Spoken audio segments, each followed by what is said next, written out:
The rain came down in sheets that night, relentless and cold, drumming on the roof of my old rental house like a warning I wasn't ready to hear.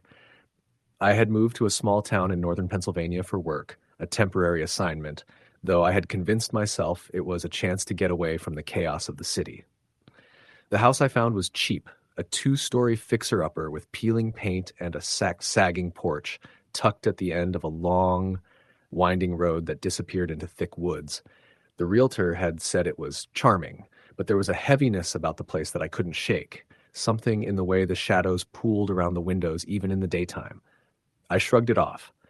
I was tired of paying rent in the city, tired of neighbors who listened to everything through thin walls, tired of the noise. Solitude was appealing, and this place promised that in spades. I remember the first night vividly, the storm beginning as the sun dipped below the horizon. The wind rattled the old windows, and the trees groaned like old men complaining. I was unpacking my things in the living room, a half-empty cardboard box of books in my hands, when I first heard it, a faint scratching sound coming from the kitchen.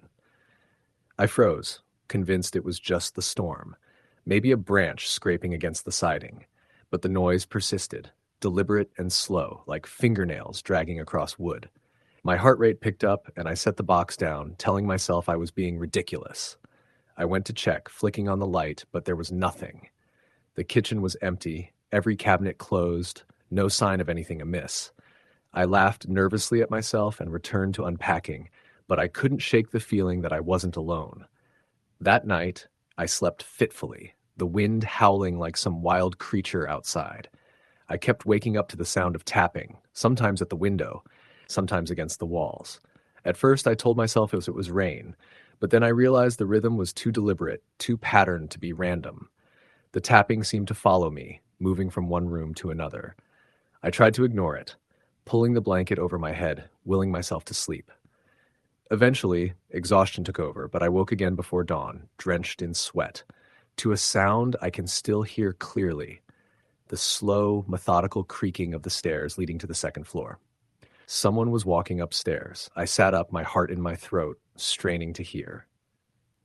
The sound stopped abruptly, as if whoever or whatever it was had noticed me awake.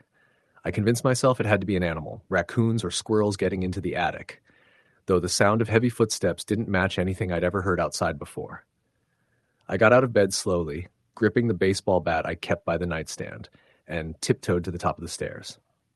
The hallway was empty, dark except for the dim light from the street lamp outside filtering through the blinds. I checked every room, empty.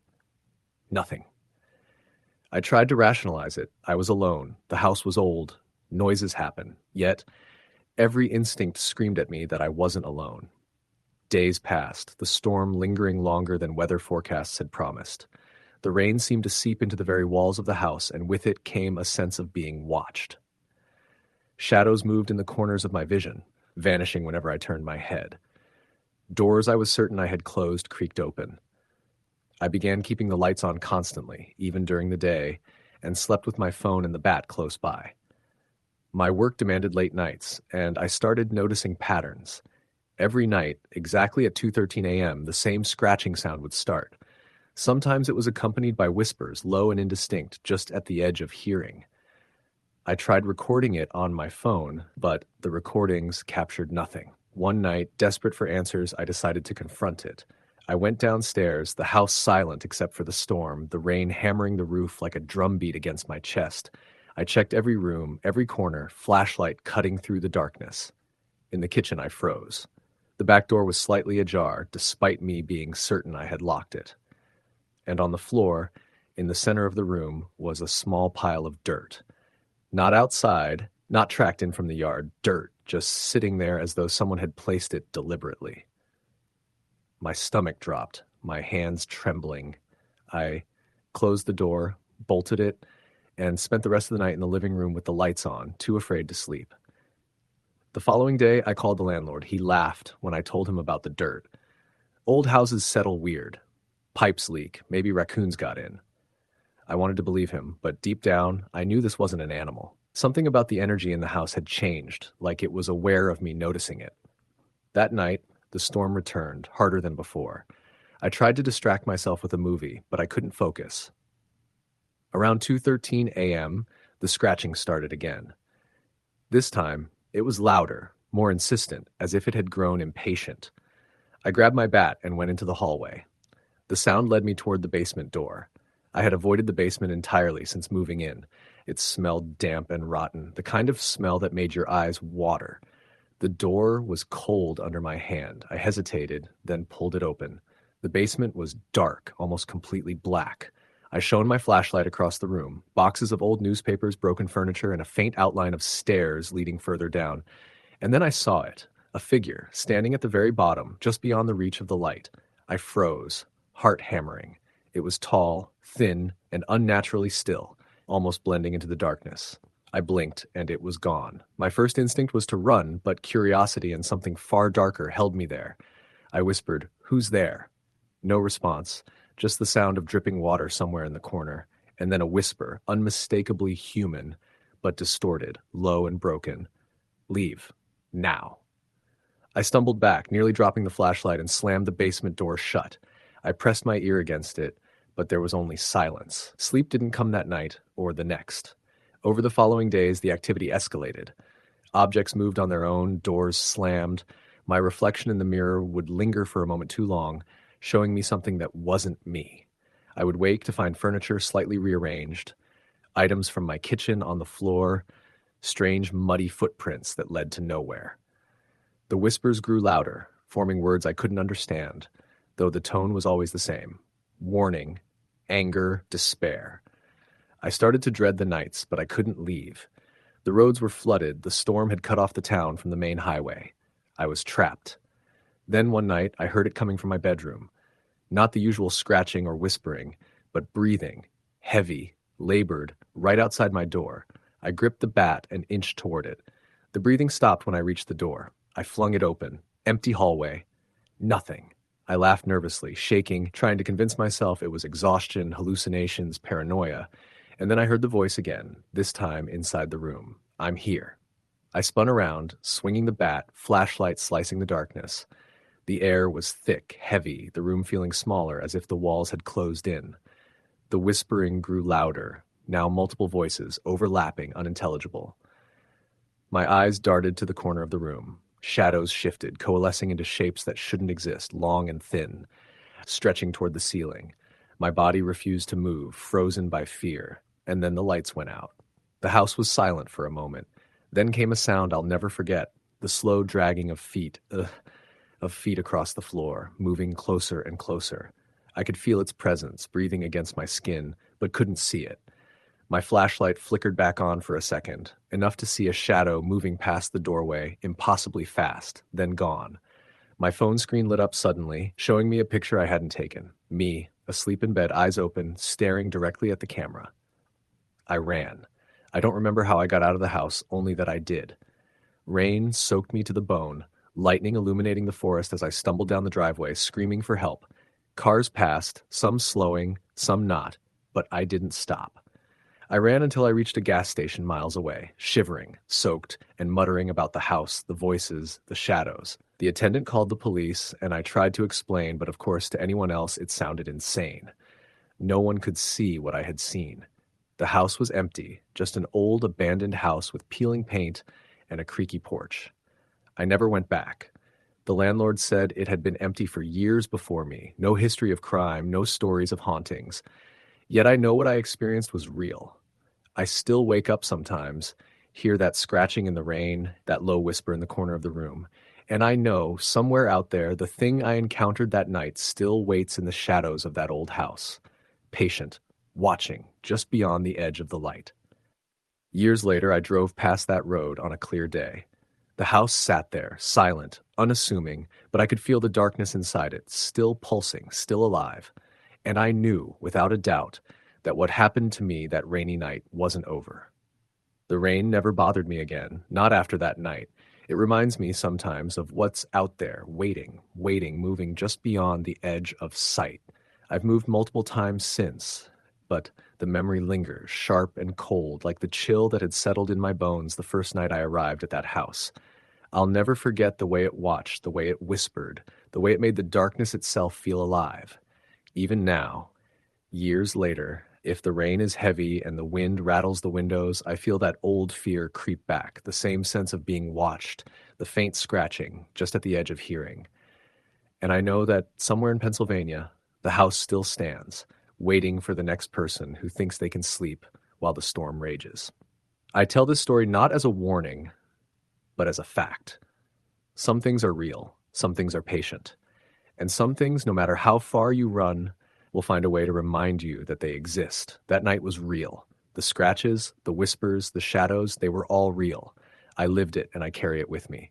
Always. Story the end. The rain had started early that evening, a steady, relentless drizzle that blurred the edges of the city. I had stayed late at the office, typing up the last of the monthly reports that were due by midnight. The fluorescent lights in my cubicle flickered occasionally, casting long shadows that danced across the walls, and the hum of the air conditioner made everything feel eerily still. When I finally shut down my computer, the office was deserted, except for the occasional creak of the building settling and the faint sound of rain pelting against the windows. My car was parked at the far end of the lot, and I dreaded the walk to it, knowing how empty the streets would be and how dark the parking lot would feel with only a few dim security lights glowing in the distance. I grabbed my umbrella and started across the lot, trying to keep my mind occupied by thinking about getting home, a hot shower, and a mug of coffee. The rain had started picking up, bouncing against the pavement and making the asphalt glisten under the sparse lighting. Every few steps, I noticed movement in the shadows, branches swaying, puddles rippling, but nothing concrete. Still, the feeling of being watched crept up my spine, and I quickened my pace. Halfway across the lot, I heard a faint scratching sound, like nails on metal, from somewhere near the far end. I stopped and looked around, but the lot was empty, just rows of cars, slick with rain. I shook my head, telling myself it was nothing, just the building settling, or maybe a branch brushing against a fence. But the sound persisted, faint but deliberate, and it seemed to be coming closer. I started walking again, faster this time, trying to keep the noise behind me. The lot seemed endless, the rain soaking through my coat despite the umbrella, chilling me to the bone. Then I heard it, a voice, low and hoarse, barely above a whisper, calling my name. Jason. I froze, the umbrella trembling in my hand. My heart pounded in my chest, and the hairs on the back of my neck stood on end. I called out, "Hello," but the only reply was the rain. No one else was in the lot, at least none that I could see. The voice came again, closer, more urgent. "Jason, hurry!" I spun around, expecting to see someone running through the rain, but there was no one there. Only the empty lot, the wet asphalt, and the endless drizzle. I broke into a jog, my shoes splashing in the puddles, adrenaline coursing through my veins. I reached my car, fumbling with the keys, my hands shaking. When I finally unlocked the door and threw myself inside, I locked the doors and took a deep breath, trying to calm down. I sat there for a moment, heart still racing, listening to the rain hammering the roof of the car. And then I noticed it. A faint smear of mud on the hood, as if someone had been leaning against it. My stomach sank. I hadn't seen anyone. I rubbed my eyes, telling myself I was imagining things.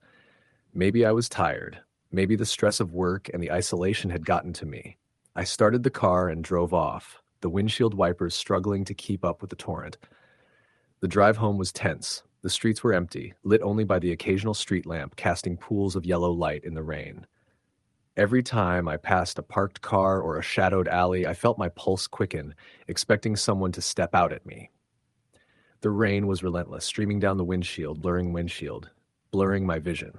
I turned onto a back road that cut through the outskirts of town, a shortcut I often took.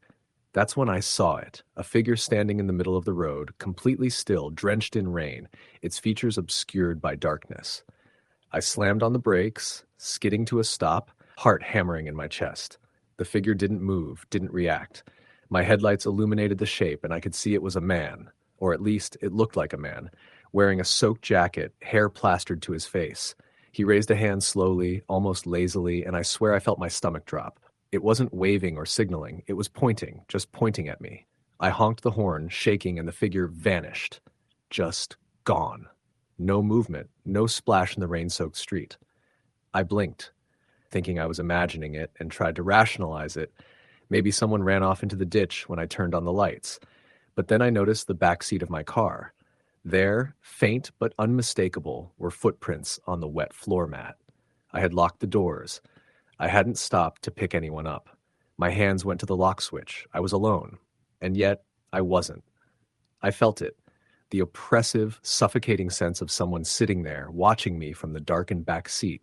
I took a deep breath, trying to steady myself, and drove the rest of the way home, checking every mirror, glancing over my shoulder constantly.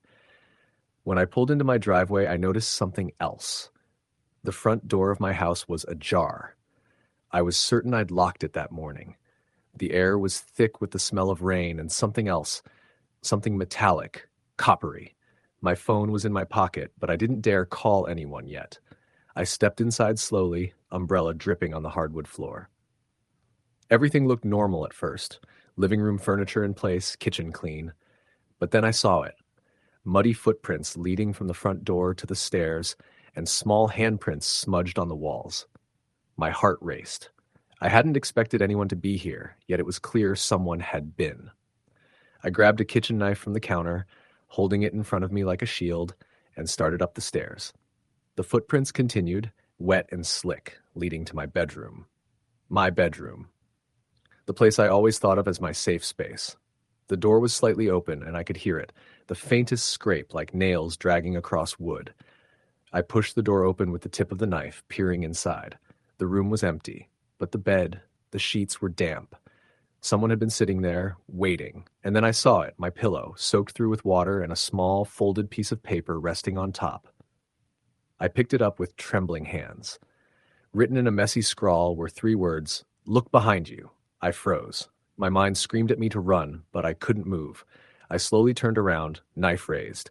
The window was open, rain pouring in, curtains whipping in the storm, but no one was there. Just darkness. I exhaled shakily, convincing myself it was a joke, some sick prank, but my gut told me otherwise. The rest of the night was a blur. I couldn't sleep, sitting on the edge of my bed, knife clutched, listening to every creak of the house, every gust of wind rattling the windows. Sometimes I thought I heard footsteps, sometimes the faintest whisper of my name. Morning came finally, and I called the police. They found nothing. No signs of forced entry, no fingerprints, no evidence anyone had been there. Just the damp sheets, the footprints that had since dried and faded, and my note. I tried to rationalize it as a dream, a combination of stress and rain-induced anxiety. But deep down, I knew. I wasn't imagining it. Weeks went by, but the fear didn't leave. Every rainy night, I double-checked the locks, peered into every shadow, jumped at every sound. I started noticing things that hadn't been there before, a shadow moving just at the corner of my vision, the faint smell of rain inside my apartment, even when it wasn't raining. One night, I woke to my phone buzzing. A text from an unknown number, "I'm still outside." I checked every window, every door, and found nothing. My hands were shaking so badly I dropped the phone. I didn't sleep that night, or the next, or the next. The texts kept coming sporadically, always when it rained. "I can see you. Don't look outside. Come out and play." Always unsigned, always threatening, always outside. I moved once thinking a change of scenery would help, but the rain followed me. The texts followed me. The feeling of being watched never left. Months later, I was driving home late, rain pouring, streets slick. I stopped at a red light, and I saw it. The same figure from that first night standing in the middle of the intersection, pointing at me. My hands went numb on the wheel. I honked, I swerved, I almost crashed. But when I blinked, it was gone. I could feel it, though. Eyes boring into me, waiting, patient. The police couldn't help. Friends couldn't help. I couldn't escape it. The rain became a trigger. Every storm, every drizzle, every single drop of water falling from the sky reminded me that it was out there, somewhere, watching, waiting. Sometimes I swear I can hear it whispering through the storm, "Jason, hurry." And I know it means me. I've tried to explain it, rationalize it, ignore it, but the truth is there is no ignoring it. The rain will always come back. The footsteps will always return. And I am never truly alone. Not on rainy nights. Not ever. Story the end. The rain had been falling steadily for hours, turning the streets into rivers and the sidewalks into slick mirrors. I had just finished my shift at the diner downtown in rural Ohio and was driving home along the back roads. The storm had come suddenly, heavy and relentless, and the windshield wipers on my old Ford barely kept up. Headlights sliced through sheets of rain, illuminating nothing more than the blurred outlines of trees and telephone poles. I was used to driving these roads at night. I had taken them for years, but the storm made everything feel unfamiliar, almost threatening. I noticed it first in the reflections on the wet road, something standing at the edge of the woods just beyond the tree line. At first, I thought it was a deer or some kind of animal, but it didn't move. I slowed down, squinting through the rain, and saw a figure, tall and thin, wearing what looked like a long, dark coat. Its head was tilted at an odd angle, almost as if it was watching me in a way that no human would. I shook my head, telling myself it was a trick of the light, the reflection on the wet asphalt, but my heart was already beating faster. I continued driving, keeping my eyes on the road, but I couldn't shake the feeling that something was following me. The rearview mirror offered only a gray blur of rain, but there was a fleeting moment when I thought I saw the figure standing in the road behind me, motionless, letting my car pass, then moving again once I had gone by. I dismissed it as exhaustion, my mind playing tricks after a long night at work, but the feeling of being watched clung to me like a wet coat. When I turned onto the narrow stretch of road that led to my house, the rain intensified. Puddles swelled across the pavement, and every tire hit a pool with a loud splash. That's when I noticed the first tire tracks that didn't belong to me, narrow, uneven, almost like someone had been walking through the water but following the path of my tires. My stomach dropped. There was no other car out here, no reason for someone to be tracking me through the rain in the middle of the night. By the time I pulled into my driveway, I was shaking. The house was dark, the only light coming from the faint glow of the street lamp across the road. I shut the car door behind me, the wet spray from the tires soaking my pants. I hurried inside, locking the doors and drawing the curtains tight. I told myself I was overreacting, that it was probably just my imagination. But the feeling didn't leave. Every shadow seemed to move. Every sound in the storm seemed to echo from just outside the walls. I tried to sleep that night, but I couldn't. Around 3 a.m, I woke to the sound of tapping on the windows. At first, I thought it was just the rain, but the pattern was deliberate. 3 short taps, pause, 2 long ones. My heart froze. I lay still, listening, and then I heard it again, coming from the back of the house this time. My hands shook as I reached for the phone to call 911, but when I turned it on, there was no signal. Dead. I grabbed the baseball bat from under my bed and crept to the living room. The windows were streaked with rain, and I could see my own reflection, pale and frightened.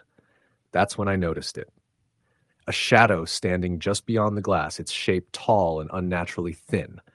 It didn't move like a human, didn't breathe visibly, just stood there watching. I swung the bat, but the shadow didn't react. And then, as suddenly as it appeared, it was gone. For the next few nights, the pattern continued. Every time it rained heavily, I could feel it outside, watching, following, waiting. Footsteps in the hallway that vanished when I turned on the lights, reflections in puddles that weren't mine, whispers at the edge of my hearing that I couldn't quite catch. I tried leaving the house, driving long distances to escape, but no matter how far I went, the rain always seemed to follow me, bringing with it the same sense of being hunted. I installed security cameras, motion sensors, and extra locks, but nothing helped.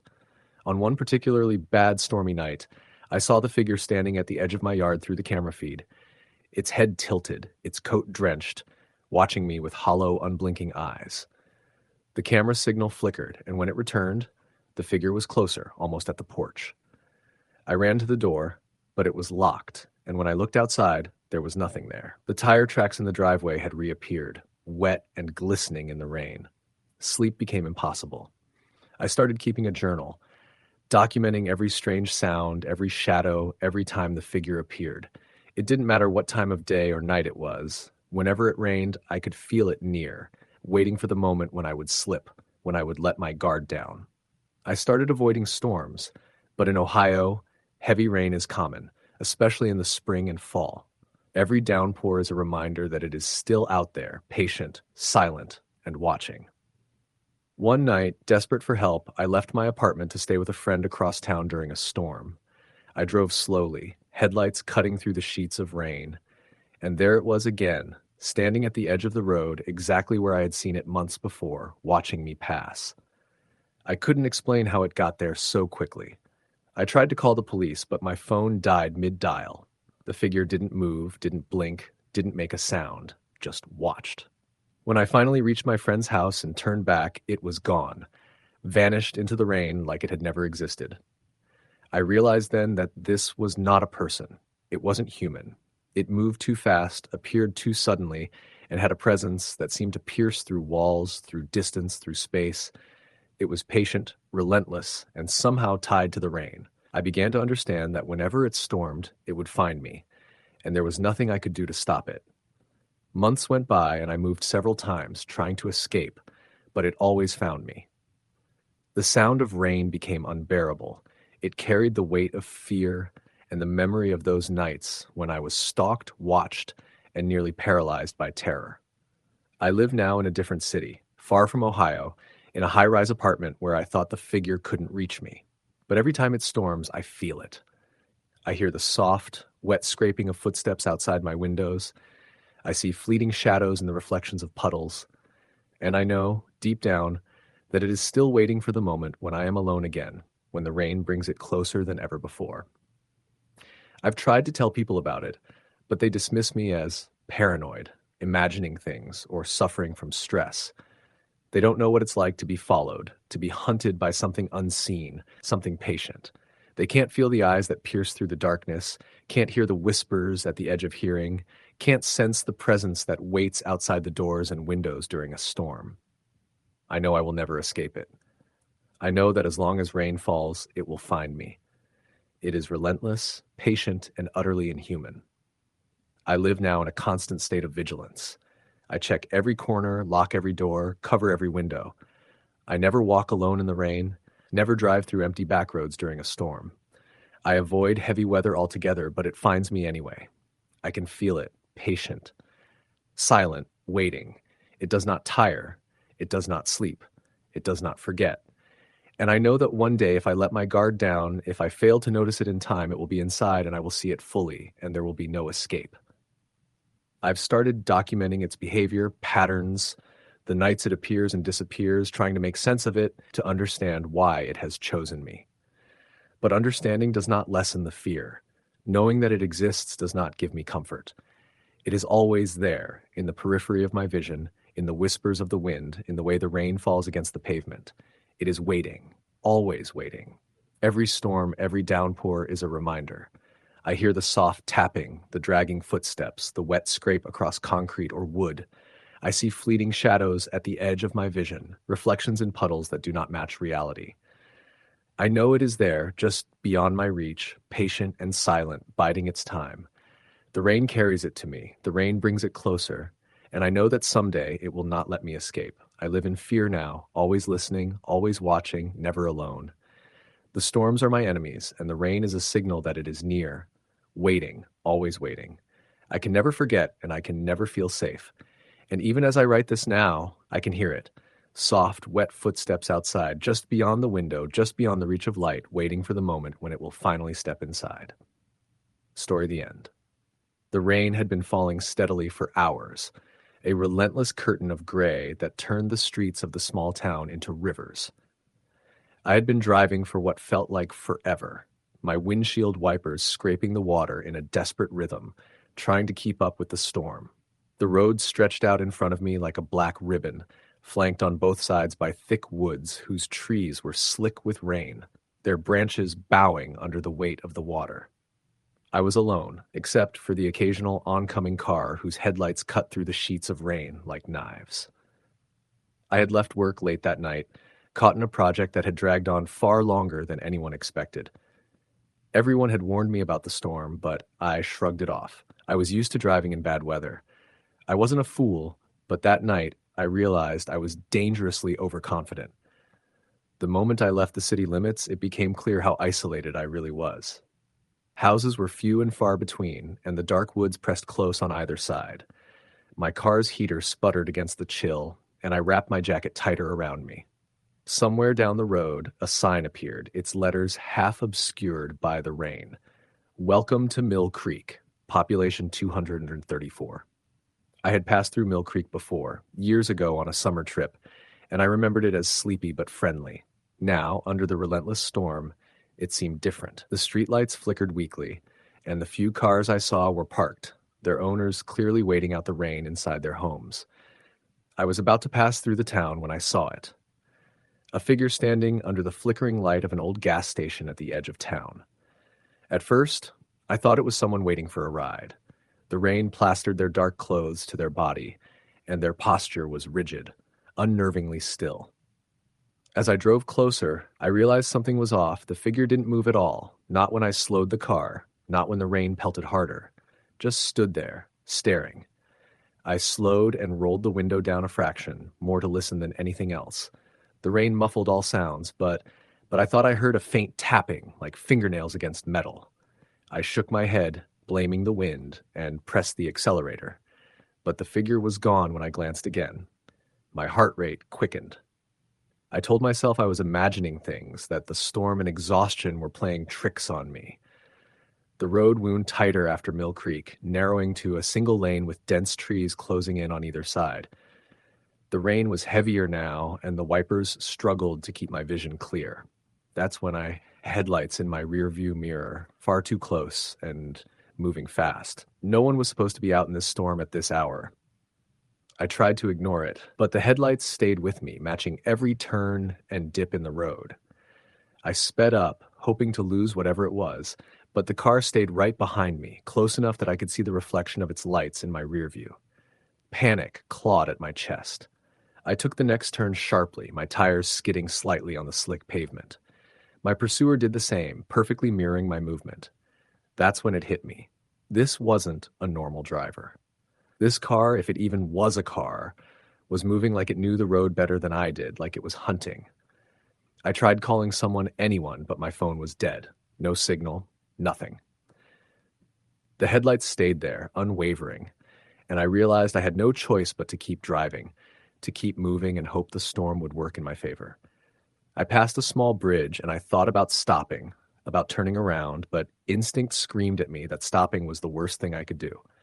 Suddenly there was a flash of movement at the edge of the trees. Something or someone darted across the road, barely visible through the sheets of rain.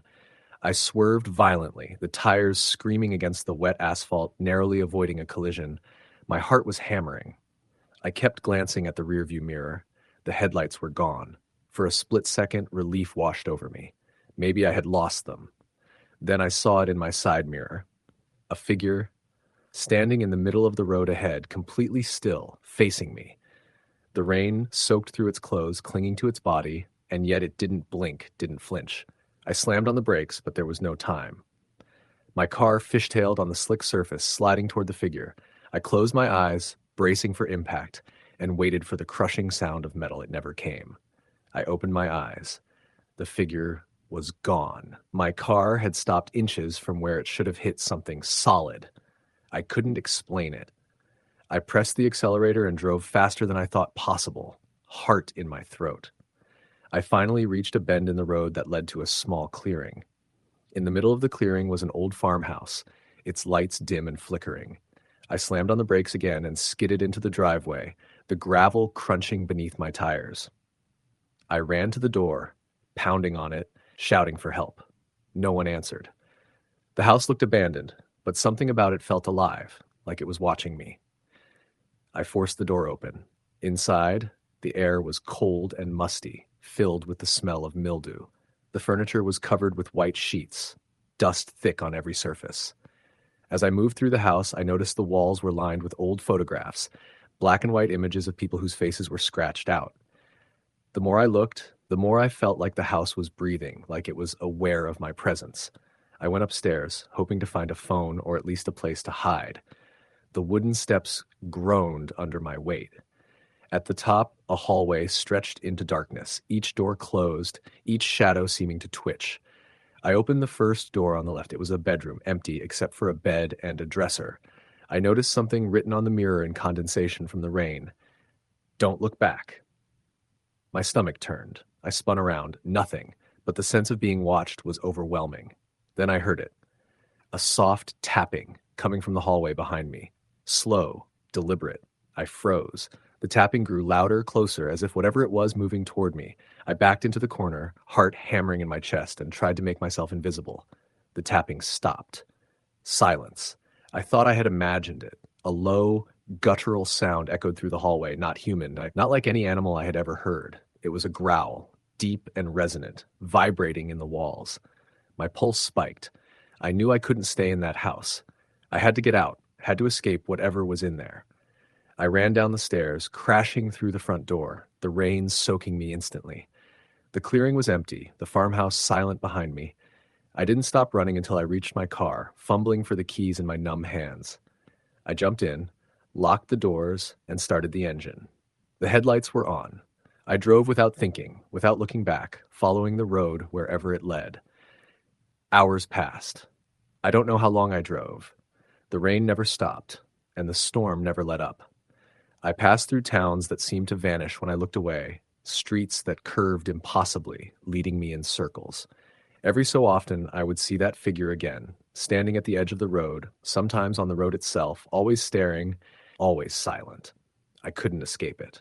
Finally, just as the sky began to lighten with the first hints of dawn, I saw a familiar sign, the exit to the highway that would lead me back to the city. Relief washed over me. I turned onto the ramp, and for the first time in hours, I felt like I was truly moving away from the nightmare. Then, in the rearview mirror, I saw headlights again, closer than before. And in the passenger seat of the car behind me, I saw the figure, face pressed against the glass, eyes dark and unblinking. My stomach dropped. My hands gripped the wheel so tightly I could feel the bones in my fingers. I swerved, trying to lose it, taking exits and on-ramps at impossible speeds. The figure followed, always following, never slowing, never blinking. It was like it existed only to hunt, to track me, to terrify me. Hours later, exhausted and barely able to keep my eyes open, I saw the skyline of the city. I drove straight to my apartment, heart hammering, parked, and didn't move for what felt like an eternity. The figure was gone. I told myself it was over. That night, I couldn't sleep. Every shadow in my apartment seemed to stretch toward me, every creak of the building like a warning. I kept checking the windows, the locks, convinced the figure was out there, waiting. I never saw it again in person, but I started noticing things. Shadows that moved on their own, reflections in mirrors that didn't match reality, whispers that carried through the apartment when I was alone.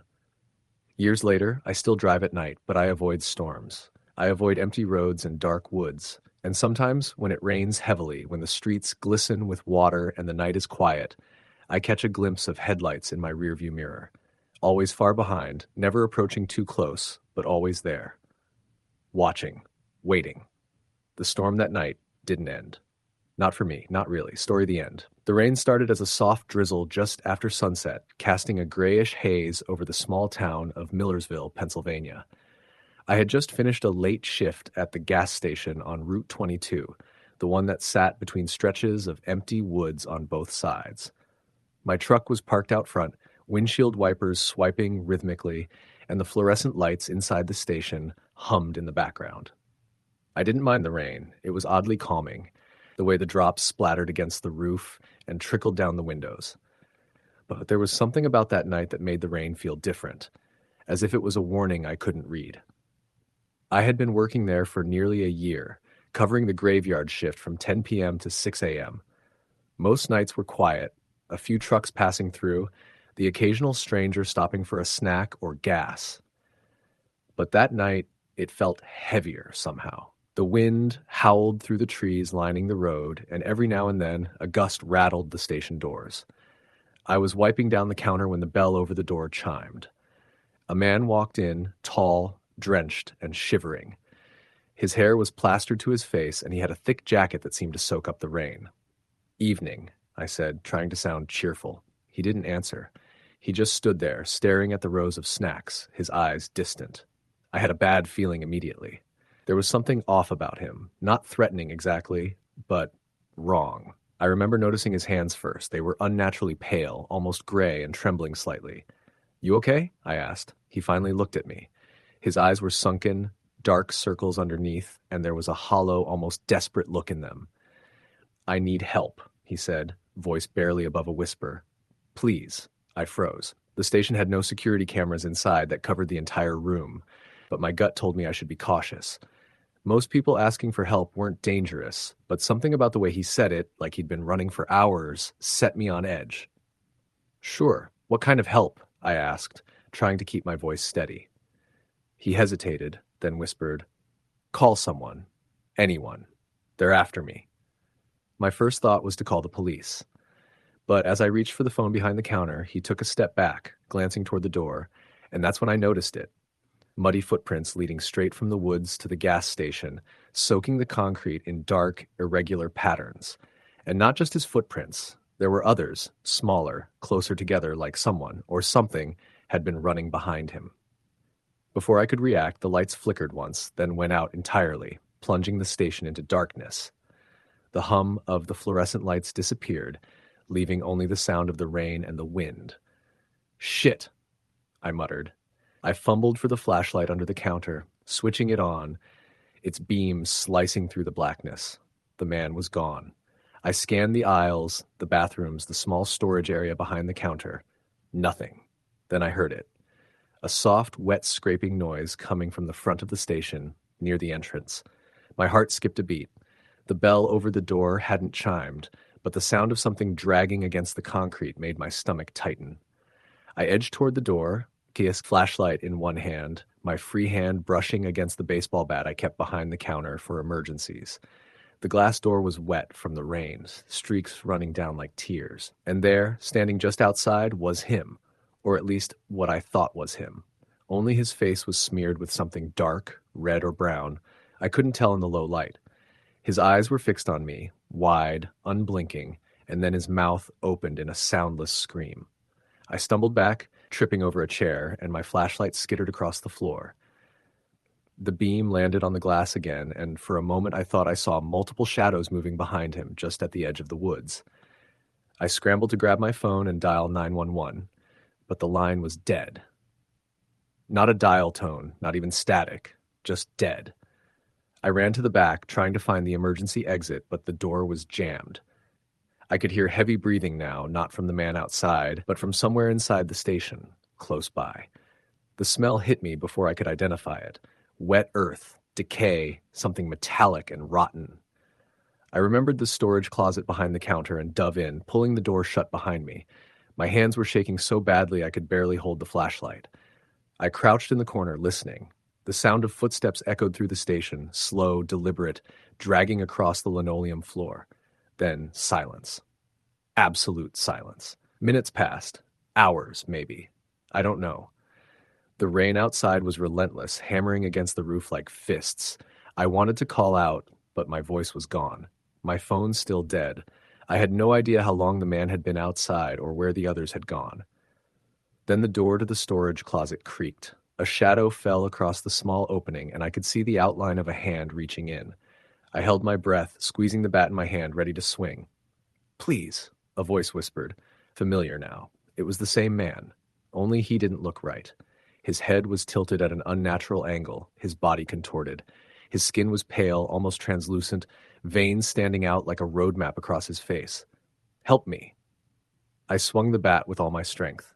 There was a sickening crack, followed by a wet thud. The shadow collapsed outside the door, and the echo of the sound filled the station. I didn't wait to see what had happened. I ran to the back exit, yanking at the door. It finally gave way, spilling me out into the rain. I didn't care that I was soaked, cold, or that the wind cut through my jacket. I ran toward the highway, lights of passing cars cutting through the sheets of rain like knives. A truck slowed as I waved my arms, soaked and trembling. The driver looked at me like I was insane, but I didn't care. I jumped in and slammed the door, breathless. "What the hell happened?" he asked. I couldn't answer. I just kept pointing at the station as we drove away. When I looked back, the lights of the gas station flickered on again, and I swear I saw the man, or whatever it was, standing at the door, watching me go. And then he, or it, was gone. The next day, I called the police. They came out, took a report, and checked the station. Nothing. No sign of anyone having broken in, no footprints in the mud, no evidence that anyone had even been there except me. They chalked it up to stress and exhaustion and the storm playing tricks on my mind. But I knew what I saw. I knew the rain had brought something out of the woods that night, something that didn't belong in our world. I tried to go back to work after that, but I couldn't. Every time I drove past that stretch of road, my stomach twisted. I started avoiding the highway altogether. Even now, when it rains at night and I hear the wind howl through the trees, I feel that same dread creeping back. I don't know what it was that night, and I don't want to know. All I know is that it followed me in my dreams. The smell of wet earth, the sound of dragging footsteps, and those unblinking eyes staring from the darkness. A few months later, I heard about a family moving into a house deep in the woods near Millersville. They reported hearing someone walking outside during storms, scratching at the windows, whispering things they couldn't understand. The police never found anything. No one believed them, just like no one believed me. I know what I saw, and I know what was out there. Something that waits in the rain. Something that moves with the storm and listens to the lonely, lost, and frightened. I still dream about that night. I still wake up in the middle of the night, drenched, convinced that someone is standing in my doorway. And sometimes when the wind blows just right, I swear I hear the sound of wet footsteps behind me. I've learned not to go out alone when it rains at night. I've learned to keep my lights on, my doors locked, and my back to the walls. I've learned that some things aren't meant to be confronted, and some stories aren't meant to be told. But I can't stop thinking about that gas station, that night, and the figure in the rain. The last time it rained this hard, I saw a man, or something, standing at the edge of the woods near my house. His head tilted at that same impossible angle, his eyes fixed on me. I didn't move. I didn't even breathe. And then slowly he vanished into the storm, leaving only the sound of rain and the memory of those wet, dragging footsteps echoing in my mind. I'll never forget that night. I'll never forget the smell of wet earth and decay, the sound of footsteps that weren't mine, and the hollow, pleading eyes that followed me from the shadows. And I know, deep down, that if I ever hear the rain like that again, he or it will be out there, waiting, watching. I've tried to convince myself it was a hallucination, a mix of exhaustion and fear. But I know the truth. The rain hides things, things that move in the darkness, things that follow you silently, things that wait for you to let your guard down. I know because I've seen it. I've lived it. And every time it rains at night, I feel that same cold dread wash over me, remembering that night at the gas station in Millersville when the rain wasn't just rain, it was something alive, and it was watching me. Some nights when the storm is strongest, I think I hear it again. The soft, wet scraping of something dragging along the road just at the edge of the woods, waiting for me to come back, waiting to remind me that some places, some nights, and some storms are better left alone. Story the end. The rain started falling in sheets just as Marcus left work that evening, the kind of relentless drumming downpour that seemed intent on washing the city away. The streets gleamed with reflected neon and traffic lights, puddles forming in every pothole, making driving a careful, nerve-wracking exercise. He had stayed late at the warehouse that night, finishing inventory, and now the emptiness of the lot contrasted sharply with the city's chaotic hum he'd passed through earlier. The closer he got to the highway, the heavier the rain became, turning the windshield wipers into a frantic blur of motion. Marcus drove along the highway that cut through the outskirts of New Jersey, the kind of stretch where streetlights were scarce and cell reception was patchy. The radio had fallen silent, static taking over every station, K, leaving only the muted roar of tires on wet asphalt and the occasional rumble of thunder. He tried to shake the unease creeping into his chest, blaming it on exhaustion and the way the rain distorted the world outside, turning the familiar highway into an alien landscape. Halfway through the drive, something caught his eye, a figure standing on the shoulder, just barely visible through the sheets of rain. It was a man, drenched, holding a thumb out as if hitchhiking. Marcus slowed, debating whether to stop. Stories of people disappearing along isolated stretches of road flickered through his mind. Still, it was raining, and he hated the thought of leaving someone out there. He pulled over, rolling the window down just enough to speak over the downpour. Need a ride? Marcus asked, his voice almost swallowed by the rain. The man looked up, face obscured by the brim of a soaked baseball cap. He nodded. Yeah, please. Yeah. My car broke down a few miles back. Marcus hesitated, then unlocked the passenger door. The man climbed in, dripping water onto the leather seat. His clothes were torn and muddy, and the smell of wet earth and something metallic lingered. Marcus tried not to think about what that smell might have been. Thanks, the man said. His voice was low, flat, like he'd been crying for hours. Name's Daniel. I'm Marcus, he replied. Where's your car? Back a few miles, Daniel said. Tow truck wouldn't come out with this weather. They drove in silence, the rain hammering down around them. Marcus felt the car grow colder despite the heater being on full blast. Daniel didn't speak much, just stared out the window with an empty, haunted expression. Every now and then, he would twitch, as if some unseen nerve had been triggered. After about 10 minutes, the rain intensified further. Visibility dropped, and Marcus slowed to a crawl. That's when he noticed the smell, more pronounced now, like wet soil mixed with iron, blood maybe, though he tried to dismiss it. Everything okay? Marcus asked, glancing at Daniel. Yeah, Daniel said quickly, a little too quickly. Just thinking. Marcus nodded, unsure if he should press. Then, in the corner of his eye, he saw movement on the side of the road. Another figure, or maybe the same one, had appeared behind a tree, standing just at the edge of the headlights. He blinked, but the figure didn't move, didn't seem human even. Marcus rubbed his eyes and focused on the road, trying to calm the pulse in his chest. Hey, you okay back there?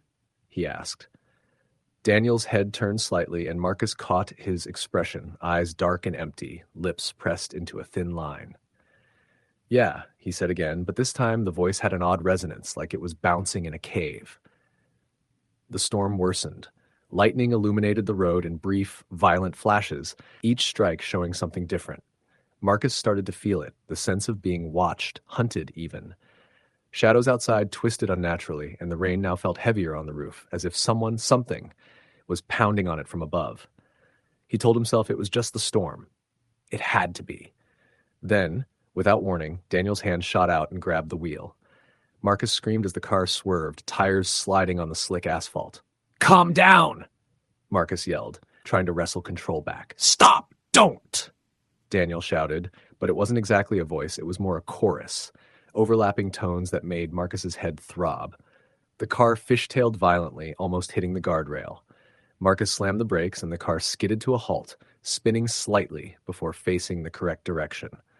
Heart hammering, he turned to look at Daniel. The man, or whatever it was staring straight ahead, not at Marcus, but beyond the windshield, where the darkness seemed thicker than it should be. Daniel, what the hell is going on? Marcus shouted. The figure slowly turned its head toward him. The baseball cap had fallen back, and Marcus caught his first real glimpse of the man's face. It was pale, almost gray, with dark veins branching across the skin like a spider web. Eyes sunken, mouth slightly open, and a faint smell of decay emanating from him.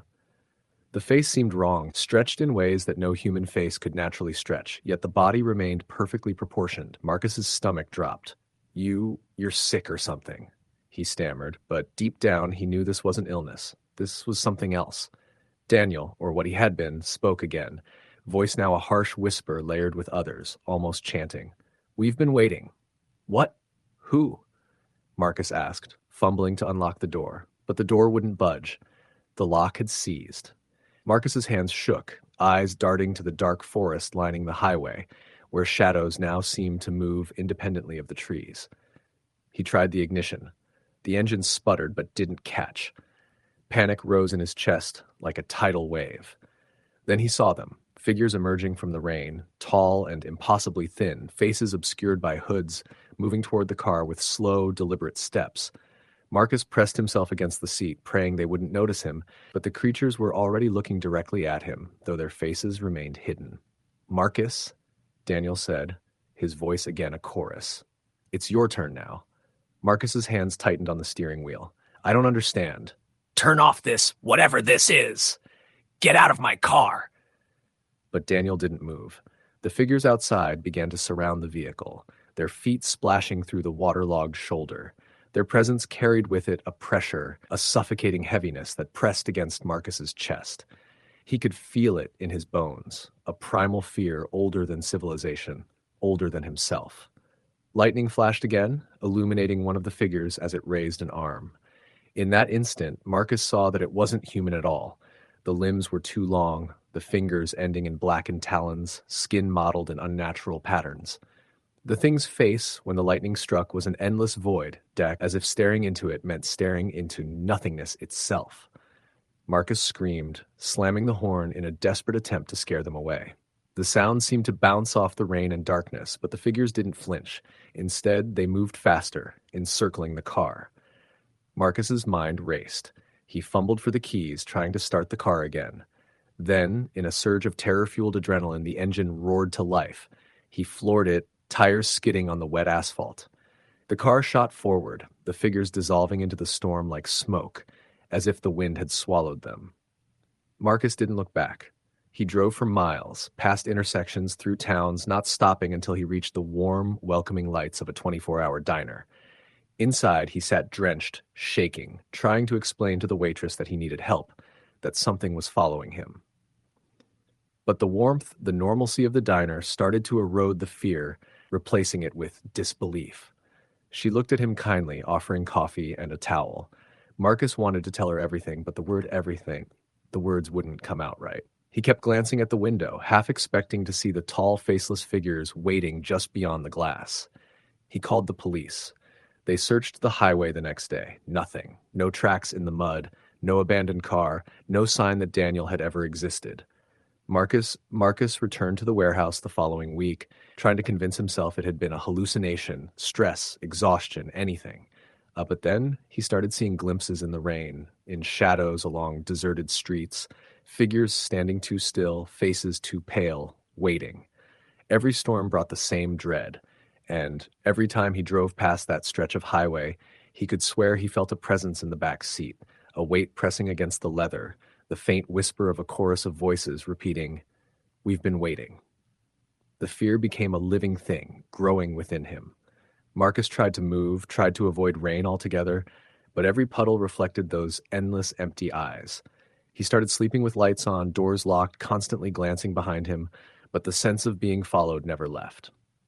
Months passed, and Marcus became a shadow of himself.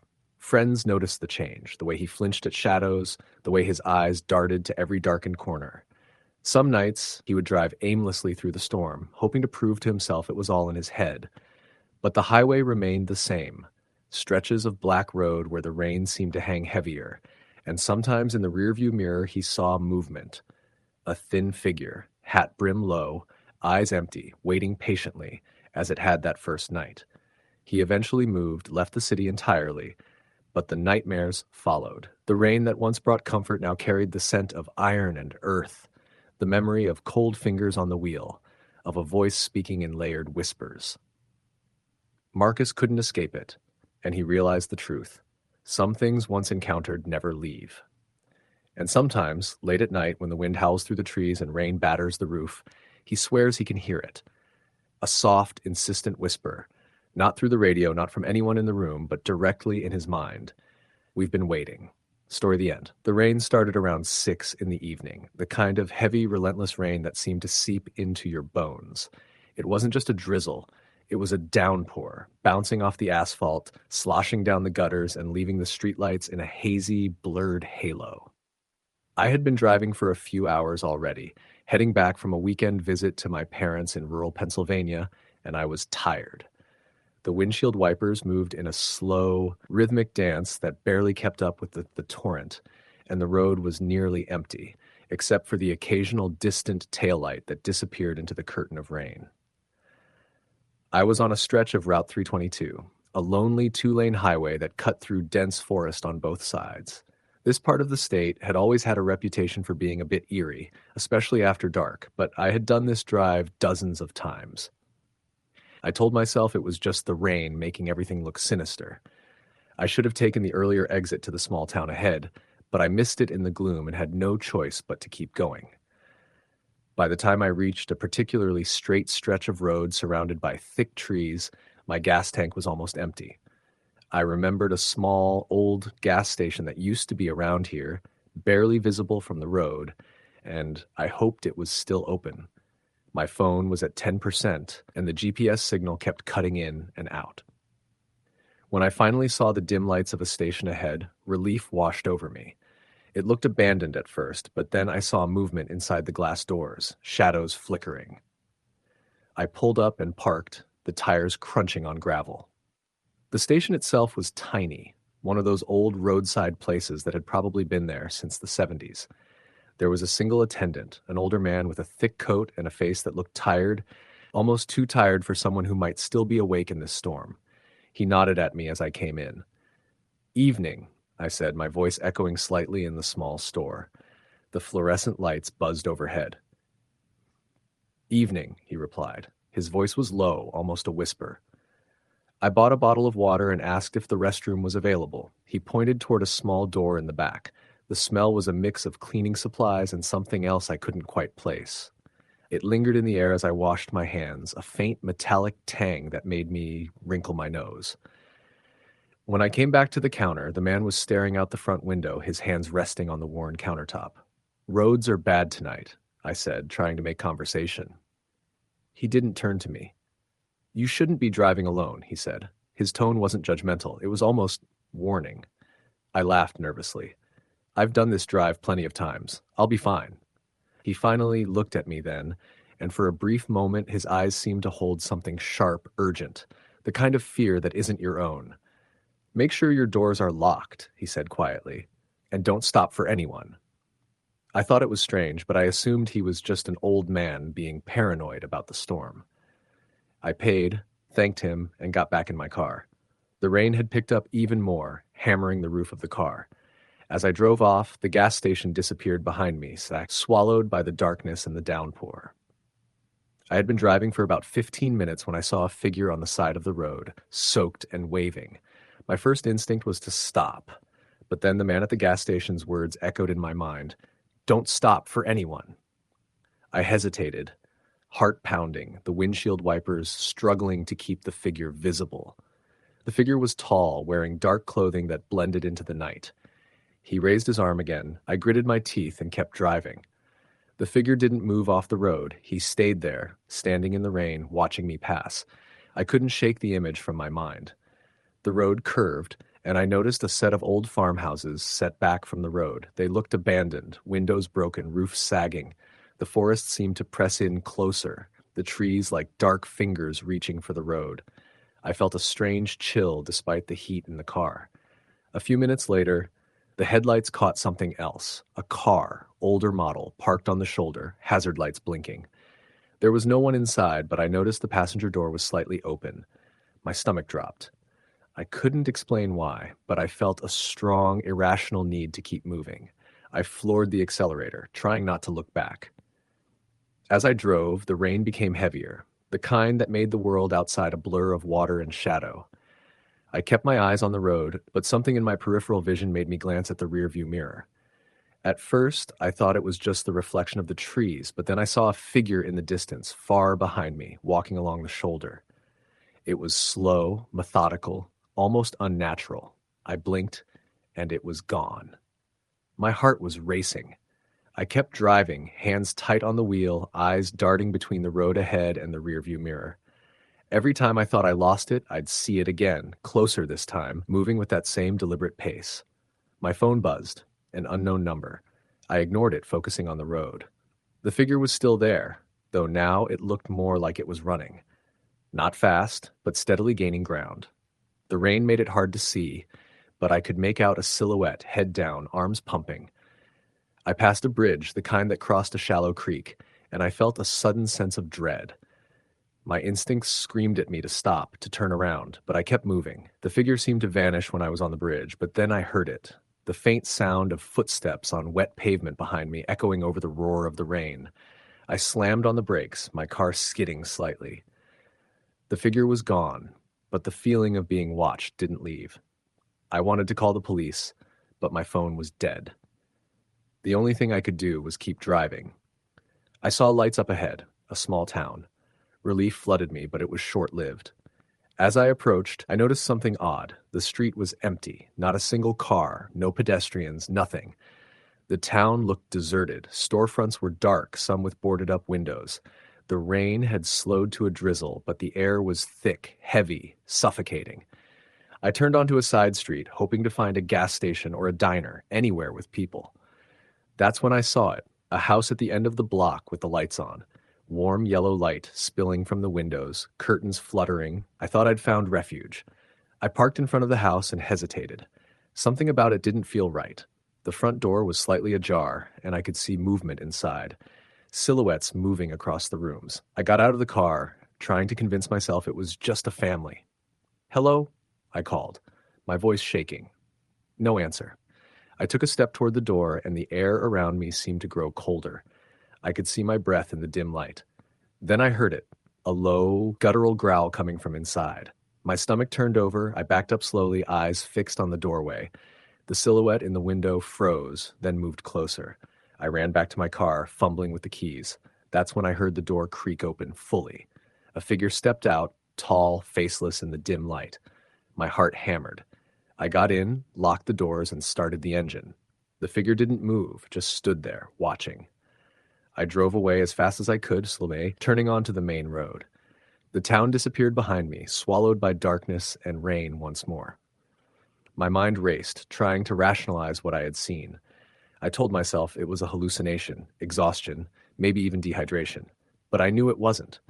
Something about that house, that figure, had a weight to it, a presence that I could feel even from a distance. The rest of the drive was a blur. I kept seeing shadows in the rain, figures that seemed to follow me just out of sight. I didn't dare stop until I reached the next highway, where the rain finally let up. By then, it was close to midnight, and the road was clear. When I got home, I locked every door and window and sat in the living room, shaking. I tried to convince myself it was over, that it was just a nightmare brought on by the storm. But the unease didn't leave. A few days later, I found a news article about the town I had passed through. It was strange. According to the article, the town had been mostly abandoned years ago after a series of mysterious disappearances. Houses had been left empty, roads overgrown, but somehow the streetlights and a few homes still had power. The old gas station was gone, replaced by an empty lot. People who had grown up in the area said that on rainy nights, travelers sometimes saw figures on the road, cars parked with doors open, lights in abandoned houses. Some never made it out. I never drove that route again. Even now, years later, every time it rains heavily, I remember the eyes of the attendant, the figure on the road, the house with the faceless inhabitant. I know I was lucky to get out. Others weren't. Some nights, when the storm hits just right, I swear I can still hear footsteps behind me, slow and deliberate, echoing over the roar of the rain. Story, the end. It was a Thursday night in late October when the rain started falling, steady and relentless, drumming against the asphalt like a warning. I had just finished my shift at a diner on the outskirts of Columbus, Ohio, the kind of place that smelled permanently of fry oil and coffee, where the neon "Open 24 Hours" sign cast a sickly red glow over the empty parking lot. The rain had picked up pace as I locked up, the clouds overhead so dark they swallowed the streetlights. I hadn't planned on being out that late, but a friend's call had kept me chatting on the way home, and now the road ahead was a slick ribbon of black, glistening with the reflection of the few dim lights scattered along the highway. I drove slowly, wipers slashing the downpour rhythmically. My headlights cut through the sheets of rain, illuminating nothing but wet asphalt and the occasional blurred shadow of a tree. Normally, this stretch of highway was empty at night, but tonight there was a truck ahead, its brake lights glowing like red embers. I followed at a safe distance, feeling the monotony of the drive press against me, the rain playing a hypnotic rhythm on the roof of my car. The radio had long since given up, static filling the cabin whenever I tried to tune anything in. I ended up switching it off, leaving just the sound of the tires on the wet road and the relentless rain. As I rounded a bend, the truck slowed abruptly. I hit the brakes and swerved slightly to avoid a puddle that had formed in the center of the lane, sending a spray of water across the hood. That's when I saw it. A figure standing at the edge of the road. I slammed the brakes harder, heart pounding, and the car skidded slightly on the slick asphalt. It was a man, or at least he looked like one, soaking wet, arms stretched out in a strange, pleading gesture. My first thought was that he'd been hit by a car or was stranded, but something about him made my stomach twist. He wasn't waving for help. He was just standing there, as though daring me to keep going. I slowed to a crawl, then stopped entirely, leaving a few feet between us. He didn't move as I rolled down the window, rain lashing against the glass. I shouted over the roar of the storm, asking if he needed a ride. He didn't answer. His head was tilted slightly, but his eyes were impossible to make out in the darkness. Blank, black, and hollow, like pits. I felt a chill run down my spine, the kind that makes you suddenly aware of how alone you are. My instincts screamed at me to leave, but a strange, magnetic pull kept my foot hovering over the brake. Then, without warning, he moved, or more accurately, lunged. I swear it was faster than any human could be. He slammed against the side of the car with a wet, sickening thud. My body jerked back in panic, hands gripping the wheel, and the next second, he was gone. Just vanished. My pulse hammered in my ears as I scanned the roadside, but the highway was empty. No footprints, no figure, just rain bouncing off the asphalt. I pressed the accelerator, ignoring the fear clenching my stomach, and drove past where he had been, trying to convince myself it had been a trick of the headlights, a reflection in the rain. But my gut told me otherwise. I called my friend when I finally reached a more populated area, hands shaking as I gripped the phone. He laughed it off, probably thinking I was exaggerating after a long shift. I didn't argue. I didn't even want to think about what I'd seen. I just wanted to get home. By the time I pulled into my apartment complex, the rain had eased into a steady drizzle, and I told myself I'd just imagine it, that my mind had played tricks in the dark alone on the highway. That night, I barely slept. Every sound, the wind rattling the window, a branch scraping the siding, made me jump. I kept thinking I saw him in my peripheral vision, that black shape standing at the edge of the bed, just staring. I tried to reason with myself, telling myself it was exhaustion, stress, the aftermath of a long shift and a stormy drive. But deep down, I knew it wasn't just my imagination. The next day, I couldn't stop thinking about the highway. I decided to take the same route to work, during daylight, just to convince myself nothing had actually happened. The stretch was quiet and normal, the road slick but unthreatening. There were no shadows, no figure at the edge of the asphalt, nothing to hint that the night before had been anything but ordinary. I even laughed at myself, feeling foolish for letting a trick of light and rain shake me so badly. But the unease didn't leave me. Over the next few days, I started noticing small things. Doors I was sure I had locked now slightly ajar. Lights that I knew I had turned off flicking back on. The feeling of being watched when I was alone. I chalked it up to paranoia, a side effect of the storm and the strange encounter, but the sense of something wrong never quite went away. It was a low, constant thrum in the background of my life, like a heartbeat I couldn't ignore. A week later, I was driving home again during another storm. The rain had started lightly but soon turned into the same relentless downpour as before. My hands gripped the wheel tighter this time, and I tried to stay calm, telling myself I wouldn't see anyone at the edge of the road this time. But as I rounded the same bend, there he was, the same figure, standing in exactly the same pose, arms outstretched, head tilted. My stomach sank, my chest tightened. I wanted to turn around, but my body felt frozen. He didn't move until I slowed the car again, and then, just like the first time, he lunged. This time I hit the brakes hard, skidding off the road, tires spinning in the mud, and he was gone again.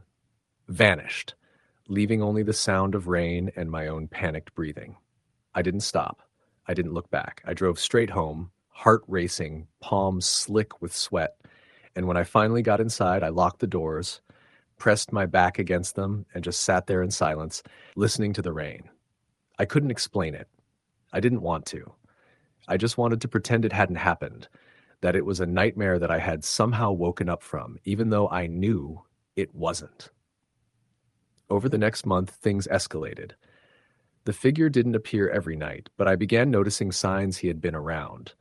Muddy footprints in the hallway outside my apartment, scratches on the door frame, small handprints on the windows, even when I knew the place had been empty. My friends started noticing my anxiety, my paranoia, the way I jumped at every little sound.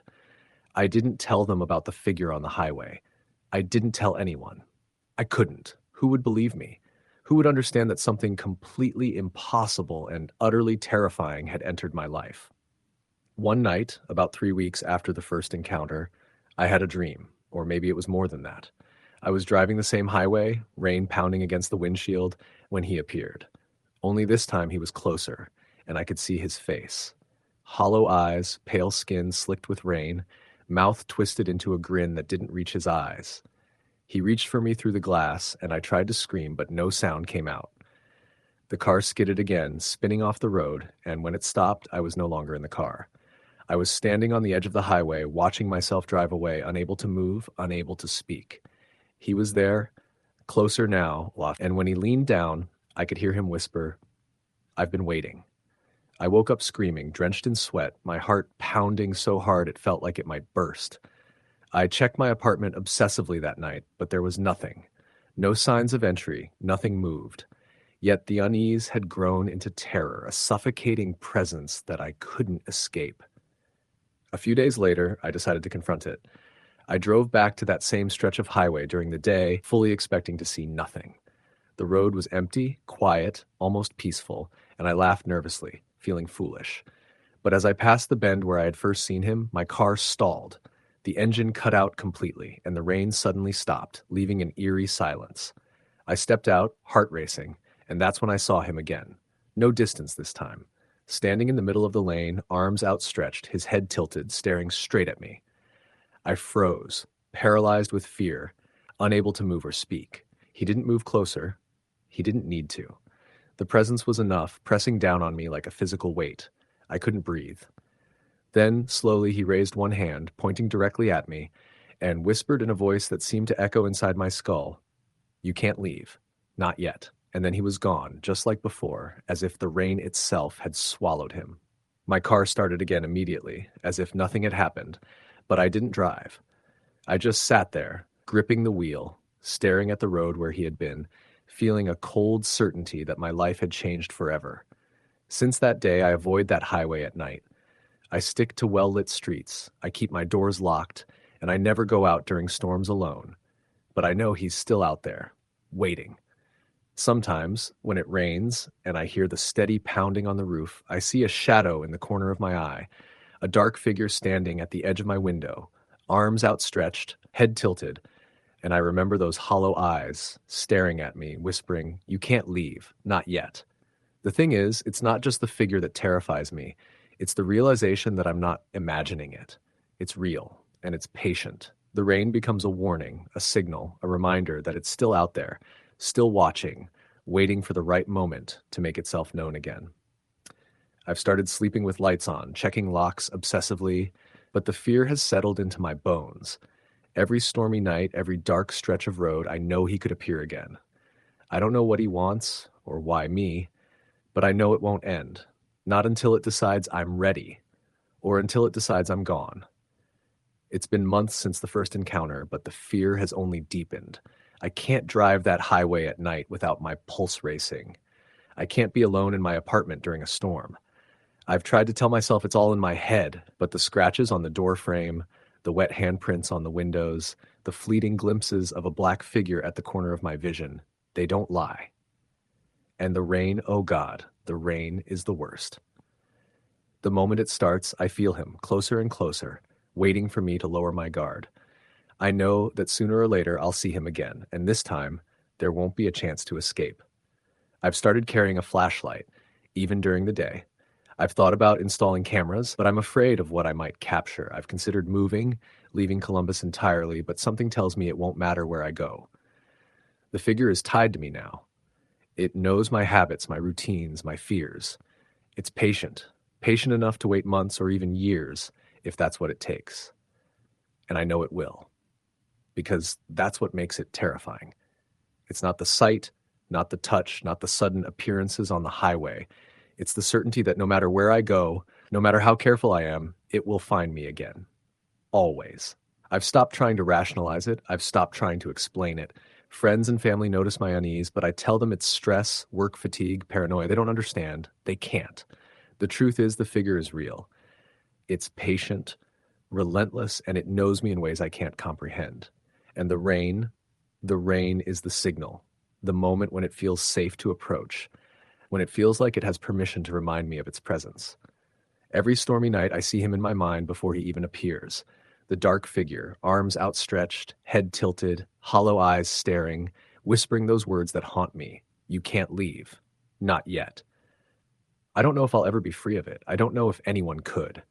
All I know is that the highway, the rain, the darkness, they're all tied to him, and he's tied to me. And somewhere, just beyond the edge of the visible world, he's waiting, patient and silent, for the next time I'm forced to confront the impossible, the unspeakable, the thing that should not exist. Until then, I live in fear, counting the days, counting the storms, counting every moment I can go without seeing him. And I know, with a certainty that chills me more than the coldest October night, that eventually the rain will come again. And when it does, he will be waiting.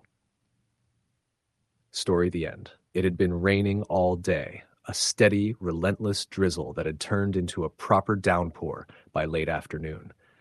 The sky was a uniform gray, the kind of gray that seemed to press down on the small town of Ash Grove, a place that felt forgotten even in the middle of the country.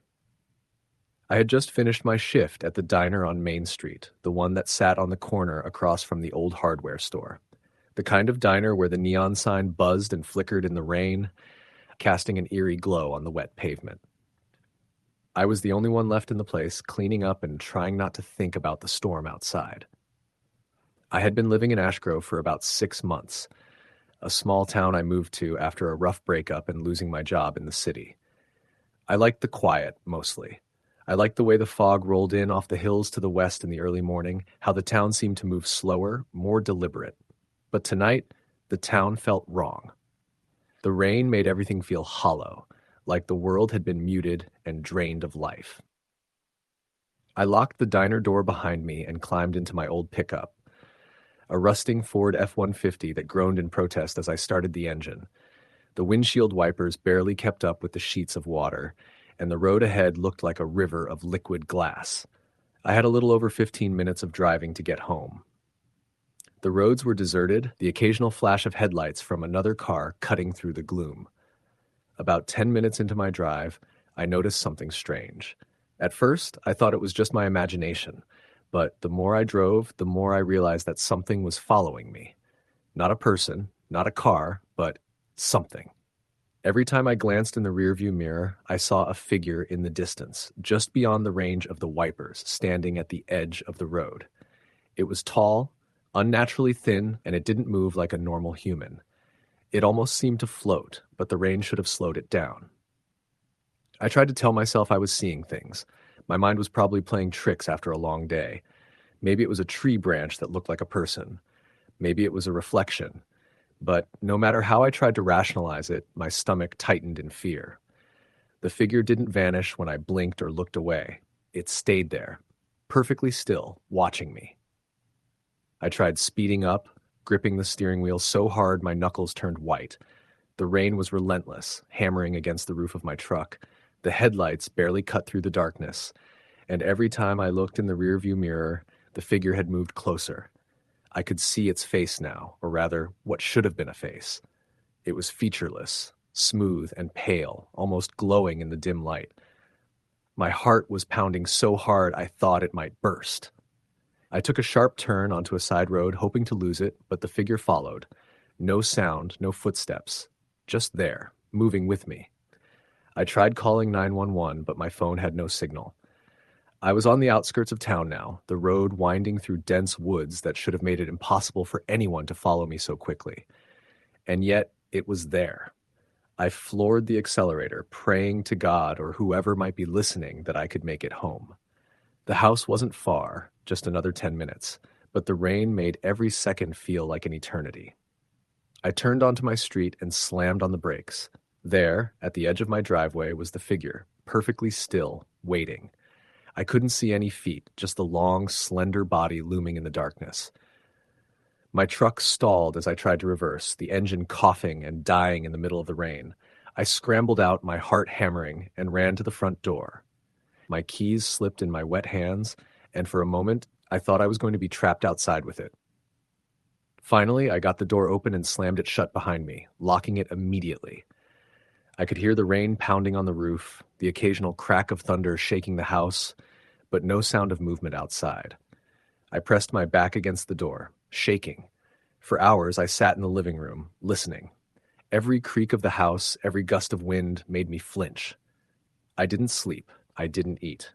I just stared at the door, imagining it pressing against the wood, trying to get in. Eventually, the storm subsided, leaving behind the quiet, heavy silence that only follows a long, violent rain. I didn't see the figure again, but I could still feel its presence, like a shadow lingering just beyond the walls of my home. The next day, I went back to the diner to tell my coworker what had happened, expecting her to laugh or call me crazy. But when I described the figure, her face went pale. She told me she had heard similar stories from other people in town. Strangers, transient figures that appeared during storms, always following, always watching. Nobody could explain it, and everyone avoided talking about it too much because, well, nobody wanted to admit they'd seen it. Weeks went by, and I tried to move on. I convinced myself it was a hallucination, stress, exhaustion. But every time it rained, I felt the same dread creeping over me. I started noticing things around the house, small things at first, like objects slightly moved, or doors I was sure I had locked now ajar. Nothing obvious, nothing I could prove, just a constant feeling of being watched. Then the nightmares started. Every night, the rain would seep through the walls of my dreams. I'd be driving, same road, same storm, and the figure would be there, closer, more defined. Sometimes it would reach into the truck through the window, its featureless hand cold and smooth, gripping my shoulder, pulling me toward the dark. I'd wake up drenched in sweat, heart racing, and for a moment I couldn't tell if I was safe or still dreaming. It didn't matter what I did. Closing my eyes didn't help. The figure was always there in my mind, a constant silent predator. Friends in town began noticing my pallor, my jumpiness, the way I flinched at shadows. I didn't tell them why. How could I? Who would believe me? Even now, weeks later, I'm afraid to go outside when it rains. I drive past the diner and the hardware store quickly, hoping not to see it standing by the road. One night, I finally decided I needed answers. I went online, searched every folklore site, every obscure local legend, trying to find something, anything, about what I had seen.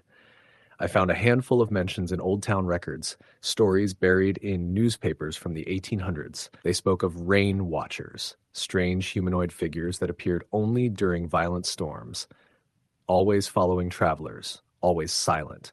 No one had ever been harmed, but those who saw them often suffered from insomnia, paranoia, and a sense of being hunted that never went away.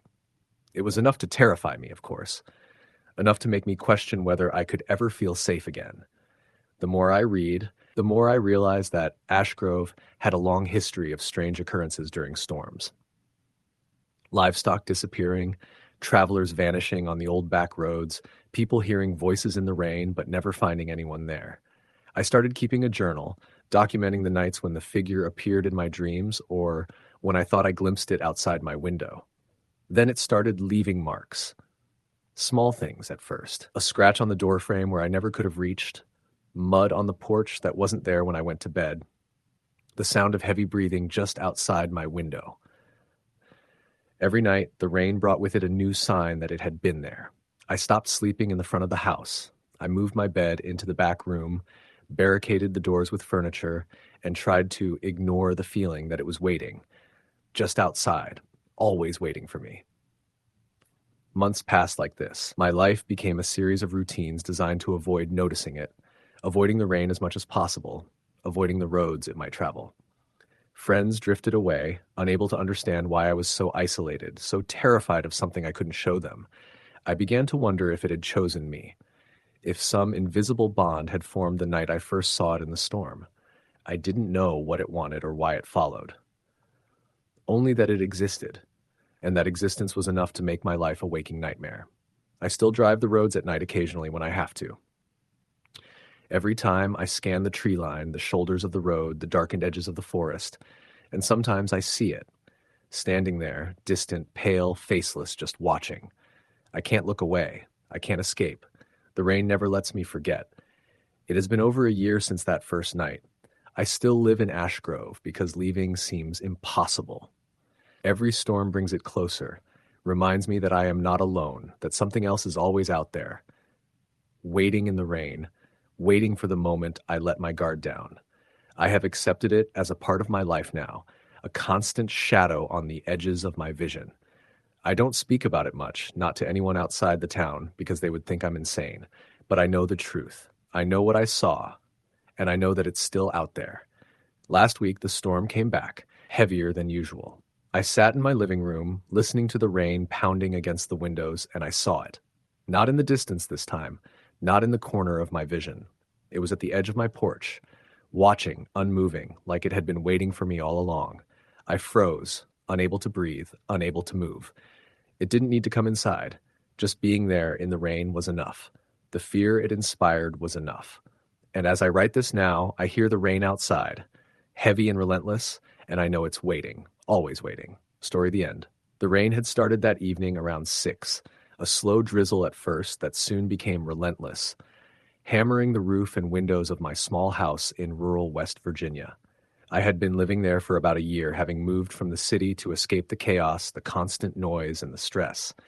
I wanted quiet, isolation, and nights where the only sound was the wind or the distant call of an owl. That's why I didn't think much of the rain at first. I settled into my usual Friday night routine, cooking a simple dinner, pouring a glass of wine, and flicking through the channels, though nothing really caught my interest. The power flickered twice while I was cooking, but it came back each time, and I dismissed it as the storm. The house had old wiring, after all, and storms often made the lights unstable. But when I sat down with my dinner, I felt an odd unease, a heaviness in the air, almost as if the rain outside was pressing down on the walls. I told myself it was nothing, a combination of the storm and being alone. It was around 9 when I first heard it, a soft knock at the back door. My house had only 2 entrances, the front door and the back door that led to a small deck. I froze for a moment, heart beating fast. The rain was pouring so heavily that it was hard to see beyond the glass door. I reminded myself that it could be a neighbor, someone lost, or maybe even a delivery driver. But in the middle of a storm, 2 miles from the nearest road, I knew it was unlikely. I peeked through the blinds, holding my breath. Nothing. Just the downpour and the shadows of the trees swaying violently in the wind. The knock came again, this time a little louder, more deliberate. My stomach turned. I didn't answer. I called out, "Hello?" But no one replied. The silence was heavier than the rain. I grabbed a flashlight from the drawer, my hands trembling, and inched toward the door. My mind raced with every horror story I had ever heard, every cautionary tale about isolation in the country. But when I opened the door, the rain hit me full force, soaking me instantly, and there was nothing. No figure, no footprints, nothing except the wet wooden deck glistening in the flashlight beam. I slammed the door shut and locked it, my heart still pounding. I tried to focus on something else, anything else. I turned on the TV, but the storm seemed to make even the light from the screen weak and fragile. Then I heard it again, a faint scratching coming from the corner of the living room near the window. I froze, listening. The scratching became a slow, deliberate tapping, almost like someone was running their nails along the glass. I told myself it had to be a tree branch, pushed by the wind, but the sound didn't stop, didn't change. It was too precise, too rhythmic to be random. My stomach tightened. I walked to the window and looked out, flashlight in hand.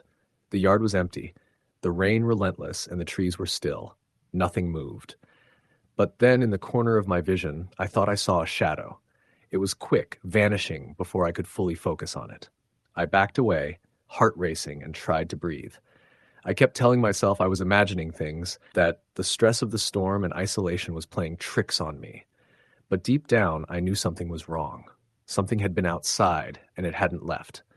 Around 11, the lights flickered again and then went out entirely. The house was swallowed in darkness, broken only by the occasional lightning flash through the windows. I grabbed my flashlight, feeling for the battery pack, and tried to calm my breathing. That's when I heard the footsteps, slow, wet, deliberate, coming from the kitchen. They weren't mine. They weren't mine. I could hear the squelch of something heavy moving across the floor.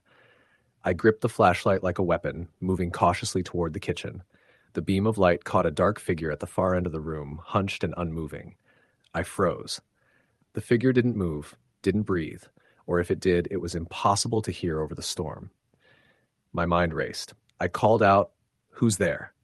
But my voice was weak, shaky, almost swallowed by the rain. The figure didn't respond. I backed away slowly, keeping the beam on it. Then suddenly it moved, too fast, too silent, a blur across the kitchen. It vanished into the hallway, leading to the basement. My heart was in my throat. I ran to the basement door and locked it, barricading it with a chair. The scratching started immediately, wet and insistent, like claws dragging across the wood. My mind screamed at me to leave the house, but the thought of stepping outside in that storm alone was terrifying. I sat on the couch for what felt like hours, clutching a baseball bat, listening to the scratching, the tapping, the low, wet breathing coming from the basement door. Every sound made my blood run cold. I thought I heard whispers, soft, unintelligible, barely audible over the storm. I tried to call the police, but my phone showed no signal. For the first time, I realized how isolated I really was. Around 2 a.m, the storm slowed slightly and the scratching stopped. I drifted into a fitful sleep, haunted by dreams of the dark figure, of eyes that couldn't focus, of wet hands reaching from corners and shadows. I woke around 4 to a new sound, the front door handle rattling. My blood ran cold. I peeked through the peephole. The porch was empty, soaked from the rain, but I swore I saw a shape, hunched, dark, just beyond the door. I didn't open the door. I called the police as soon as I could get a signal. They arrived 30 minutes later, searching the property thoroughly. There were no footprints, no evidence of entry, nothing that explained the sounds, the figure, or the rattling. I stayed with a friend that night, unable to sleep in the house alone. When I returned days later, the house felt heavier. Shadows seemed to linger in corners longer than they should, and the rain still made me anxious, even though storms were common here. Nights became tense exercises in vigilance. I kept the flashlight and bat close, avoiding the basement entirely, locking every door, checking the windows repeatedly. Weeks later, I began hearing the whispers again, soft and wet, impossible to ignore. The scratching at the basement door resumed, more insistent than before. I started keeping a small camera to record any evidence, but the figures always appeared as fleeting shadows, almost indistinct, disappearing whenever I tried to focus. Friends stopped visiting. They said I was paranoid, but I knew the truth. The worst night came in November, with a violent storm, wind tearing through the trees, lightning flashing across the sky. The lights went out completely. I gripped my bat and flashlight, waiting. The dragging, wet footsteps circled the house, and the whispers returned, repeating my name. I tried to ignore them, tried to convince myself it was all in my head, but I knew it wasn't. At some point, I must have fallen asleep, because I woke to silence. The storm had passed, but the air felt wrong, heavy. The front door was open. The flashlight I always kept near my bed was gone. On the kitchen floor were wet footprints leading to the basement door, then stopping abruptly. I didn't go down there. I couldn't. I packed a bag and left 2 days later, never looking back. The house still stands at the edge of the road, surrounded by trees. People pass by unaware, thinking it's just another old country home. But I know the truth. Some things don't belong to this world. They wait in the shadows, in the rain, in the quiet, for someone foolish enough to be alone, someone who will hear the soft whispering in the dark and see the shadow at the corner of the room. Even now, in my new apartment in town, I can sometimes hear it. The faint scratching at a window, the whisper of my name, soft and wet, a reminder that the middle of nowhere never forgets. Every storm brings the memory back, every flash of lightning, every roll of thunder, and I know that somewhere, out there, the dark figure waits for the next rainy night, patient, watching, and ready. Story, the end. I remember the rain that night like it was a living thing, drumming on the roof and the streets, seeping into every crack and corner of the town. I had just moved to a small rural area in upstate New York for work, a temporary position at a maintenance company that required me to be on call for overnight emergencies. The town was quiet, almost eerily so, especially after dark. Streetlights flickered under the downpour, reflecting in puddles that seemed to stretch endlessly. I had rented a small, single-story house on the outskirts of town, just past the highway that cut through dense woods. The realtor said it was cozy and cheap, which was all I cared about at the time. The first day was mostly uneventful. I unpacked, set up my essentials, and tried to get comfortable. But there was a weight to the house, an oppressive silence that pressed against the walls. Even with the radio on, I felt it, the sense that I wasn't entirely alone. I tried to ignore it, chalking it up to imagination. By the time night fell, the rain had started, soft at first, then picking up until it became a relentless torrent. Around midnight, I was sitting on the couch, scrolling through my phone when I first heard it. A soft tapping, like fingernails against wood, coming from the kitchen. I froze. The house was empty, just me, and the sound was too deliberate to be rain against the windows. I tried to convince myself it was nothing, a branch brushing against the siding. I went to check, flipping the kitchen light on. The counters were bare, the sink empty, nothing moved. I laughed at myself and returned to the living room, but the feeling of being watched didn't leave. Sleep came in fits, broken by the storm and occasional creaks in the old house. That night, I woke to the sound of footsteps on the hardwood floor of the hallway outside my bedroom. They were slow, deliberate, almost like someone was pacing. I lay still, heart pounding, straining to hear. The sound stopped suddenly, as if whoever or whatever was out there noticed me. I didn't move until dawn, eventually falling into a restless sleep that left me exhausted. Over the next few nights, the activity increased. The tapping returned at regular intervals, always around 2:17 a.m., accompanied sometimes by a faint whispering I could barely make out. I recorded the sounds on my phone, but playback revealed nothing unusual. Objects started to move. A chair would be slightly out of place, a book knocked off a shelf. At first, I thought it was exhaustion or paranoia, but the pattern was undeniable. One evening, I decided to stay awake and confront whatever was causing the disturbances. I sat in the living room, lights on, bat in hand, listening. Around 2:17, the tapping started again, coming from the hallway that led to the basement. My stomach tightened. The basement door was old and warped, sticking slightly when I tried to open it.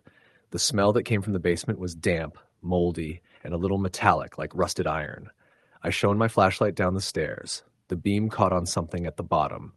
A shadow, not quite human, lingering just beyond the reach of the light. I froze. The shadow didn't move like a person, more like a silhouette pressed into the darkness itself. I called out, "Who's there?" The air felt thick, heavy, and the temperature dropped sharply. A whisper came from the darkness, low and almost mocking. "Leave." I stumbled back, heart racing, nearly dropping the flashlight. I slammed the basement door and bolted it, shaking. I spent the rest of the night in the living room, lights on, watching every corner of the room, listening to the storm. Sleep didn't come easily. When it did, it was filled with dreams of being watched, of shadowy figures moving just out of reach. I started noticing strange occurrences during the day, too. Doors I was certain I had closed left ajar, mirrors reflecting something that wasn't me, faint footprints appearing on the wet floor. It wasn't until the third night that the presence became undeniable. The storm was at its worst. Lightning flashed, illuminating the house in stark, violent bursts. I was in the kitchen when I heard it, a slow, dragging sound coming from the hallway. My bat felt heavy in my hands as I slowly moved toward the noise. The hallway was empty, but the shadows were wrong, stretching and writhing against the walls, moving independently of any light source. I backed up, and the dragging stopped, replaced by the whispering. "You shouldn't be here," it said, close, almost inside my mind.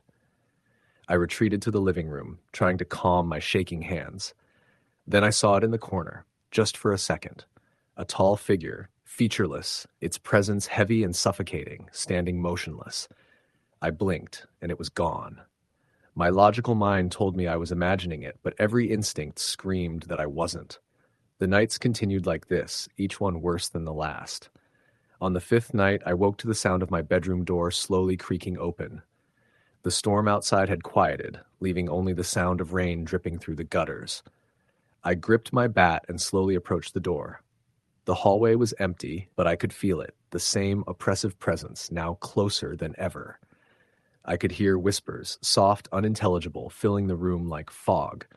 I decided I couldn't stay there anymore. I packed a bag and drove through the rain, headlights cutting through the sheets of water, until I reached a 24-hour diner on the edge of town. I sat in a corner booth, drenched, trembling, telling the waitress I needed coffee and someone to talk to. I tried to explain the house, the shadow, the whispers. She smiled politely but didn't say much. I knew she didn't understand, couldn't. I didn't return to the house. I left town the next morning, renting a motel further away, hoping distance would help. Even then, I felt it. The nightmares persisted, the whispers echoing in my ears whenever it rained. I would wake in the middle of the night, convinced I could hear footsteps, tapping, scratching, always around 2:17. Months later, I drove past the town again. The house still stood, quiet and unassuming, rain slicked and abandoned. I couldn't tell if anyone was inside, but I knew it didn't matter. Whatever had been in that house, whatever had been watching me, was still there, waiting. I've moved since then, many times, but the memory hasn't faded. The rain still brings it back, that same oppressive fear, that certainty that something unseen is watching, waiting. I can't explain what I experienced. There's no logical explanation, and no one I've told seems to believe me. But it was real.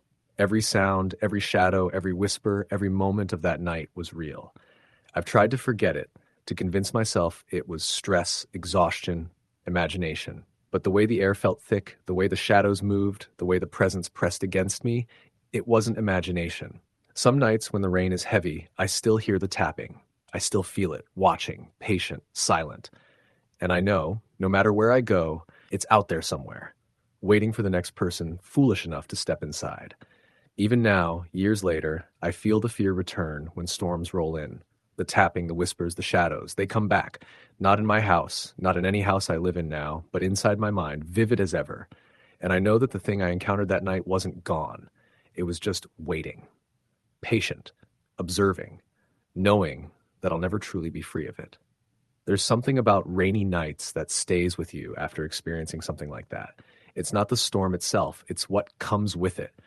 Isolation, darkness, the way the world contracts until there's only you and the unseen. Some things, once they've touched you, never let go.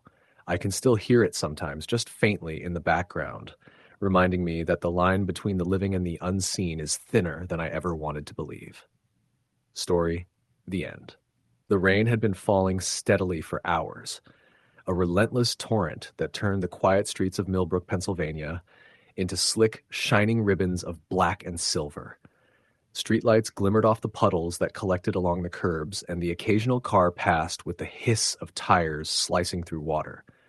The town, small and almost forgotten by the modern world, was eerily silent except for the rhythmic pounding of the rain and the occasional rumble of distant thunder. Most of the residents were tucked safely inside their homes, ignoring the storm and hoping it would pass before nightfall. I had been driving for hours on Route 52, returning home from a late-night shift at the diner where I worked. The long day had left me tired and drained, and I hadn't wanted to be out in the rain, but necessity and stubbornness kept me moving. My windshield wipers squealed in protest as I struggled to keep the wet glass clear. Occasionally, lightning would flash, briefly illuminating the dark, empty fields that stretched on either side of the highway, broken only by the occasional farmhouse or barn. The night felt thick, almost viscous, like the rain had congealed into the darkness itself. It was then that I saw him. At first, I thought he was a trick of the headlights, the rain distorting his figure. But as I slowed down, my tires crunching along the wet gravel shoulder, it became unmistakable. A man, soaked to the bone, standing in the middle of the road. He waved frantically as I approached, and my heart skipped a beat. Normally, I would have passed him by, or at least slowed with caution, but something about his posture, the urgency in his gestures, compelled me to stop. I rolled down the window, letting the cold rain hit my face. "Please," he said, voice hoarse and almost drowned out by the pounding storm. I need a ride. My car's stuck just up ahead." I hesitated. There were times when caution was the better part of wisdom, and picking up a stranger in the middle of a storm seemed like the height of foolishness. But I also couldn't leave him there, and there was something about the fear in his eyes that made me act against my better judgment. I unlocked the passenger door. He climbed in quickly, Hank shivering violently, water dripping from his hair and coat. "Thank you," he muttered, barely audible. I asked him for directions, and he gave me a street name, One I knew well enough to recognize as a route through the old outskirts of town, through woods and fields that most people avoided at night. The car was silent for several miles, only the sound of rain and the squealing wipers filling the space between us. Then I noticed him staring out the window. His expression was tense, almost frozen with dread. I followed his gaze and noticed something moving, or maybe standing, at the edge of the road ahead. A figure still, almost blending into the darkness and yet unmistakable. I slammed on the brakes. The tires skidded across the slick pavement as I swerved, and the figure didn't move, didn't respond. My passenger leaned forward, eyes wide, whispering something I didn't catch. I honked repeatedly, my heart hammering in my chest. Then the figure vanished. "I told you, that's not him," my passenger said, voice barely above a whisper. "That's not him." "What are you talking about?" I asked, panic creeping in. His head swiveled slowly, and for a moment I saw something in his expression that made my blood run cold. He wasn't just scared, he was terrified, but also different. There was a darkness in his eyes, a depth that didn't seem human. I told myself it was the exhaustion, the storm, the stress, but the unease only grew as I drove on. The directions he gave me led down a narrow, overgrown road, one I hadn't traveled in years. Trees leaned in over the road, branches scraping the roof of the car and making the already oppressive darkness feel suffocating. Finally, the road ended at a small clearing, and I saw the house, an old Victorian structure, mostly hidden by ivy and shadows, its paint peeling and windows dark. He turned to me as he reached for the door. "Don't? Don't come inside," he said.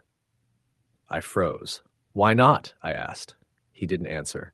He opened the door and slipped inside, vanishing into the darkness. I sat in the car, gripping the steering wheel, debating whether to follow him or leave. That's when I heard it, a low, guttural sound coming from the house, like something dragging across the wooden floorboards. I shivered, feeling the hair on my arms stand on end. The rain continued to fall, and I started the car, intending to leave. As I pulled onto the road again, I glanced back, and the sight made my blood run cold. He was standing at the doorway, watching me, but wasn't the man who had gotten into my car. His face was twisted, unnaturally elongated, eyes black and empty, mouth stretched into a silent scream. I didn't stop. I drove until I reached the first gas station I could find, parked under the harsh fluorescent lights, and tried to calm myself. I called the police, but there was no signal, no connection. I couldn't explain what had happened, and I couldn't convince myself it was a hallucination. Days passed. The storm subsided, but the unease never did. I avoided that road, but sometimes I thought I could hear the soft tapping of something at my window at night. The man, or whatever it was never far from my mind. Weeks later, curiosity got the better of me. I drove back to the clearing during daylight, hoping to see the house again and find some rational explanation. But there was nothing. No house, no sign that anyone had ever been there. Only wet grass and a muddy clearing where the road ended. I asked locals, neighbors, even the local historian. No one remembered any house at that location. No man in a trench coat, nothing. It was as if the storm had swallowed it all. The house, the man, and the horror itself. Life went on, but the memory remained, haunting every storm, every lonely drive on a rainy night. I would catch myself staring at shadows, hearing taps on my windows, or faint whispers calling my name when no one was there. Sometimes, when the rain began to pour, I could swear I saw a figure standing at the edge of the darkness, trench coat soaked, hand raised as if to wave. I tried to rationalize it, tried to tell myself it was just fear, imagination, the product of too many late nights and too many storms. But deep down, I knew it was real, and I knew it wasn't gone. Years have passed, yet every time the sky darkens and the rain begins to fall, I feel the same cold dread as that night. I avoid driving alone on rainy nights, always watching the mirrors, always scanning the edges of the road, and sometimes, just sometimes, I hear a faint voice, a whisper carried on the wind calling my name, soft and pleading. I've learned to recognize the signs now. The storm is never just a storm. The tapping, the shadows, the flicker of movement, they all mean the same thing. It's watching, waiting, patient as it always is. And I know that one night I will see it again. Even now I can feel it following me, lurking just out of sight, on every rainy night, in every shadow. It doesn't need to rush. It never rushes. The rain will bring it back, and when it does, I'll have nowhere left to hide. Story the end. The rain had been falling steadily for hours, a relentless curtain of water that hammered the roof of my small apartment and pooled along the cracked sidewalks outside. I lived on the outskirts of Philadelphia, in a neighborhood where streetlights flickered and the occasional car would pass, splashing through the wet streets like it didn't matter that someone could be walking. I had just finished a late shift at the diner downtown, wiping my hands on my uniform, and trudged through the darkened streets, the hood of my jacket pulled tight against the wind and the cold. Most nights like this, the world felt quiet in a comforting way, but that night there was something in the air that pressed down on me, heavy and anxious. The rain had a rhythm that seemed almost alive, tapping against the windows in uneven bursts like fingertips drumming. As I walked, I noticed that the street was empty. Usually there were other late-night wanderers, or at least the occasional drunk staggering home, but tonight it was completely silent, aside from the rain and my own footsteps echoing against the wet pavement. When I got to my car, a beat-up 2008 Honda Civic that had seen better days, I realized that I'd forgotten my umbrella. I cursed under my breath and pulled open the driver's side door. My fingers were numb as I fumbled with the keys, and I could feel water soaking my jacket from the collar down. That's when I saw it. At first I thought it was just a trick of the rain and the streetlights, but no. There was a figure standing across the street, barely visible in the sheets of rain. It was a man, tall and thin, wearing a dark coat that clung to him in the rain. He was just standing there, motionless, staring in my direction. I froze, gripping the keys so tightly my knuckles turned white. My mind raced. Maybe he was waiting for a cab. Maybe he was a pedestrian like me, but something about the way he stood there made my stomach twist. His head was tilted slightly, unnaturally, and I could swear he wasn't breathing, just staring. I forced myself to look away and climbed into the car, locking the doors as soon as I was inside. The heater kicked in, blowing warm air across my damp clothes, but the unease didn't leave. I started the engine, and as soon as the tires hit the wet asphalt, I glanced in the rearview mirror. He was gone. My heart was racing, but I told myself it was just my imagination. The rain played tricks with shadows, and I'd been on edge after a 12-hour shift. I turned onto the main road, hoping to get home quickly. The windshield wipers struggled against the downpour, leaving streaks and blurs that made it hard to see far ahead. That's when I noticed the first sign that made me really panic. Tire tracks in the puddles along the side of the road, following my car. They weren't from other vehicles. They were single sets of footprints, the kind you'd leave if you were walking fast through the rain, and they matched my car perfectly, keeping pace as I drove. I told myself I was imagining it, that the reflection of my headlights in the water was creating illusions. But the tracks kept following me, stretching into the shadows, never breaking pace, never slowing down. My breathing became ragged, and I gripped the steering wheel like my life depended on it. I turned onto a side street, hoping to shake whoever or whatever it was. The street was darker, narrower, lined with old houses whose windows reflected nothing but rain and shadows. That's when I saw movement, something darting from one side of the road to the other, disappearing behind a fence, then reappearing a few feet ahead. I swerved slightly to avoid it, heart hammering, but there was nothing there. I thought maybe it was a stray dog or a raccoon, but the way it moved, almost gliding rather than running, didn't make sense. I decided to call my friend, someone I trusted, hoping the sound of a familiar voice would calm me down. My phone was in my pocket, but when I tried to unlock it, the screen went black. Dead. No amount of pressing the power button brought it back. I cursed again and tried the car's Bluetooth to call 911, but the connection wouldn't work. No signal. Nothing. That's when I saw him again. The same man from earlier. He was now standing directly on the side of the road, only 10 feet from my car.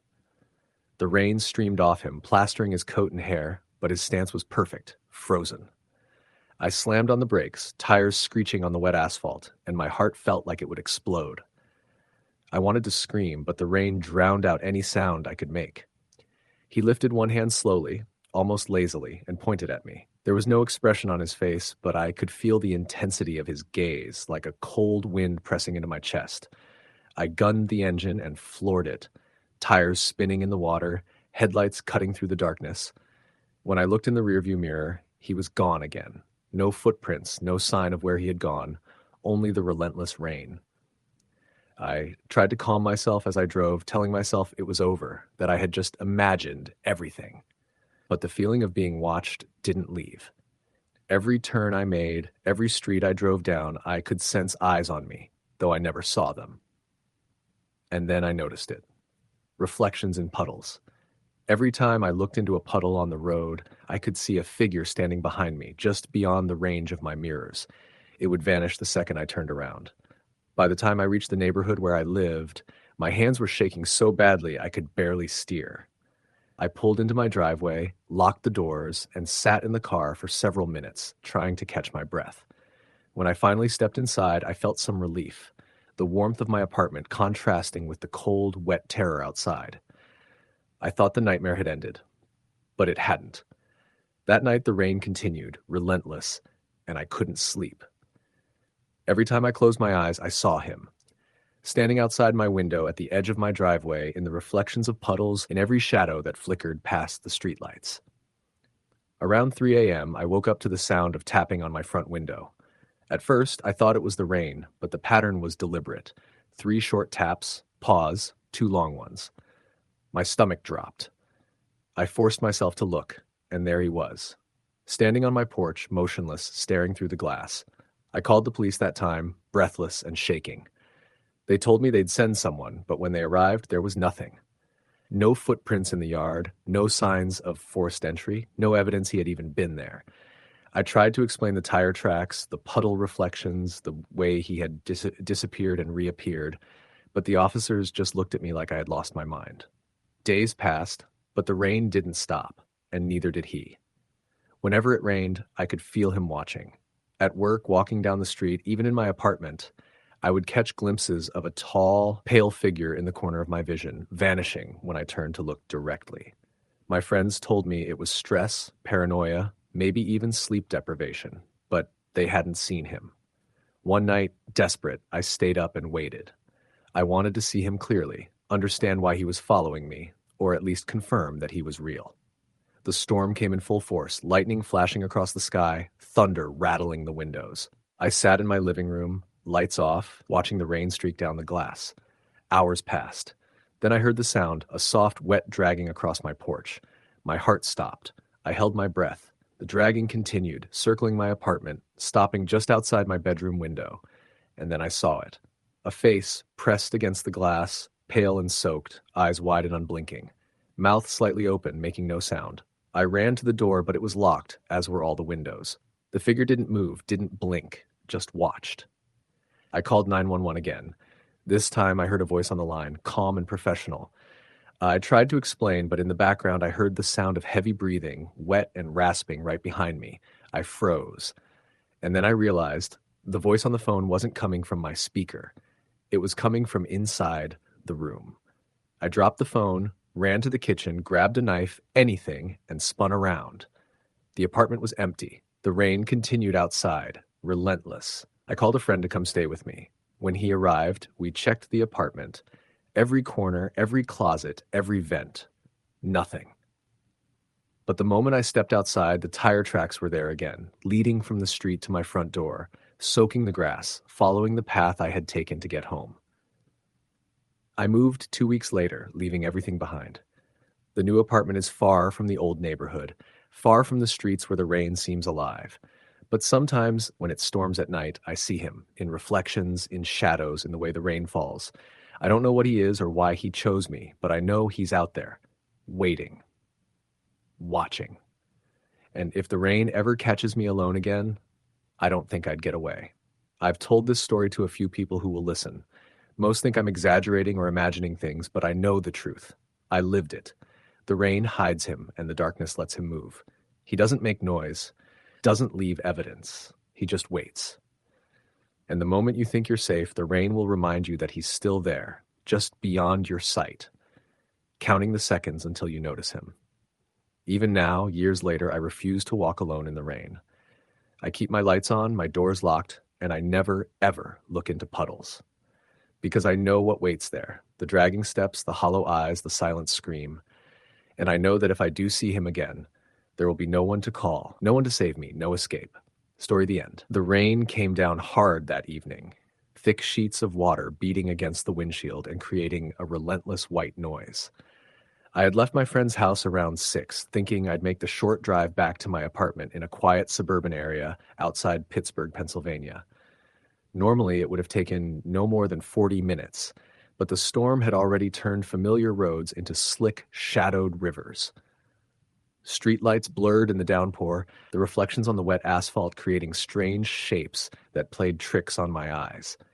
I had always been a cautious driver, especially in bad weather, but that night I couldn't shake the feeling that something was off.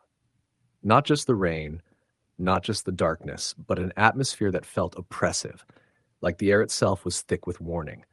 I tried to focus on the road, on keeping a safe distance from other cars, but my mind kept drifting to the things I had read about accidents on stormy nights, the ones that happened suddenly, often without warning.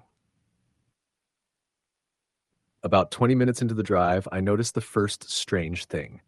A car parked on the shoulder of a narrow country road, hazard lights flashing even though no other cars were around. At first, I assumed someone had broken down, but something about it made me uneasy. It was an older model sedan, dark green, the paint faded and peeling. The driver's side door was slightly open, but no one was visible. Instinctively, I slowed down, peering into the rain-soaked windows, but my headlights reflected back nothing but the empty interior. Something in the pit of my stomach screamed at me not to stop. The words of my father came to mind. Always trust your gut. It's usually right. I kept driving, my eyes flicking to the rearview mirror every few seconds. Nothing followed, at least not yet. The road curved sharply, flanked by thick forests that seemed to close in around me. Trees dripped water onto the shoulder, and the occasional fallen branch made me swerve slightly. That's when I saw it. A figure standing under the shadow of a tree, soaking wet, motionless, staring at me. I slammed on the brakes, my heart hammering. The figure didn't move, just stayed there, eyes fixed on me. I tried to convince myself it was someone just waiting for a ride, but the way the rain glinted off the figure's clothes and the stillness of it made me certain it wasn't human. I sped past as quickly as I dared, keeping my eyes on the mirror. The figure stayed in the same place, then, somehow, appeared on the other side of the road, moving in a way that made no sense. My pulse raced, and I had to fight the urge to turn the car around, even though every instinct screamed at me to keep going. Minutes later, I reached a small bridge over a creek, the only thing breaking up the endless stretches of forest. That's when I noticed a second figure, crouched near the guardrail, as if waiting for something, or someone. My stomach dropped. The figure didn't move as I passed, but I could feel eyes on me, even after I was beyond it. I reached a stretch of road that led into a tiny town. The streets were almost completely deserted, which was unusual for a Saturday night. A diner on the corner had its neon sign flickering, half burned out, the letters barely readable. Open. I parked in front, grateful for the artificial light and human presence. The diner was nearly empty, save for a man sitting in the corner booth, hunched over his coffee. His face was shadowed, but something about him made me uneasy. I sat at the counter, ordered a coffee, and tried to calm myself. The rain had slowed slightly, but the memory of the figures on the road stayed with me, gnawing at the edges of my mind. The man from the booth didn't say anything, but after a few minutes, he stood and walked past me to the bathroom. I noticed his hands were trembling slightly. When he returned, he muttered something under his breath, not looking at me. I asked the waitress about the town. Is it always this quiet at night? I said, trying to make conversation. She shrugged. You don't usually see too many people when it rains like this. Most folks stay inside. I nodded, but it didn't ease the growing tension. I finished my coffee quickly, paid, and left, hoping to make it the last 15 minutes to my apartment without further incident. The drive resumed normally for a few minutes, but the storm wasn't finished. Rain battered the windshield, and the road shimmered with reflections. That's when I saw it again, the first figure now standing on the side of the road just beyond the last cluster of houses. I swerved instinctively, hitting the brakes and skidding slightly, heart hammering. The figure was tall, featureless in the shadows, wearing what looked like a long coat that clung to its body in the rain. I couldn't explain it, but I felt certain it was following me. Every time I thought I had put distance between us, I would catch a glimpse of movement in my peripheral vision. Sometimes it was just the trees, swaying in the wind, but other times it was unmistakable. The figure, always there, keeping pace with me, impossible to lose.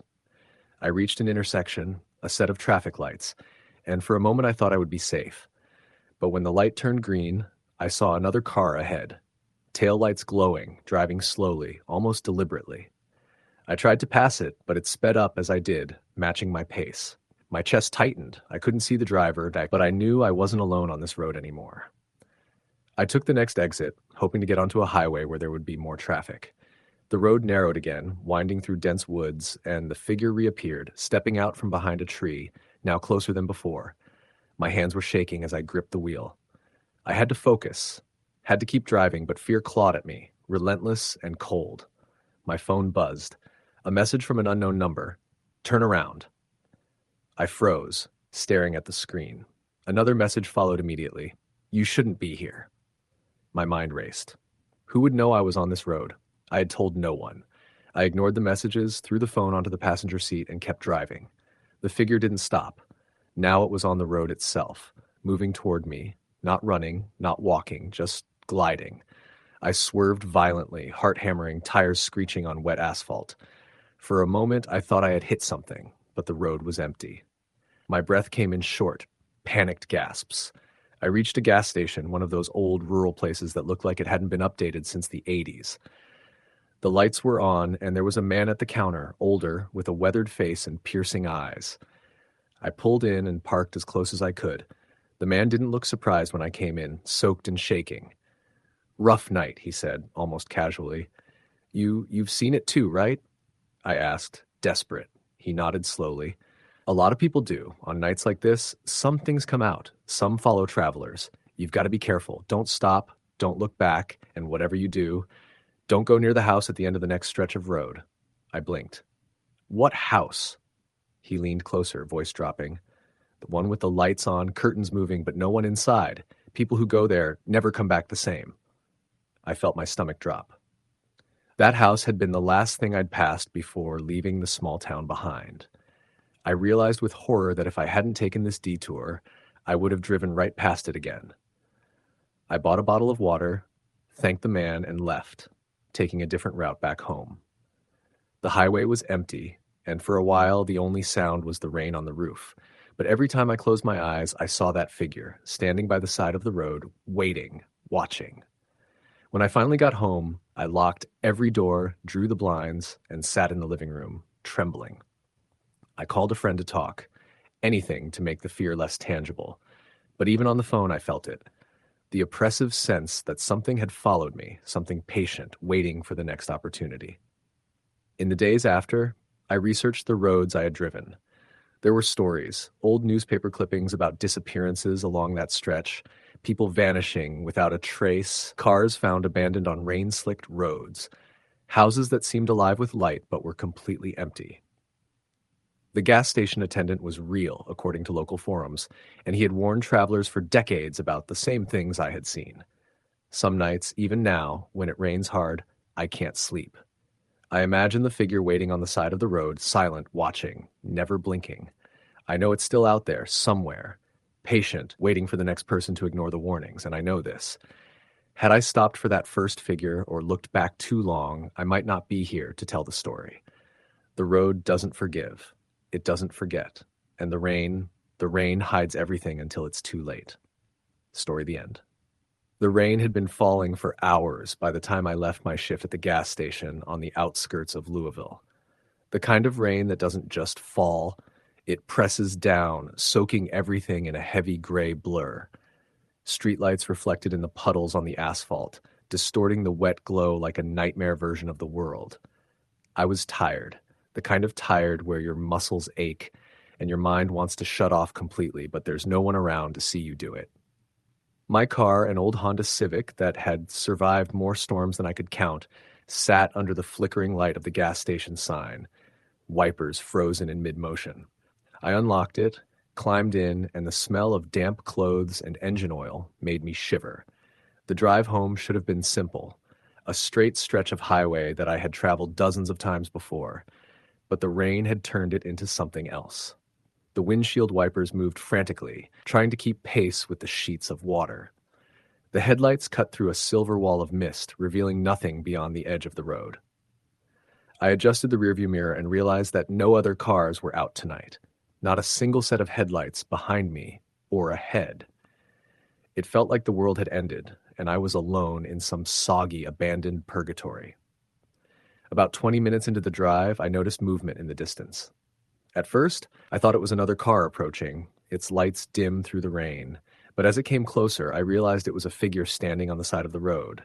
He, or it, was soaked to the bone, jeans clinging to legs, a hood over its head, arms hanging loosely at its sides.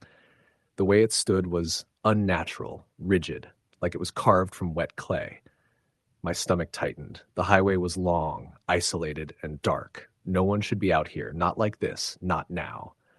I slowed my car, unsure if I should stop. The figure didn't move, didn't wave, didn't even look toward me. It just stood there, waiting. My rational mind tried to make sense of it. A hitchhiker, someone in trouble, but the way it held itself, still and silent, sent a shiver down my spine. I considered driving past, giving it a wide berth, but something in the pit of my stomach screamed that I couldn't just pass. I rolled down the window, the cold rain immediately soaking my arm, and called out, "Hey, are you okay?" The voice sounded alien in the dark, muffled by the rain. The figure didn't respond, not even a twitch. I rolled the window back up and hesitated, debating whether to drive past quickly or pull over completely. Before I could decide, it moved. It wasn't a walk, not exactly. Its limbs seemed to bend at impossible angles, jerking like a puppet being pulled by invisible strings. I slammed the brake, tires skidding on the slick pavement abaft, and my heart leapt into my throat. The figure was at my side in an instant, just outside the window. I could see its face now, pale and dripping with rain, eyes black and empty, staring straight at me. The world seemed to slow down. Time itself was bending. My hands gripped the wheel so tightly it left impressions in my skin, knuckles white. Then, just as suddenly as it appeared, it was gone. The highway was empty again. No sign of it anywhere, not even footprints in the wet asphalt. My pulse raced. My car engine rattled as if struggling to catch up with the sudden shock. I kept my eyes glued to the road ahead, unable to shake the sense that I was being watched from the shadows beyond the reach of my headlights.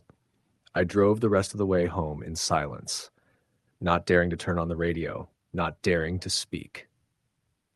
The apartment was dark and quiet when I arrived.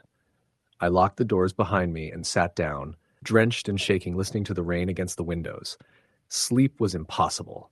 Every flash of lightning made my heart jump. Every rumble of thunder made me flinch. I kept thinking about the figure, the way it moved, the hollowness of its eyes, and I knew, somehow, that it hadn't just been a random stranger. The next day, I tried to rationalize what had happened.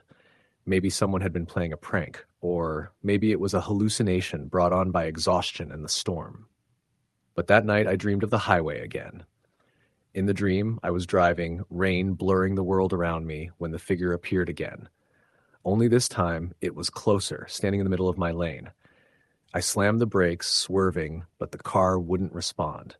It was like I had no control.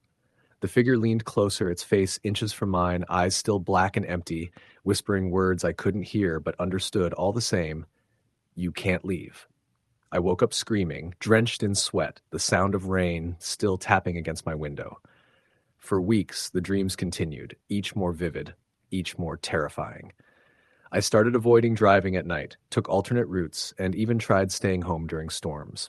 But every time it rained heavily, I felt its presence, the weight of its gaze pressing down on me, reminding me that it was still out there. About a month later, I was forced to drive during a storm again. A family emergency had come up, and I had no choice but to take the highway. As soon as I entered the familiar stretch, my hands gripped the wheel tightly, heart hammering. The rain fell in sheets, reducing visibility to almost nothing. Then I saw it, standing at the edge of the road, arms outstretched, head tilted, waiting. My breath caught. I wanted to drive past, but I couldn't. My body froze. It watched me approach, and I swear it smiled, or something like a smile, a distortion of human expression that made my skin crawl. Before I could react, it moved again, faster than I thought possible, standing directly in front of the car. I swerved off the road, tires spinning in the mud, heart in my throat. When I looked up, it was gone. No footprints, no mud, no trace of it. Just the rain, relentless and indifferent. After that night, I stopped going out at all during storms. I avoided the highway entirely. I installed locks and cameras, though I never reviewed the footage. I was afraid of what I might see.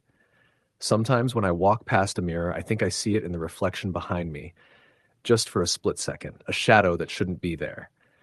I keep my apartment lights on, even during the day. I don't sleep well. I don't drive at night. The rain has become a trigger, a signal, a warning that it's still out there, waiting. I started seeing patterns in the world around me. Footsteps in the hallway outside my apartment, lights flicking on and off, doors slightly ajar even when I know I locked them. My friends notice the change in me. They say I'm paranoid, that stress is getting to me, but they don't understand. No one could understand. How could I explain something that defies reason, that moves faster than humanly possible, that vanishes into the air, leaving nothing behind? The dreams never stopped. Each one is more vivid than the last. I'm back on the highway, the rain blinding me, the figure appearing, always at the edge of my perception until it's suddenly there, inches away. Always whispering, though I can't hear the words clearly. But I understand them. You can't leave, it says. Not yet. Months have passed, but the fear hasn't waned. It's part of me now. The figure is patient. It doesn't need to chase me constantly.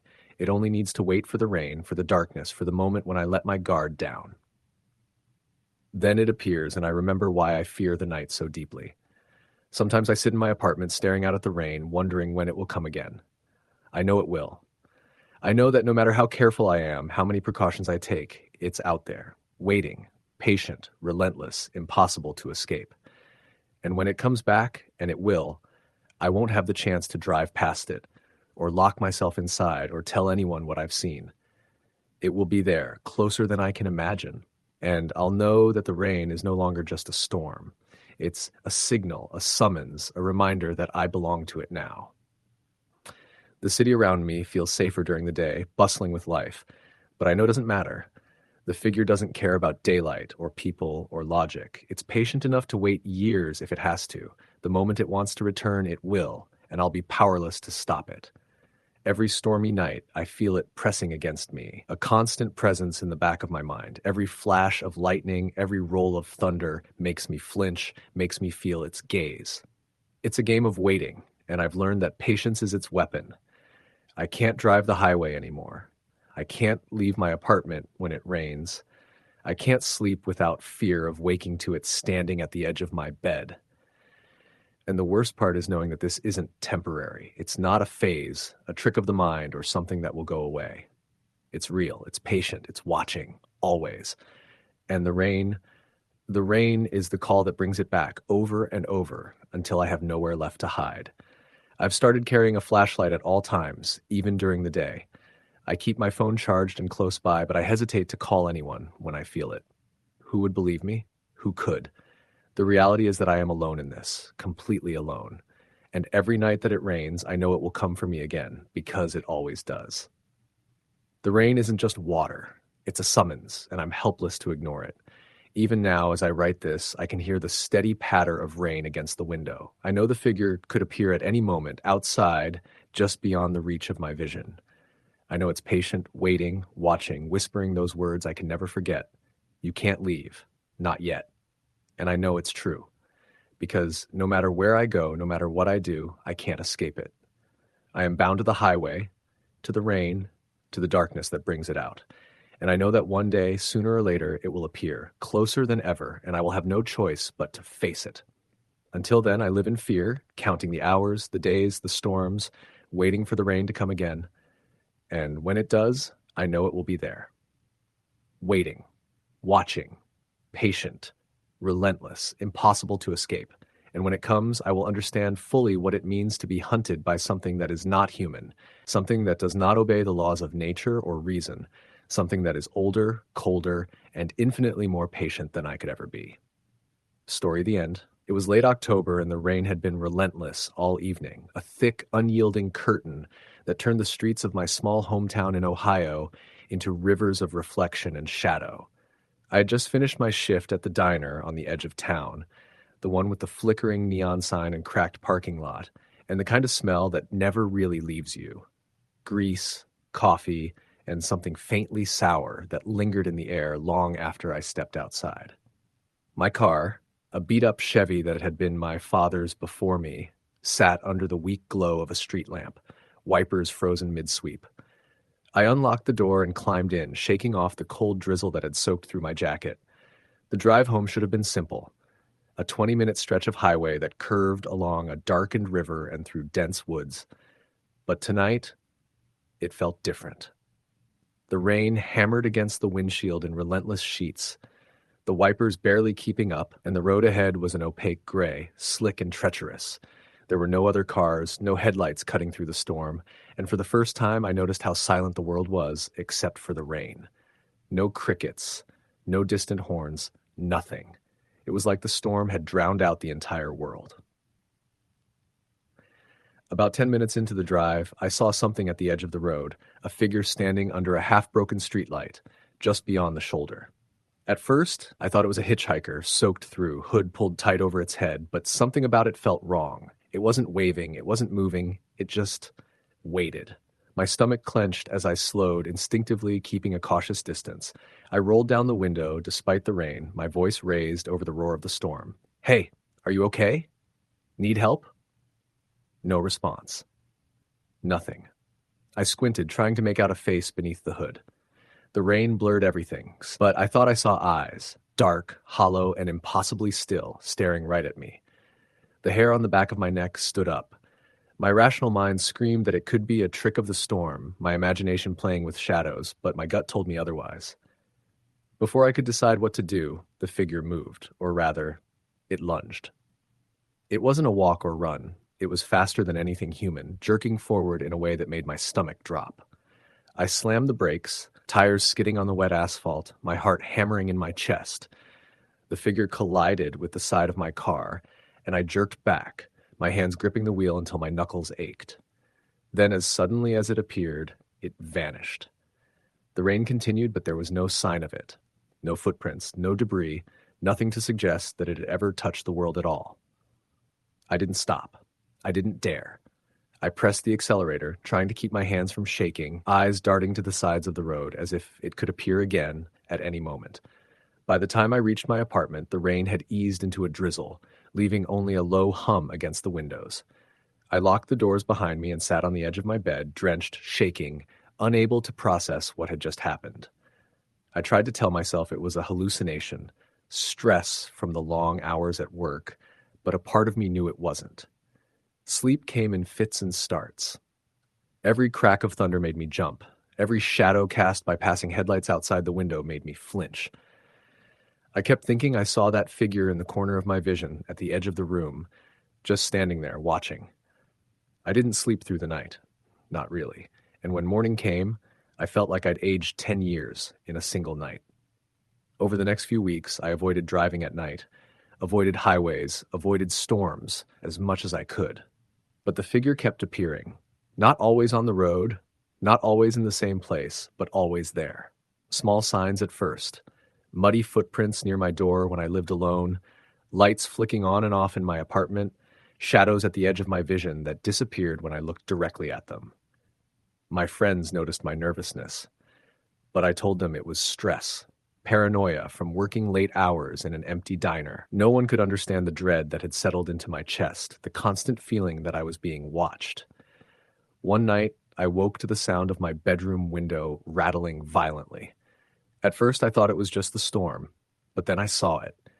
Outside, standing on the fire escape, the same figure, hood dripping wet, face still hidden, but the eyes unmistakably hollow, staring straight at me. My body froze. I couldn't move, couldn't breathe. I wanted to scream, but my voice didn't work. It just stood there, utterly still, watching me. The rain slid down its clothes in dark rivulets, and I realized the storm wasn't hiding it, it was highlighting it, making it more real, more present, more terrifying. I don't remember how I got through that night. I stayed awake until dawn, lights on, every shadow in the apartment checked, every lock double-checked. I didn't leave the room. I didn't even move from the corner near the door. And when the sun finally rose, I dared to look outside. The fire escape was empty, the street below deserted, the rain finally subsiding. But I knew it hadn't gone. It never really went. The dreams began shortly after that. I was driving the highway again, rain pounding against the windshield when it appeared in the lane ahead. I slammed the brakes, but the car didn't respond. I couldn't get out.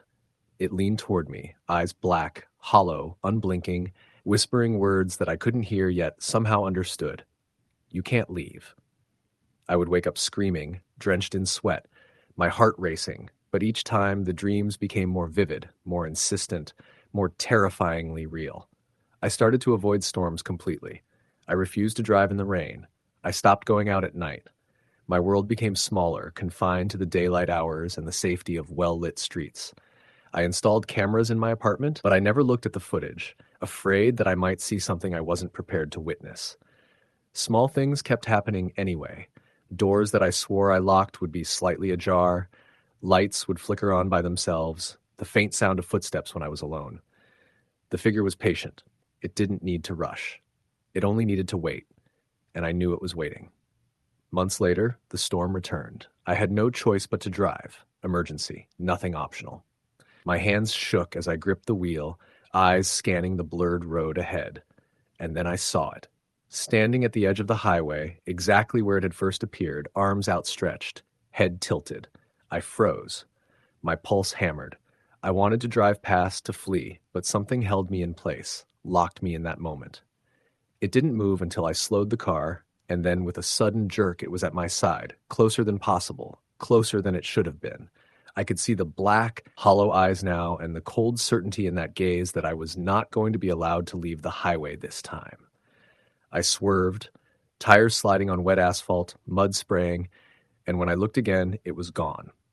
Vanished like smoke, leaving no trace but the echoing pounding of my own heartbeat. I kept driving, not stopping until I reached the safety of my apartment. I didn't sleep that night, didn't eat, didn't even turn on the lights. I sat in the corner of my living room, waiting for dawn, praying that it had truly left. It never left. The presence lingered, a cold, silent weight in the air around me. Every rainstorm, every shadow, every flicker of light makes me think of it, makes me feel it just outside the edge of my vision. I've begun carrying a flashlight everywhere, even during the day. I keep my phone close at all times, and I don't answer knocks at the door after dark. Every stormy night, I can feel it, patient, waiting, watching. I know it could appear at any moment, not as a figure on the road, not as a shadow in my apartment, but in ways I can't predict, ways I can't escape. I've tried to explain it, tried to tell friends, but they either laugh or dismiss it as paranoia, exhaustion, too much stress. They don't understand the kind of fear that creeps into your bones, the kind that doesn't fade with sunlight, that doesn't vanish with company or distraction. I live in that fear constantly now, always aware of the rain, always aware of the dark spaces just beyond my perception. The figure is patient. It doesn't need to rush. It will wait, and I will see it again. I don't know why it follows me, why it chooses me, why it exists at all. I only know that every time it rains, every time the dark stretches of highway are slick and shining, every time a storm presses down on the world, I feel it again, standing at the edge of my vision, waiting, watching, silent, patient, and whispering in a voice that seems to come from inside my own skull, "You can't leave, not yet." Years may pass, storms will come and go, and I know with a certainty that chills me more than the coldest rain that it will appear again closer, darker, more patient than ever, and there will be nothing I can do to stop it, because the rain is its signal, the darkness its ally, and I am trapped in its patient, relentless grip. It's the end. The rain had been coming down in sheets since late afternoon, drumming against the roof and the windows of the old rental house where I had moved just a week prior. The neighborhood was quiet, the sort of quiet that felt uneasy when combined with the constant low rumble of thunder. I had picked the house because it was cheap, and because I needed a place close to my new job in the city. But as I sat on the couch, wrapped in a blanket, I couldn't shake the feeling that something about the place was off. The kind of feeling that doesn't announce itself with a bang, but creeps into your bones slowly until it's all you can feel. The night had already darkened, and the streetlights outside cast a dim orange glow over the slick asphalt. My phone buzzed with a text from my roommate, Jason, who was out of town for the week. "Don't freak yourself out. It's just a storm. House is fine," he typed, clearly aware of my unease from our phone call earlier. I appreciated the effort, but it didn't help. I had lived alone before, but there was something about this place, something about the air itself, that made the hairs on my neck stand up. I tried to distract myself by watching a movie, something light, but the sound of rain pounding on the windows was louder than anything on the screen. Lightning flashed, illuminating the living room in stark white, and for a brief moment, I thought I saw a figure standing outside the front window. My stomach clenched, and I told myself it was a trick of the light, a shadow from the trees swaying in the wind. I forced my attention back to the screen, but my mind kept drifting to the window, to the silhouette that seemed too still, too solid to be just a shadow. Hours passed. The storm showed no sign of letting up, and sleep was out of the question. I paced the living room, my socks sliding across the hardwood floors, each crack in the floorboards sounding like gunshots in the silence. I kept checking the windows, making sure they were locked, even though I knew they were. That was when I heard it, the faintest sound of footsteps in the hallway leading to the bedrooms. At first, I convinced myself it was the wind, or perhaps the old house settling. But then I heard it again, soft, deliberate, moving closer. I froze. The rational part of my brain screamed at me that there was no one else in the house. Jason was away. I had locked all the doors. And yet, the sound continued, deliberate and rhythmic, coming closer to the living room. I grabbed the baseball bat I kept by the couch, telling myself I was being absurd, that maybe I had imagined it. But the next step was unmistakable, right outside the doorway to the kitchen. My heart was pounding, my palms slick with sweat, and I realized I couldn't just sit there anymore. I had to see what it was. I took a deep breath and stepped into the hallway, swinging the bat with me. The hallway was empty. The lights flickered as another flash of lightning illuminated the corridor. I strained my ears, but there was nothing. No movement, no sound, nothing. My stomach twisted, a cold knot of fear settling in my gut. I backed into the living room, trying to convince myself I was imagining things. That's when I saw it. The front door, the lock intact, but the doorknob was slowly turning. I didn't move. I couldn't.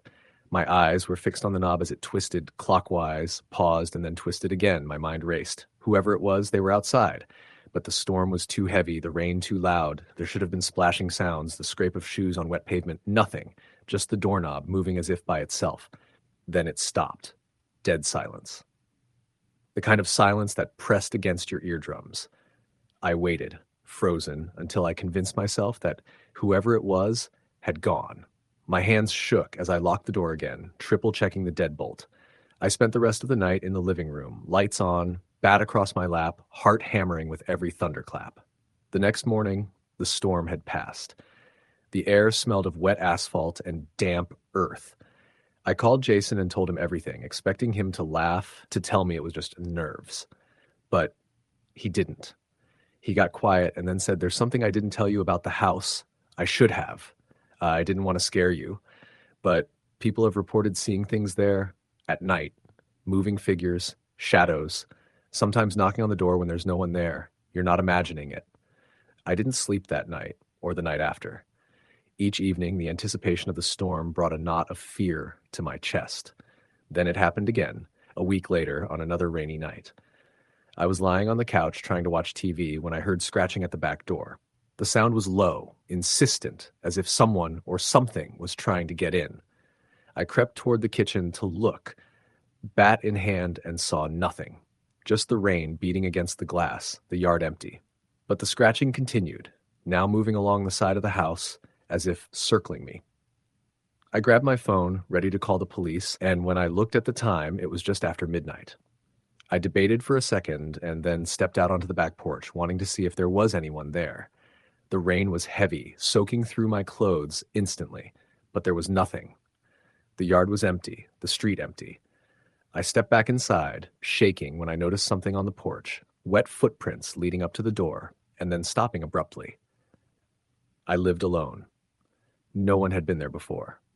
And now there was no one there at all. I started locking every window, every door, even the small basement window that had seemed secure. I installed cameras, thinking that seeing whatever it was might calm me. The footage showed nothing, empty rooms, empty hallways, but the audio picked up faint whispers at night, almost indiscernible, like someone muttering behind me when I was alone. I played it back over and over, straining to understand, but it was never clear. Just low murmurs, unintelligible but distinctly human. Then came the night of the pounding.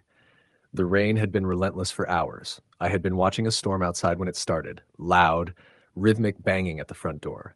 I jumped up, heart in my throat, bat ready. It wasn't just a knock. It was the kind of pounding you hear when someone is desperate to get in. I called 911, my voice shaking. "Please, come quick," I said. "Someone's at my door." When the dispatcher asked if I could see anyone, I froze.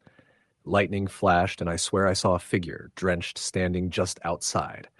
I told the dispatcher, but when they asked me to describe it, the figure was gone. The pounding stopped. When the police arrived minutes later, the storm had passed. No one was there. No footprints in the mud, no tire tracks on the wet road, nothing. I told them everything, every sighting, every sound. They listened politely, then said they couldn't find anything, that it was probably stress, or maybe the storm playing tricks. I wanted to argue, to tell them the truth, that it was something more. But I didn't. I couldn't. I was shaking too much. I moved out a week later, unable to stay another night.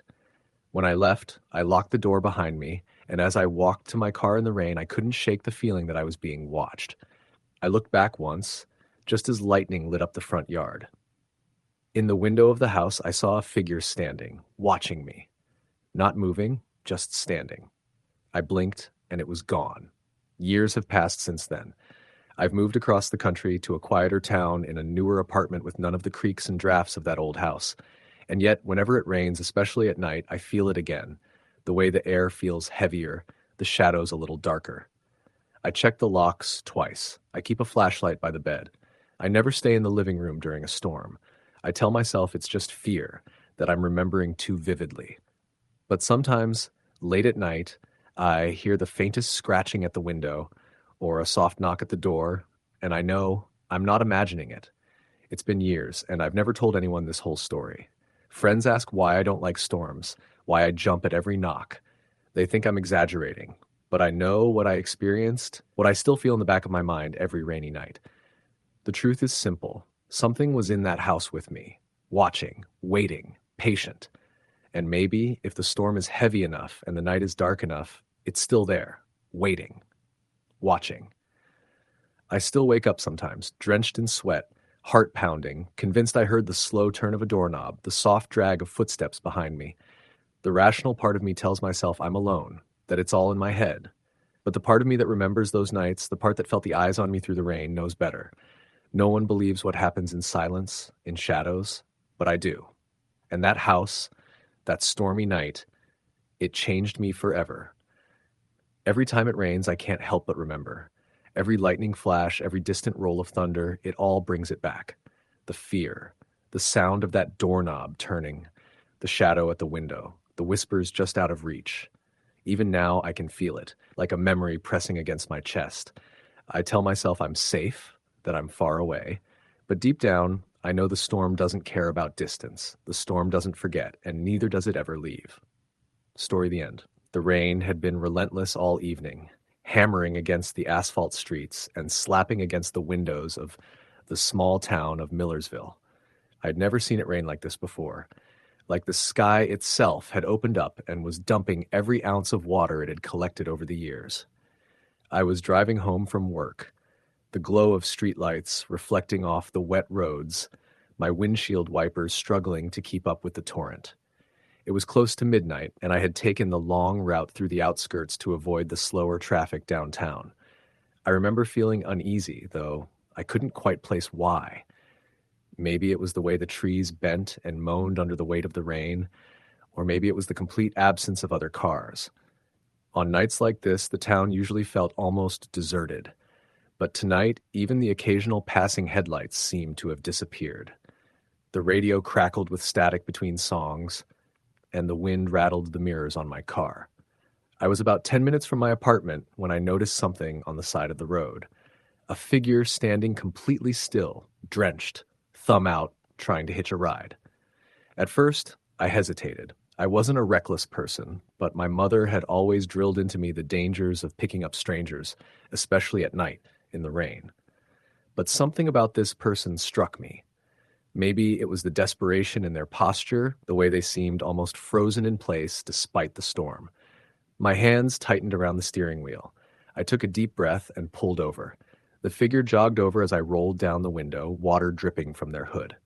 It was a man, probably in his late 30s, wearing a soaked hoodie and jeans. His face was pale, lips slightly blue from the cold, and he looked exhausted, almost manic. "Thanks," he said, voice trembling. "I've been walking for miles." "Where are you headed?" I asked.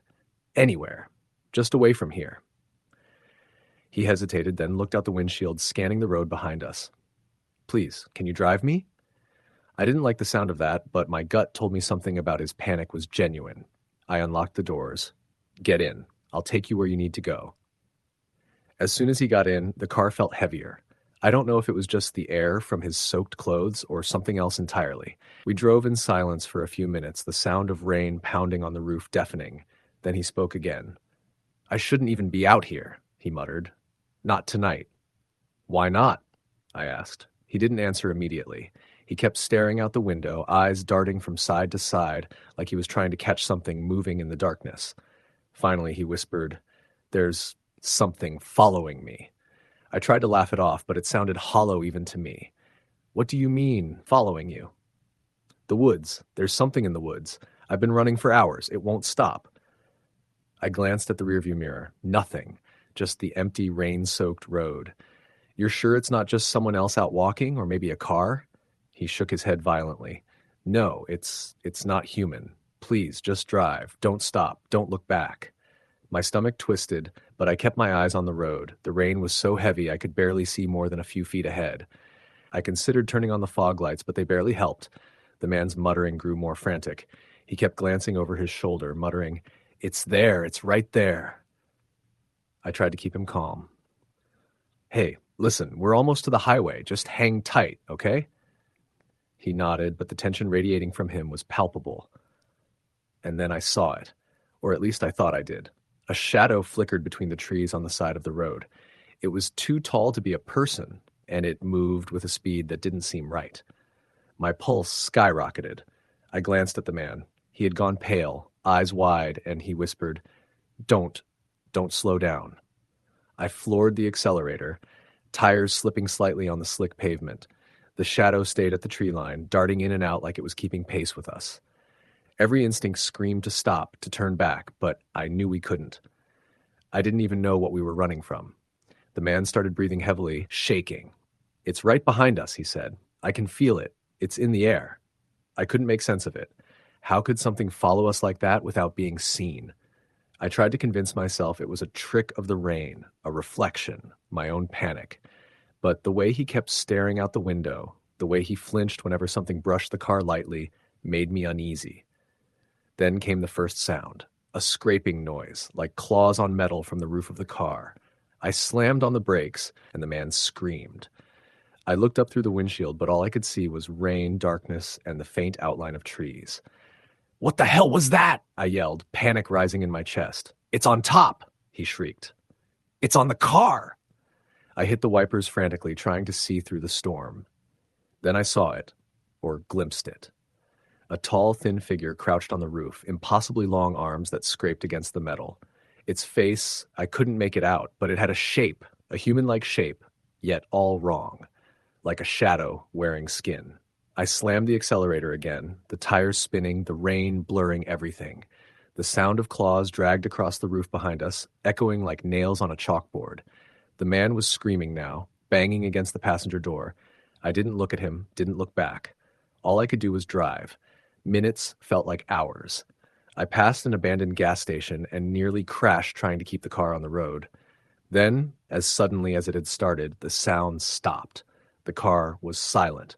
I slowed down cautiously, heart hammering, glancing in the rearview mirror. Nothing. Just the dark, empty road stretching behind us.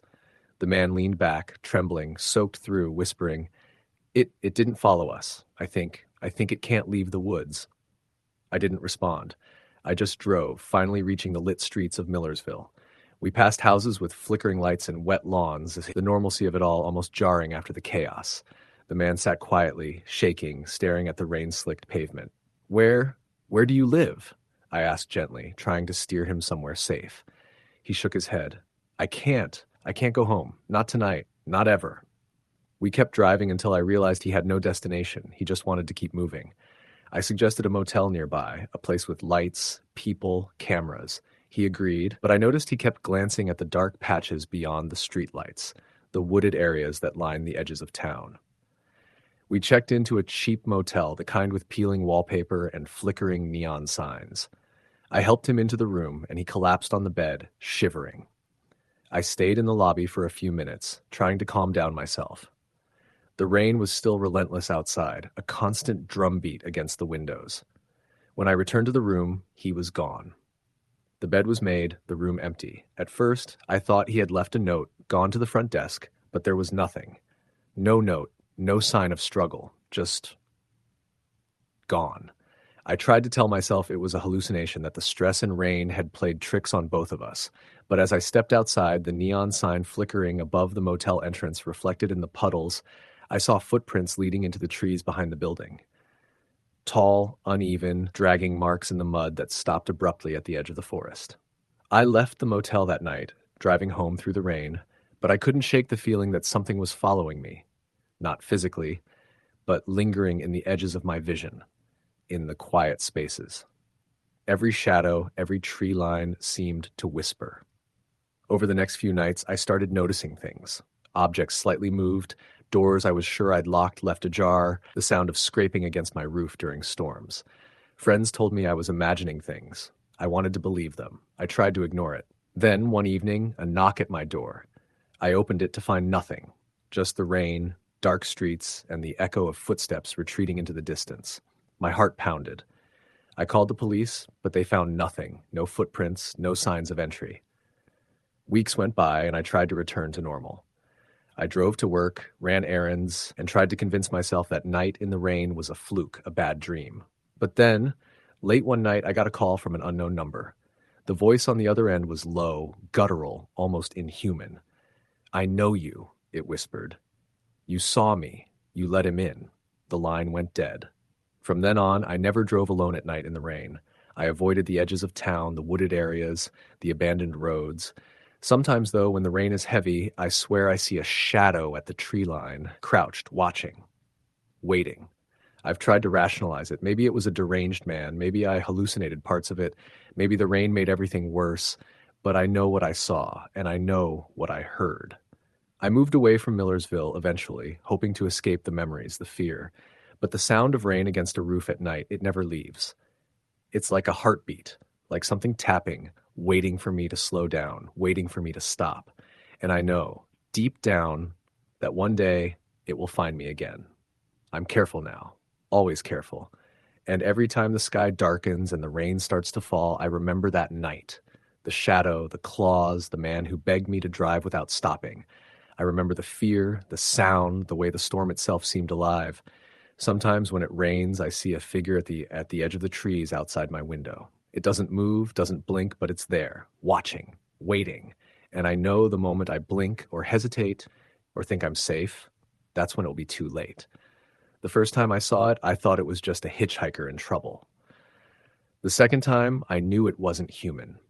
The third time, I understood that some things in the world are beyond explanation, beyond escape. And the rain brings them out, shows them to us, reminds us that the darkness isn't just absence of light, it's alive, and it remembers. I haven't driven the roads near the woods since that night. I don't go out when it storms, but I can't stop hearing it, feeling it.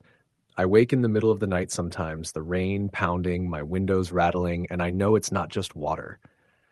Something is moving out there, somewhere in the wet, dark world, and it's patient. Years have passed since Millersville, but I carry it with me. The fear, the sound, the shadow. I've told this story to a few people, cautiously, careful not to let anyone think I'm crazy. Most laugh it off, call it imagination or stress or coincidence, but I know the truth. Some nights, I swear I can feel it breathing outside my window. Some nights, I see a shadow flit past the streetlight. And when the rain falls heavy, relentless like that night in Millersville, I know it's coming. Watching. Waiting. No one should be alone on a rainy night. No one should ever pick up a stranger who seems lost in the dark. No one should ever glance too long at the edge of the trees. Because some things aren't human. Some things can't be stopped. And once they know you, they never forget. Even now, as I sit in my apartment listening to the rain patter against the windows, I can feel the eyes on me, waiting for the moment I let my guard down, waiting for the chance to come closer, to follow me again. The sound of claws scratching, the wet whisper of movement, the rustle of trees bending in the storm, I hear it all. And I know it's not the wind. It's coming. Story the end. Rain had been falling steadily for hours, a relentless downpour that blurred the line between sky and earth. The streets of the small town were deserted, save for the occasional car passing by, its headlights cutting through the misty darkness. In the distance, the faint sound of thunder rumbled, adding to the eerie ambience of the night. Iamata's two-story house on the outskirts of town, Sarah sat alone in her living room, the only light coming from the flickering television screen. She had always been fond of rainy nights. There was something comforting about the rhythmic patter of raindrops against the windows. But tonight, the storm felt different, heavier, more oppressive. Shesh El seed at the clock on the wall. It was nearly midnight. Her husband, Mark, had been away on a business trip for the past 3 days, and she had grown accustomed to the solitude. Still, she couldn't shake the feeling that something was amiss. The bullet outside, rattling the windows. Sarah pulled the blanket tighter around her shoulders and tried to focus on the movie playing before her. But then she heard it, a faint tapping sound, like someone knocking on the door. Her ear kept a beat. Who could be out there at this hour in this storm? She stood up cautiously and approached the door, peering through the peephole. There was no one there. Confused and El-Hatili unnerved, Sarah returned to the couch and resumed watching the television. But the tapping continued, now louder and more insistent. It was coming from the back door. With trembling hand, she grabbed the nearest object, a heavy flashlight, and made her way to the kitchen. The back door was locked, as it always was. She checked the deadbolt and the chain lock, both secure. Yet, the tapping persisted. Suddenly, the lig ickered and went out, plunging the house into darkness. Sarah's breath caught in her throat as she fumbled for her phone. The screen illuminated her face as she dialed Mark's number, but the call went straight to voicemail. Panic began to set in. IS wasn't sure what was happening, but she knew she wasn't alone. The tapping had stopped, replaced by a low, guttural sound, like something dragging across the floor. She backed away slowly, R-end racing. What should she do? Should she call the police? But then she heard a voice, a whisper, barely audible coming from the darkness. Sarah? Her blood ran deep. That was K's voice. But how could it be? He was miles away. Sarah, open the door. The voice closer now, just outside kitchen. She could hear the faint shuffle of footsteps on the tile floor. Terrified, Sarah backed into the Corneffy kitchen, clutching the flashlight like a weapon. She didn't know what to do, who to trust. The storm outside raged on, its fury matching the chaos inside her mind. Then, without warning, the back door slammed on, and a figure stepped into the kitchen. It was Mark, or at least it looked like him. Sloths were soaked through, his face pale and drawn. But there was something wrong. His eyes were wide and unblinking, his movements jerky and unnatural. Sarah, he rasped, his voice a hoarse wisp, tee me in. She couldn't move, couldn't speak. Her mind screamed her to run to escape, but her body refused to obey. The figure took another step forward, and that's when he saw it, a dark stain spreading across his chest, seeping through his shirt. Blood. Please, he begged, his voice cracking. Please, help. In a surge of adrenaline, Sarah snapped out of her stupor, ran and bolted for the front door, throwing it open and running into the rain-soaked night. She didn't look back, didn't stop until she reached the neighbor's house. They called the police, but when they arrived at her home, no sign of Mark. The back door was wide open, the kitchen empty. The only evidence of anything amiss was a trail of muddy footprints leading from the door to the living room. The police searched the area thoroughly but found nothing. No bot-end blood, no sign of forced entry. It was as if Mark had never been there at all. Sarah was left with more questions than answers. Had she imagined the H thing? Was it a hallucination brought on by the storm, or had something far more sinister occurred? Weeks passed and life slowly returned to normal, but Sarah couldn't she feeling that she was being watched.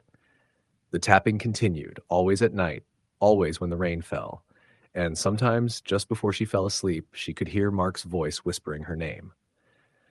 One night, unable to bear it any longer, Sarah decided to confront whatever ted her. She waited until the storm began, then armed herself with a flashlight and a knife.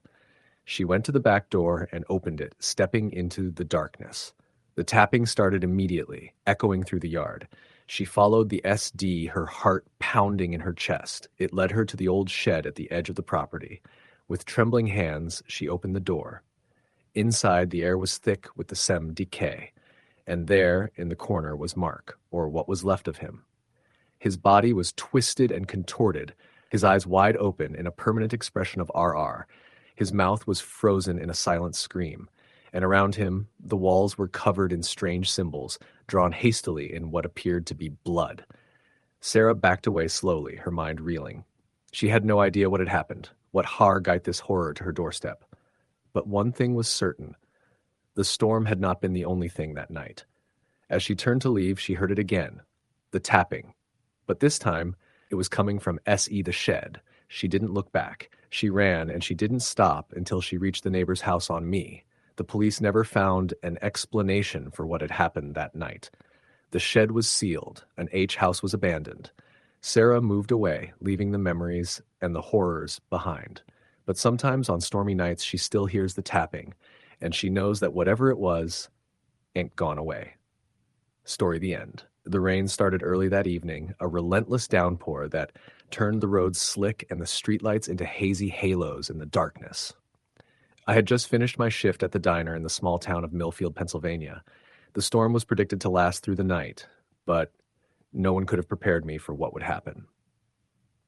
I had grown up in the city, used to noise and people, but here, out in this rural area, the silence between the drops of rain felt thick, almost alive.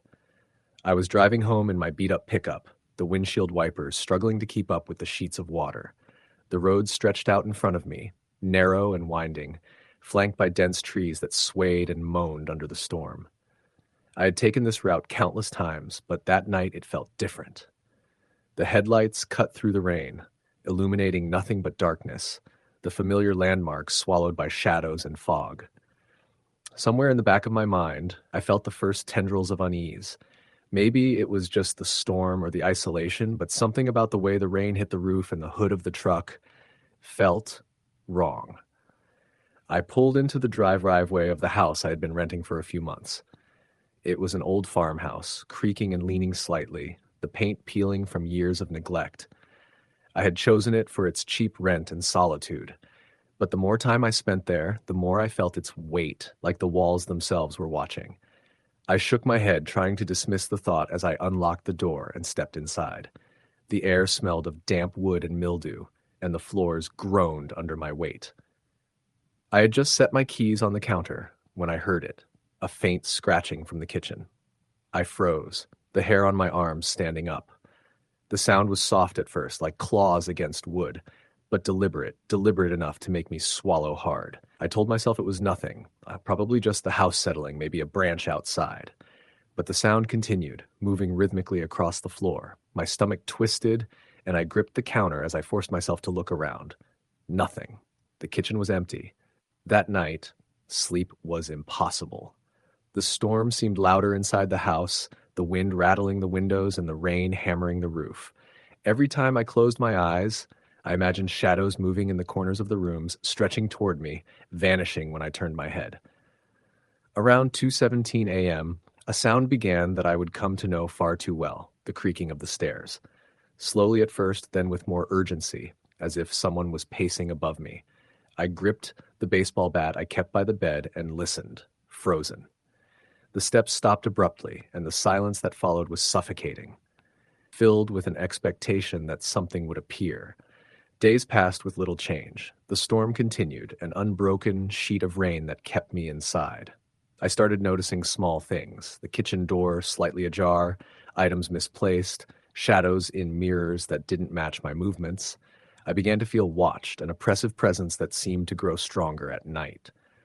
I would stay awake, lights on, heart racing, listening for the familiar sounds, the tapping, the creaking, the whispers that were too low to understand but unmistakably human. One night, I decided to confront it. I went to the basement, the door groaning as I pushed it open. The air was damp and musty, smelling of mold and decay. I shone my flashlight across the room, but the beam revealed nothing. Just stacks of old boxes, broken furniture, and shadows that seemed to shift independently. Then I saw it, just for a second. A figure standing in the corner, tall and thin, featureless, blending almost seamlessly with the darkness. I froze, my breath catching in my throat. The figure didn't move, didn't breathe, just watched. And then it was gone. After that night, the presence became more aggressive. Objects moved on their own, doors slammed, and the whispering grew louder, forming words I could almost understand. Warnings, threats, pleas. I tried to leave, but the roads were flooded, the storm relentless, trapping me in the house with whatever it was. I started sleeping with the lights on, bat in hand, but it didn't matter. It could appear anywhere, anytime. I would wake to find furniture rearranged, footprints that led to nowhere, and shadows lingering in corners that I swore weren't there before. The breaking point came a week later. The storm had reached its peak, wind howling, rain lashing against the house. I was in the living room when I heard the unmistakable sound of breathing, heavy, labored, close to my ear. I spun around, bat raised, but the room was empty. Then a whisper, clear and insistent, "Leave." I ran to the hallway, flashlight slicing through the darkness, and saw movement at the end, a shadow stretching unnaturally, reaching toward me. I swung the bat, but it passed through the figure, and a cold wave of air knocked me off my feet. I fled the house, driving through the storm, headlights cutting through sheets of rain and fog. I didn't stop until I reached a 24-hour diner miles away, soaked and shaking, muttering about the house, the whispers, the shadow. The waitress called the police, but when they arrived, the house was empty, just an old farmhouse with peeling paint and a sagging porch. No one could explain the events I had experienced. I never returned to that house. I moved several times, but the memories remained vivid and unshakable. On rainy nights, I still hear the tapping, the whispers, the creaking of stairs, and I know that whatever was in that house is still out there, patient, waiting for the next person foolish enough to step inside. The fear has followed me, a constant reminder that some things are real, and some things, once they find you, never let go. Even now, years later, when the rain falls hard and the wind rattles the windows, I feel it. The presence, watching, waiting, patient. The farmhouse in Millfield still exists, and I know that it hasn't given up. It's still there, lurking in the shadows just beyond the reach of the light, waiting for the next visitor to stumble into its dark embrace. Story the end. The rain started in the late afternoon, a light drizzle that quickly became a relentless downpour, soaking the country roads and blurring the edges of the dense forest that surrounded my small rental cabin in upstate New York. I had driven for hours, leaving the city behind, craving solitude and the quiet that only the middle of nowhere could provide. The cabin was remote, with no neighbors for miles, and a single dirt road that wound through the woods. I had been here before in the summer, but the storm made the place feel entirely different, isolated, vulnerable, alive in a way that unsettled me. By 6 p.m, the rain was coming down hard, hammering the roof and windows. I had set up the fire in the stone fireplace, trying to create a sense of warmth, of normalcy. The sound of the rain against the roof was hypnotic at first, almost comforting, but there was an underlying rhythm, a tapping that didn't quite match the storm. I shook my head, blaming the wind pushing the branches against the siding. I poured myself a drink and settled onto the couch with a blanket, trying to watch a movie, but the flickering of the old television made everything feel disjointed, like I was in a place where reality was stretched thin. Around 8 o'clock, I heard it. A soft, deliberate knock at the front door. My cabin was deep in the woods, visitors were rare, and the nearest neighbors were at least a mile away.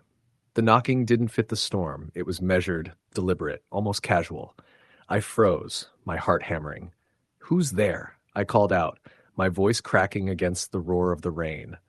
No response. I went to the door, peeking through the small window, but there was nothing. The porch was soaked, empty, and the trees were swaying violently in the storm.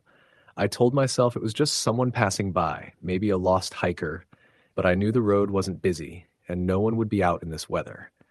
I locked the door again and returned to the couch, but the feeling of being watched clung to me, like a shadow I couldn't shake.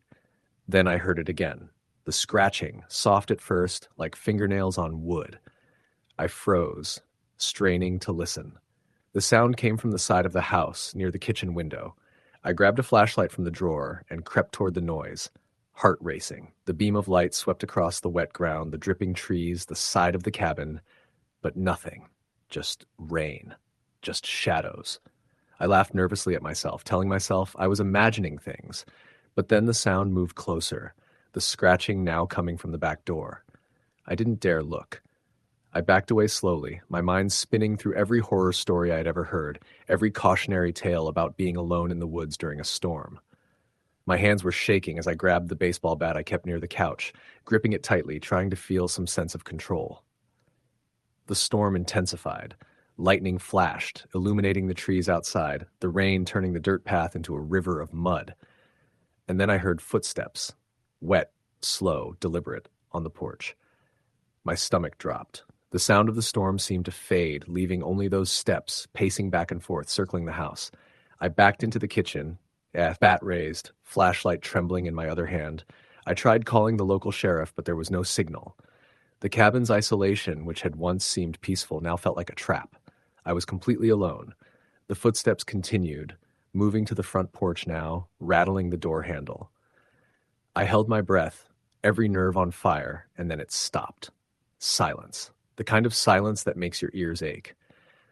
I don't know how long I waited before finally crawling into bed, leaving the lights on and the bat beside me. Sleep came fitfully, shallow and interrupted by the sound of rain and whispers I wasn't sure were real.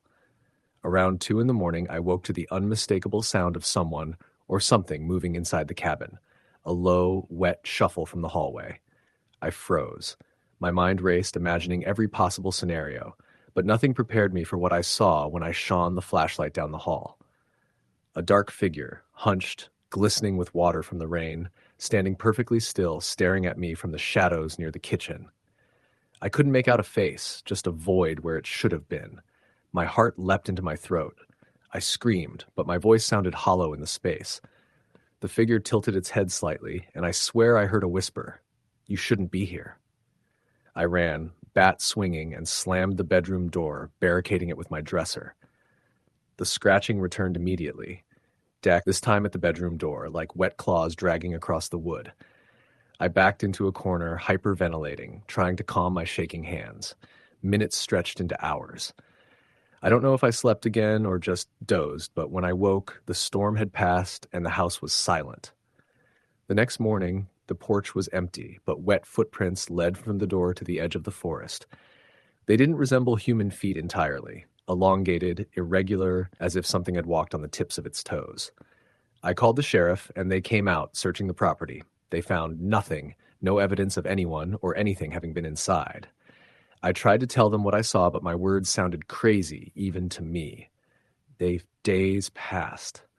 The house felt different. Shadows clung to corners, noises echoed longer than they should have, and the whispers returned at night, soft, wet, almost beckoning. I began sleeping with lights on, doors locked, bat beside me. The basement became a place I avoided entirely. The door stayed closed, barricaded.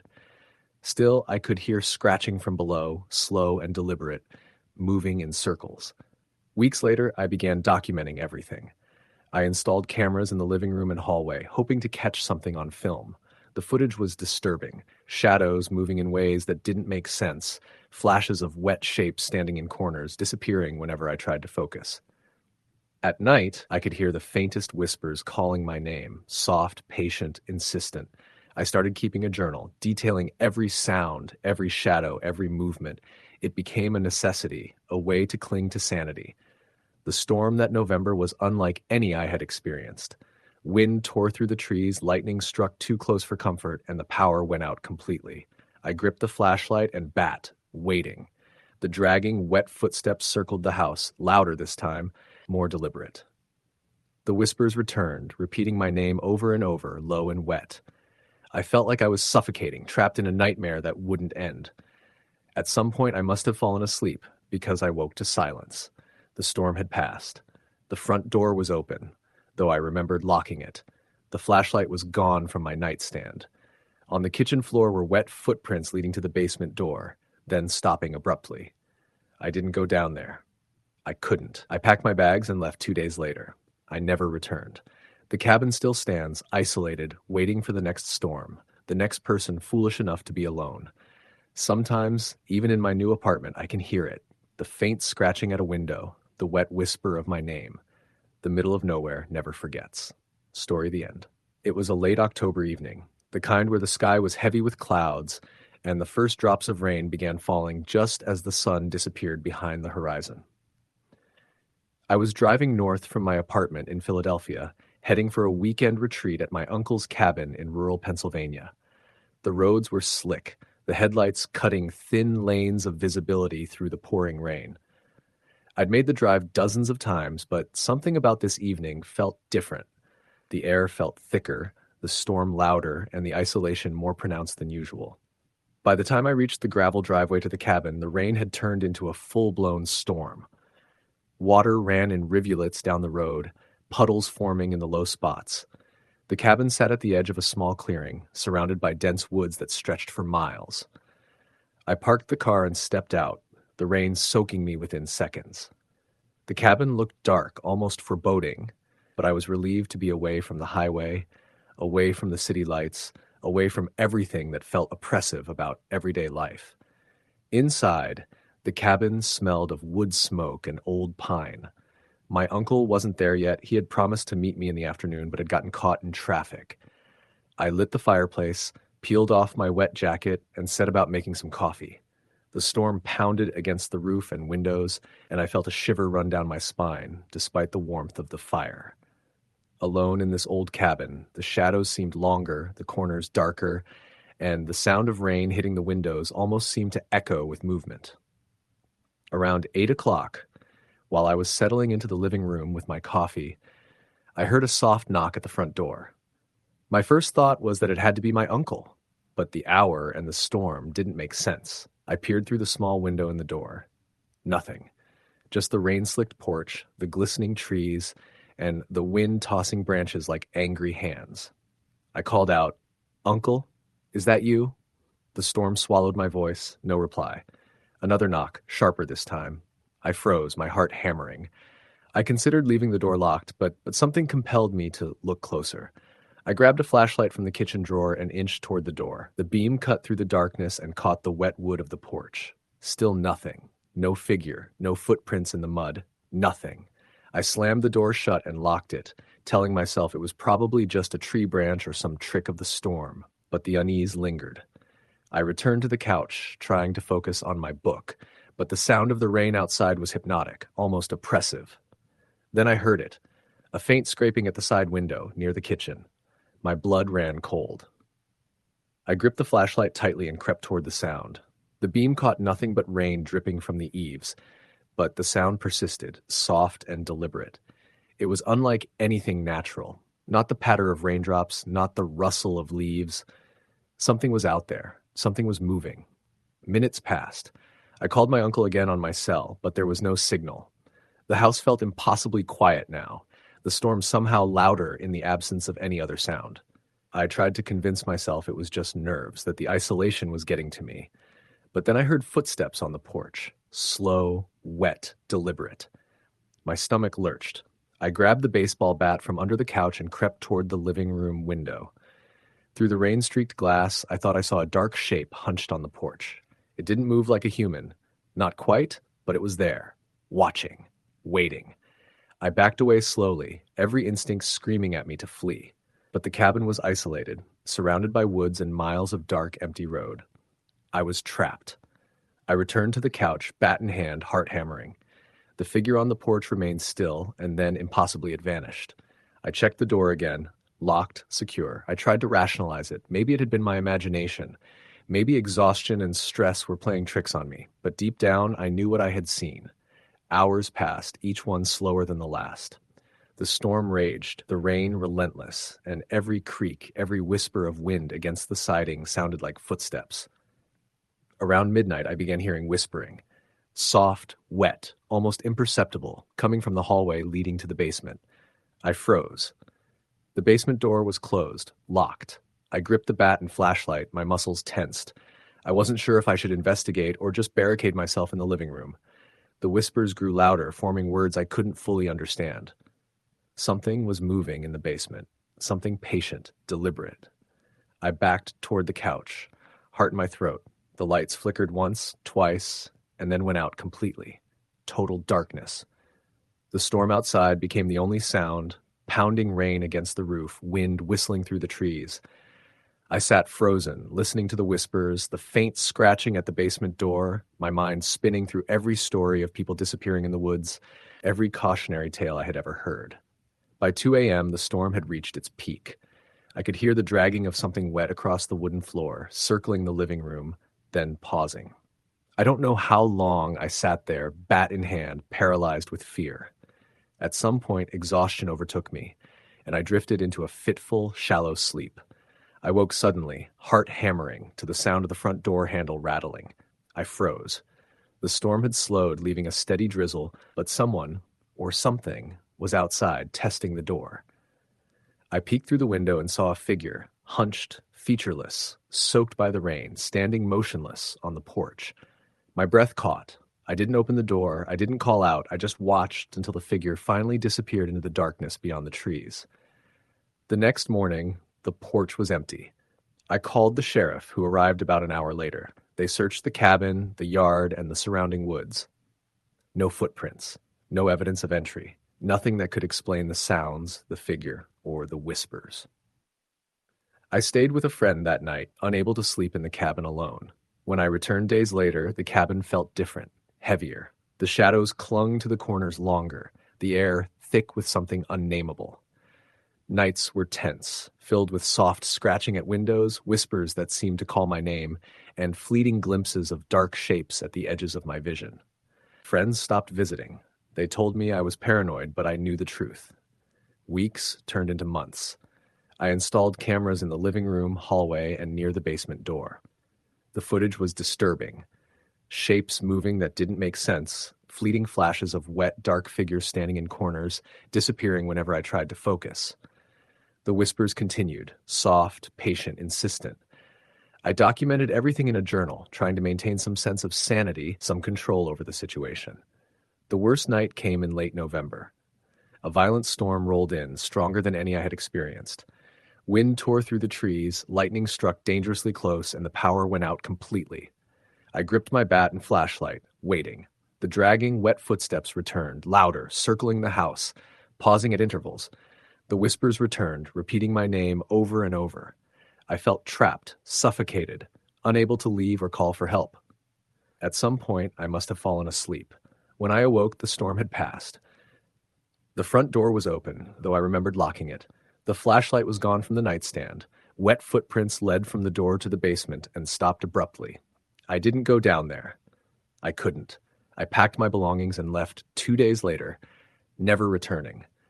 The cabin still stands at the end of the dirt road, surrounded by dense woods, waiting for the next storm. The next person foolish enough to be alone. Even now, in my new apartment in the city, I sometimes hear the faintest scratching at the window, the soft whisper of my name, a reminder that the middle of nowhere never forgets. The shadows remember. The rain remembers. And it waits, patient for the next rainy night. Story, the end. It was a Thursday night, cold and wet, and the rain had been falling steadily since late afternoon. I had just finished a 12-hour shift at the diner on the outskirts of Dayton, Ohio. The diner was one of those places that never really closed, with flickering neon signs and the constant hum of refrigerators in the background. The smell of coffee and fried food lingered in the air, and I could still taste it on my tongue as I walked out to my car, an old sedan that rattled more than it drove. The wipers moved sluggishly across the windshield as I turned the key and heard the engine cough to life. The highway was empty, slick with rain, reflecting the pale glow of streetlights in distorted, shimmering streaks. I always hated driving at night in the rain, but tonight felt worse than usual. The mist rising off the wet asphalt made everything blurry, and the shadows cast by the trees along the roadside seemed to twitch and move on their own. It was quiet, eerily quiet, but the kind of quiet that feels heavy, oppressive, as if the world is holding its breath. About 20 minutes into my drive, I saw a figure standing under a broken streetlight at the edge of the road. My first thought was a stranded hitchhiker, but there was something wrong about him, or her. The figure stood unnaturally still, the hood of a soaked jacket pulled low over its face. I slowed down instinctively, gripping the steering wheel so tightly that my knuckles ached. "Hey!" I shouted over the roar of the rain, rolling down my window despite the cold. "Do you need help?" No response. Not a word. Not a movement. Just that still, blank stare, eyes dark and hollow beneath the hood. My stomach churned.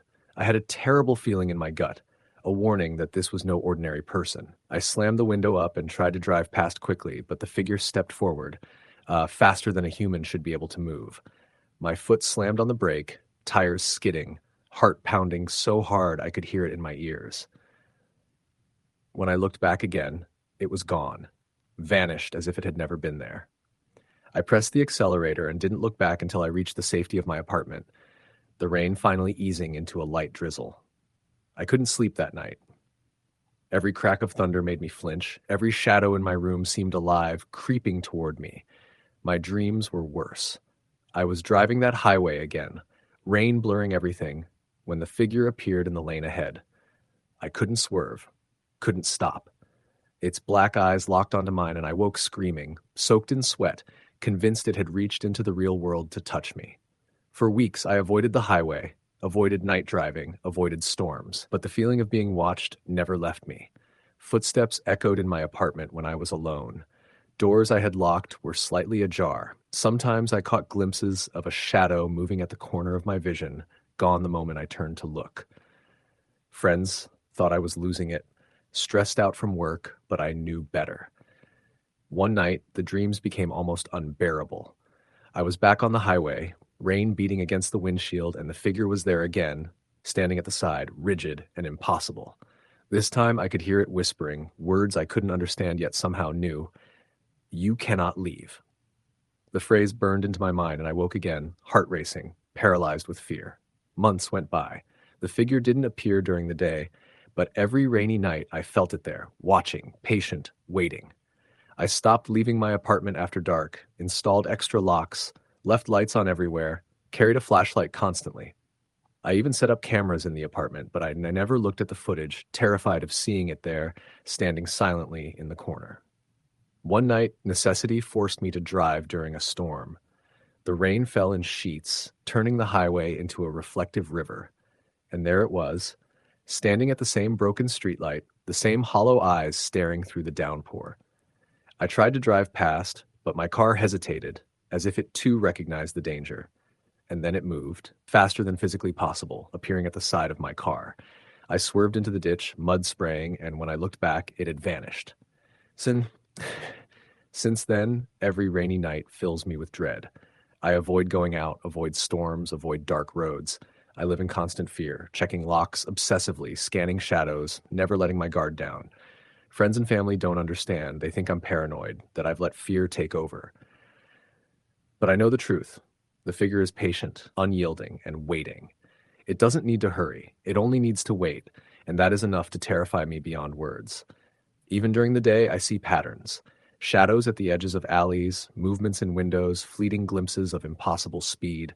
I carry a flashlight everywhere, keep my phone close, and avoid leaving my apartment in wet weather. But it doesn't matter. I feel it, always, lurking just out of sight, patient and silent, its hollow eyes waiting. Years have passed. I still see it in dreams, in reflections, in shadows. It is always patient, always waiting. The rain calls it back, the dark stretches of road summon it, and every time a storm rolls in, I know I will see it again. And when I do, there will be nothing I can do. It will not chase me. It will only wait. And that is enough. Story, the end. Uh, the rain started in the late afternoon, soft at first, but it quickly turned into the kind of relentless downpour that made the roads shimmer like mirrors and puddles swell into shallow ponds along the cracked asphalt. I had been working a double shift at a 24-hour diner in rural Ohio, the kind of place that looked comforting during the day, but at night felt like it had been abandoned in pieces. Neon signs flickering, cracked windows patched with cardboard, and the smell of old grease lingering in every corner. By the time my shift ended, the storm had grown heavy, drumming on the roof of my old Ford and turning the parking lot into a river of mud and rainwater. I didn't want to stay at the diner any longer than I had to, so I bundled myself into my coat, hoisted my bag over my shoulder, and stepped out into the storm. The first splash of cold rain on my face made me flinch, but I told myself it was nothing. I had driven these roads hundreds of times in the rain before. I knew every turn, every curve, every shadowed stretch of asphalt where deer might appear out of nowhere. But tonight, something felt off. The usual comfort of familiarity was gone, replaced with a sense of being watched, of being followed. The road home was narrow, lined with tall oak trees whose branches pressed down under the weight of the storm, dripping water like a sieve. My headlights reflected off the slick asphalt, giving the illusion of double lines where there were none. And I felt my pulse quicken as a shadow seemed to flicker just beyond the reach of the beams. I shook my head, trying to tell myself it was just a trick of the light, but deep down, I knew it wasn't. There was something there, standing at the edge of the trees, watching me. I slowed the car, squinting into the rain. At first, I thought it might be a person waiting for a bus or someone lost in the storm, but the figure didn't move. Its stance was unnaturally still, too rigid for a human, and there was something about the angle of its head, tilted slightly to one side, that made my stomach turn. I thought about turning around, going back to the diner, but I told myself that was ridiculous. It was just a person. It had to be. I pressed on, gripping the steering wheel tightly. That's when I noticed the tire tracks. They weren't my own. They were narrow, uneven, and followed my car perfectly through the puddles. At first, I thought maybe someone had driven behind me in a car, but the tracks didn't match any vehicle. They were single, human-like impressions, moving in rhythm with my tires, never slowing, never stopping. My chest tightened. I told myself to breathe, to stay calm, but every instinct screamed at me to get home, to escape. By the time I reached the curve that led to my street, the storm had intensified. Rain hammered the roof of my car and lightning flashed, illuminating the woods on either side of the road in brief, jagged bursts. That's when I saw it again. The figure was closer now, just beyond the edge of the trees, standing in the open as if waiting for me. I slammed my foot on the accelerator, tires spinning through puddles, my heart hammering against my ribs. The figure didn't move at first, then slowly lifted one arm and pointed in my direction.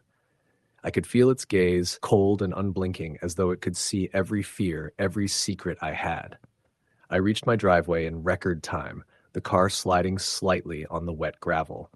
I threw the door open, leaping out into the rain, and ran inside, locking the door behind me. My chest heaved and my hands shook uncontrollably. I tried to tell myself it was over, that I was safe inside, but the sense of being watched didn't leave. I could feel it in the corners of my vision, in the reflections off the wet windows, in the way the shadows seemed to stretch and pulse with the storm. I tried to sleep that night, but I couldn't. Every flash of lightning, every rumble of thunder made me jump. At around 3 a.m, I woke to the sound of tapping on my windows. At first, I thought it was just the rain, but the pattern was deliberate. 3 short taps, a pause, then 2 long ones. My heart stopped. I lay still, frozen, trying to convince myself it was just a branch hitting the glass. Then I heard it again, this time from the back of the house. My hands shook as I grabbed the kitchen knife, creeping toward the sound. The windows were streaked with rain, the light from the storm illuminating the yard in brief flashes. That's when I saw it. A figure standing just outside, drenched, impossibly tall, its head tilted at an unnatural angle. I couldn't see its face clearly, but I felt its gaze pierce through me. I swung the knife, my arms trembling, but it didn't move, didn't react. And then, as suddenly as it appeared, it vanished, leaving only the relentless pounding of the rain and the memory of its presence. The nights that followed were worse. Every heavy rain brought the same terror. Footsteps in the hallways that disappeared when I turned on the lights, shadows moving in ways that defied logic, reflections in puddles that weren't mine. I installed cameras, locks, motion sensors, but nothing stopped it. One night I saw it again through the camera feed, its pale, drenched figure standing at the edge of my porch, watching me. When I ran to the door, it was gone. The tire tracks in the driveway had reappeared, wet and glistening, leading from the street to my front door. I began keeping a journal, documenting everything: the hours it appeared, the patterns of the rain, the strange sounds and movements. It didn't matter how vigilant I was. Every storm, every downpour brought it closer, patient, silent, and unstoppable. I tried leaving the house, driving long distances to escape, but it always found me, waiting in the shadows, in the reflections, in the sound of rain against the pavement. One night, desperate for help, I stayed with a friend during a storm. I drove carefully, scanning the road for any sign of the figure. There it was again, standing at the edge of the road, just as it had months before, watching me pass. I tried to call the police, but my phone died mid-dial. The figure remained, motionless, watching. When I finally reached my friend's house and turned back, it was gone, swallowed by the rain. I realized then that it wasn't human. It didn't move like a person, didn't breathe, didn't blink. It existed outside of normal understanding. Patient, relentless, bound to the rain, it would follow me anywhere the storm fell. I began to understand that I could never escape, that it didn't need doors or walls to reach me. Over time, I moved multiple times, hoping to leave it behind, but it always found me.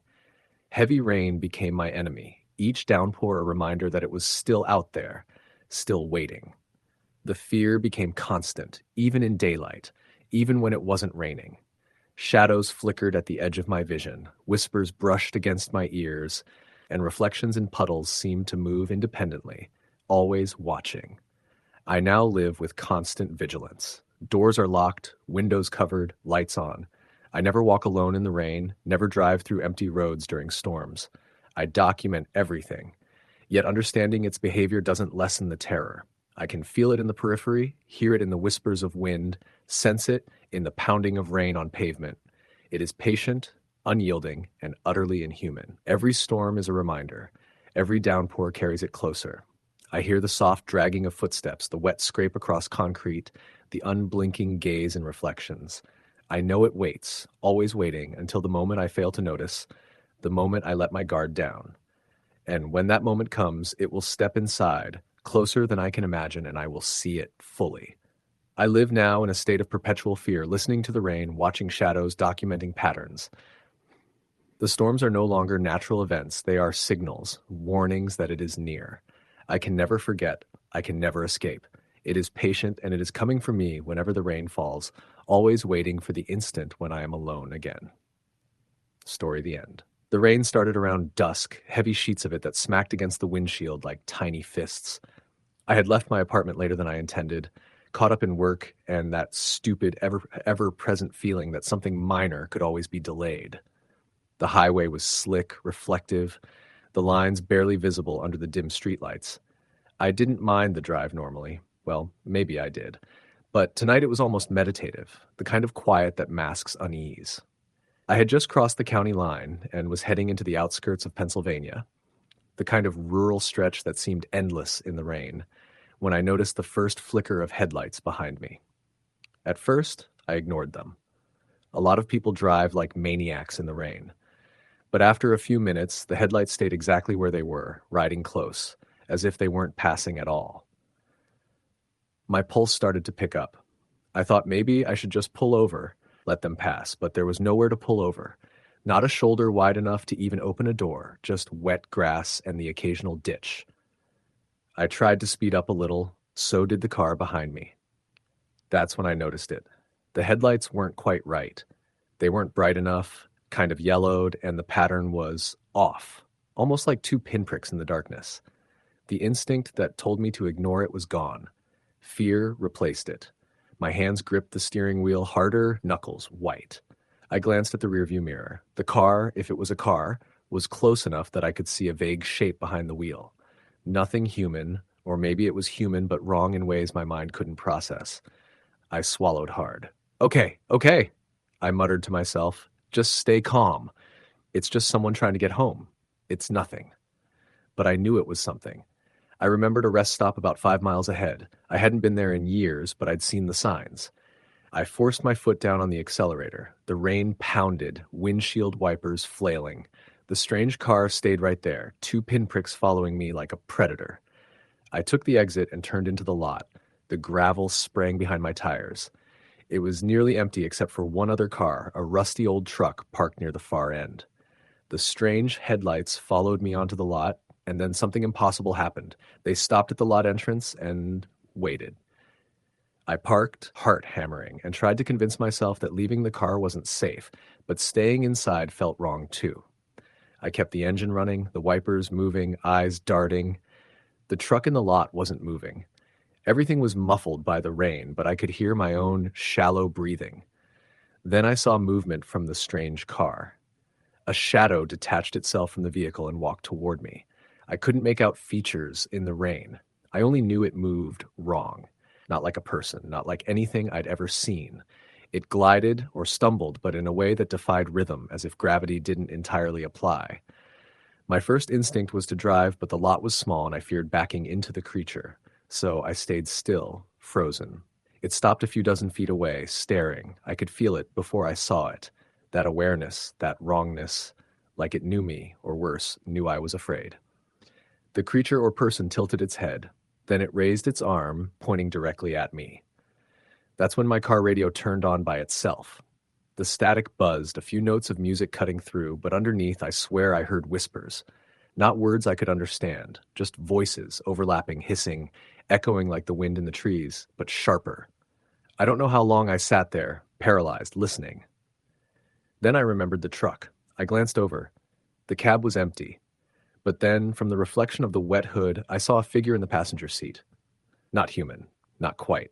Same wrong posture, limbs bending oddly. My stomach dropped. Something told me to leave. Something told me to run. So I did. I slammed the car into drive and tore out of the lot, tires skidding on the wet asphalt. Behind me, the strange car didn't follow at first. Relief. But then, when I hit the next curve, it appeared again, impossibly fast, headlights piercing the rain. I drove hard for hours until the familiar lights of a small town appeared. I pulled into a 24-hour diner, drenched, shaking. I parked, slamming the car in park, and ran inside, dripping water onto the floor. The place was empty except for a night shift waitress and an old man in the corner nursing coffee. "Are you okay?" the waitress asked, concern in her eyes. I shook my head, breathless. I tried to explain, but the words wouldn't come. "Car trouble?" she asked. No, I muttered. Someone was following me. In the rain? I don't know what it was. She nodded slowly. Happens sometimes. Roads out there aren't friendly, people disappear. The old man in the corner looked up sharply. His eyes were pale, almost glowing under the fluorescent lights. "You saw it, didn't you?" I froze. "Saw what?" "Don't talk about it," he said quietly, voice hoarse. "It's not human. Never has been. They wait for the rain. They know the roads."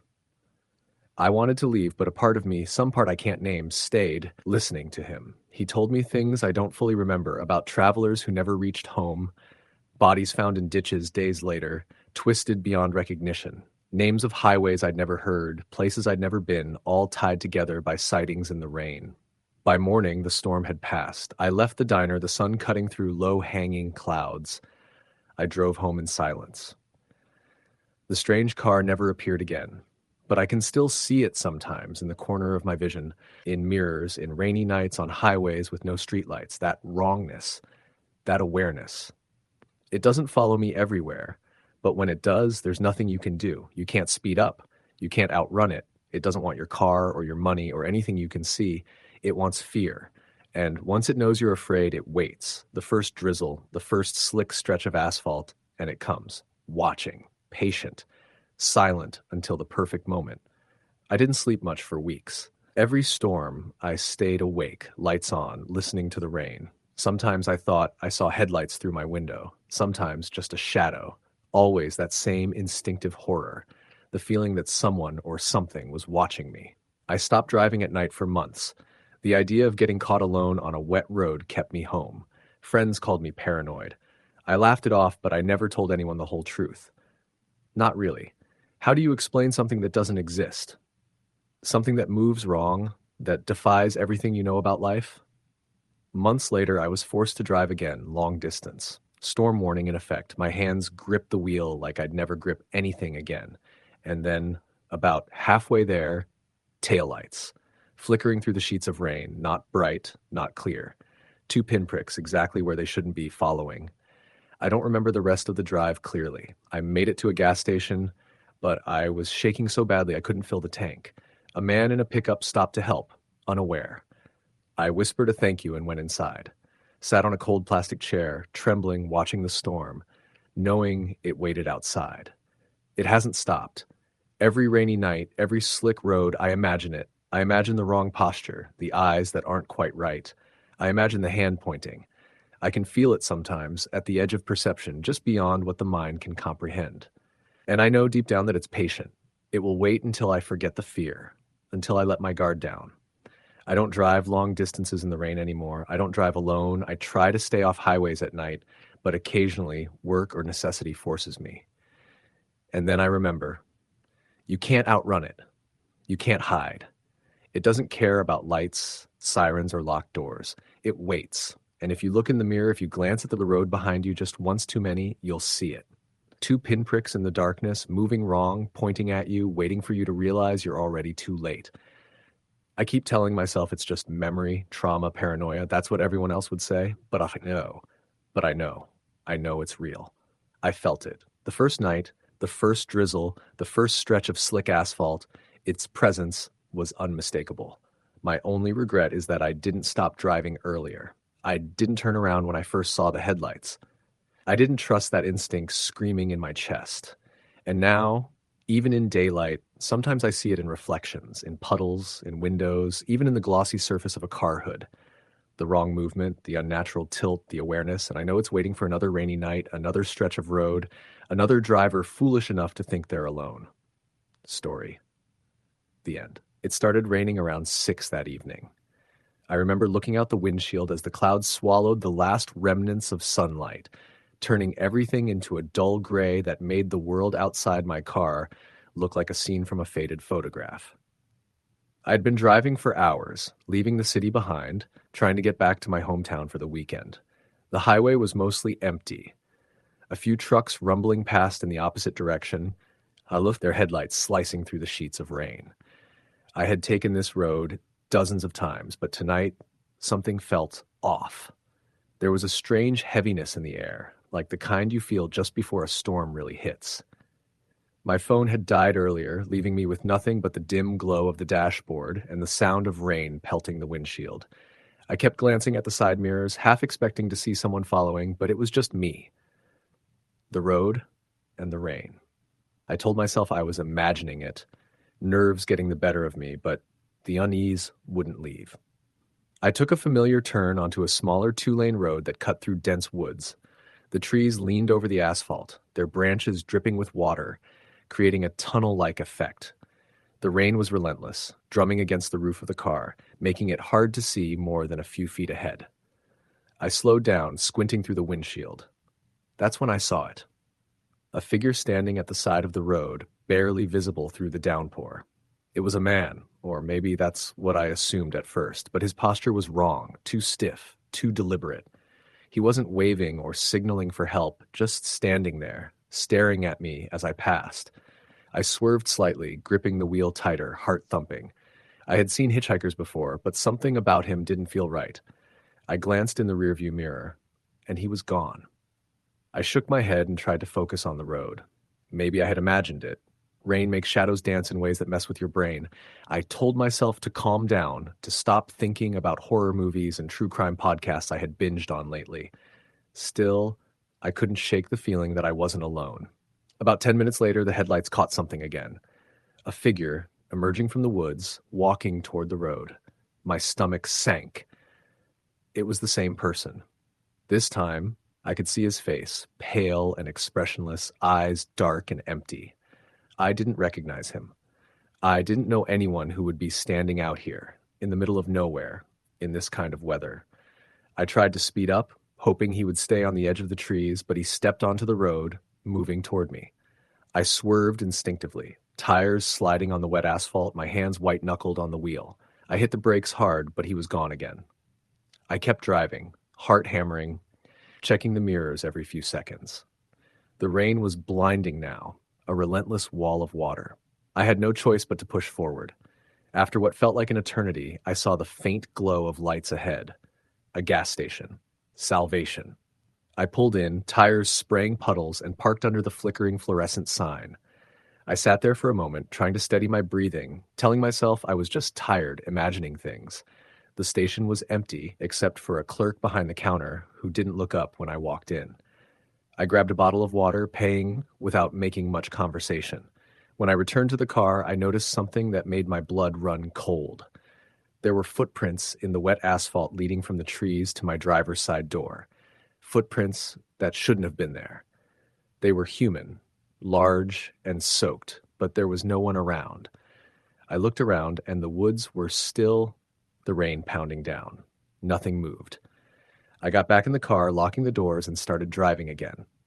Every turn, every shadow felt like it was hiding him. My mind raced with thoughts I didn't want to have. What if he followed me here? What if he got in? I tried calling my best friend, anyone, but the phone was dead. I was alone, completely alone, with the rain and that feeling that something was out there, somewhere, just waiting. The road eventually narrowed, trees pressing close on either side. The rain had slowed to a drizzle, but the road was slick and dark. That's when I saw the lights again. At first, I thought it was another car, but it was different. The lights were stationary, a strange, dim orange, not bright enough to be headlights. I slowed down, squinting through the mist. It was a house, or what looked like a house. I hadn't seen it on the map, hadn't noticed it before. It was small, old, sitting on the edge of the road with no driveway, no other signs of life. Smoke curled lazily from the chimney, and the front porch light was on, flickering. Relief washed over me. Maybe I could stop, use the phone, call someone. I pulled into the narrow driveway, careful not to skid. The house was strange, almost too quiet, as if it existed outside of time. I got out of the car, shaking slightly, the rain soaking through my jacket almost immediately. I knocked on the door. No answer. I knocked again, louder. Silence. Curiosity got the better of me, and I pushed the door open. The smell hit me first. Damp wood, something metallic, faintly sweet, like blood mixed with rust. The inside was dim, lit only by the fire in the hearth. Furniture covered in sheets, old photographs lining the walls. The air was heavy, like it hadn't been disturbed in years. I called out, "Hello? Anyone here?" No response. I stepped further inside. The floorboards creaked under my weight. That's when I noticed the footprints again. Wet. Human. Leading from the back of the house toward the stairs. My stomach turned. I didn't want to go up, but something compelled me. The stairs groaned as I ascended, each step echoing in the stillness. At the top, a long hallway stretched before me, doors on either side. One door at the end of the hall was slightly ajar. A faint light spilled into the corridor. I approached, slowly, heart hammering, every instinct screaming to run. I pushed the door open. The room was empty, except for a mirror on the wall.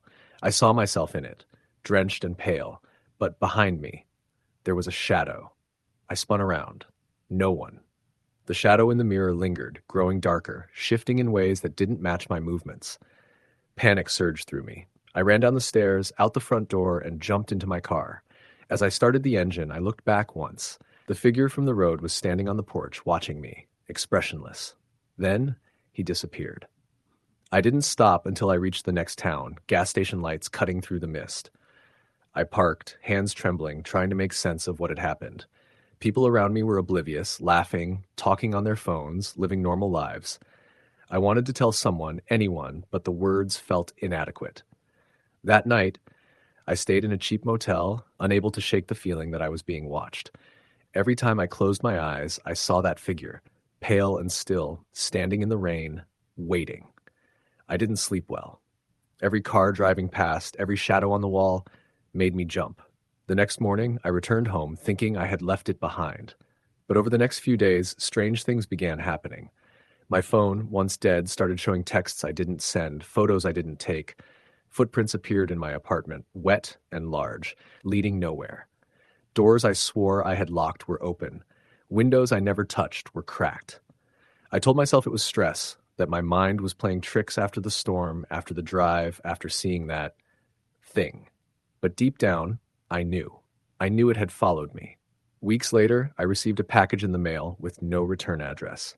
Inside was a single photograph. My car, taken from the side of the road, water dripping from the mirrors, a figure standing in the trees behind it. The same figure. Same pale, empty eyes. I burned the photograph, but the feeling didn't go away. I started sleeping with the lights on, leaving doors locked, checking every corner of my apartment multiple times a night. But it didn't matter. I could feel it, always just out of sight, watching, waiting. The rain seemed to follow me too, appearing even on clear days, a constant reminder that it wasn't just in my imagination. Months passed and I tried to convince myself I was safe, like that the figure was gone, that it had only been a dream brought to life by exhaustion and weather. Then one night, during another heavy downpour, I glanced out the window and saw it again. Standing across the street, perfectly still, eyes dark and empty, watching me through the rain. I ran to my car, drove aimlessly for hours, trying to escape. The rain never let up, and neither did the feeling of being followed. I realized something terrifying. It wasn't bound by distance, by roads, by time. It existed wherever I existed. I could never outrun it. Now, I live with the constant fear, the quiet terror of knowing that figure is always there, waiting. Every rainy night, I check the windows, the mirrors, the reflections in every dark surface. Sometimes I think I see him just out of the corner of my eye, and my heart stops. People ask me why I moved to the city, why I never go out at night when it rains. I tell them it's nothing, just a habit, paranoia. But they don't know. They don't know the figure that waits in the rain, the one that watches and waits, patient, unblinking, as if it has all the time in the world to make me notice it. Eventually. I've stopped driving down that road. I avoid small houses at the edge of the woods. I don't go out when it rains. But still, no matter what I do, it finds a way to show itself. And I know one day it won't just be standing there waiting. One day it will come closer. Until then, I watch the rain and I wait too. Story the end. It was the kind of rain that felt heavy, not just wet. I remember sitting in my car, parked at the edge of a small town in western Pennsylvania, staring out at the dark, slick streets. The storm had started just before sunset, the clouds swollen and black, and by the time I'd passed the last exit, the rain was pounding so hard it felt like someone was slapping the windshield with fists. My phone was dead, thanks to the cord snapping in the glove box, and the GPS had gone blank 15 miles back. I had no choice but to find shelter fast. I spotted a dim light flickering in the distance, a motel tucked between two groaning trees that bent under the wind.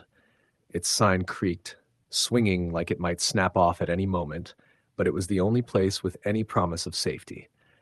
As I pulled into the gravel lot, I noticed there were no other cars. Nothing moved. The wet asphalt reflected the sign's dim yellow glow, the puddles rippling under the rain. I didn't feel relief yet. There was something about the emptiness that felt off. The lobby was smaller than I expected.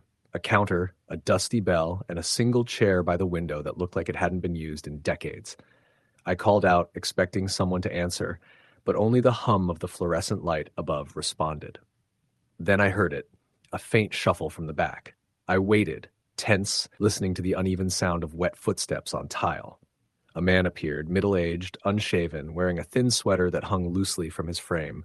His eyes seemed tired, the kind of tired that doesn't come from sleep, but from waiting.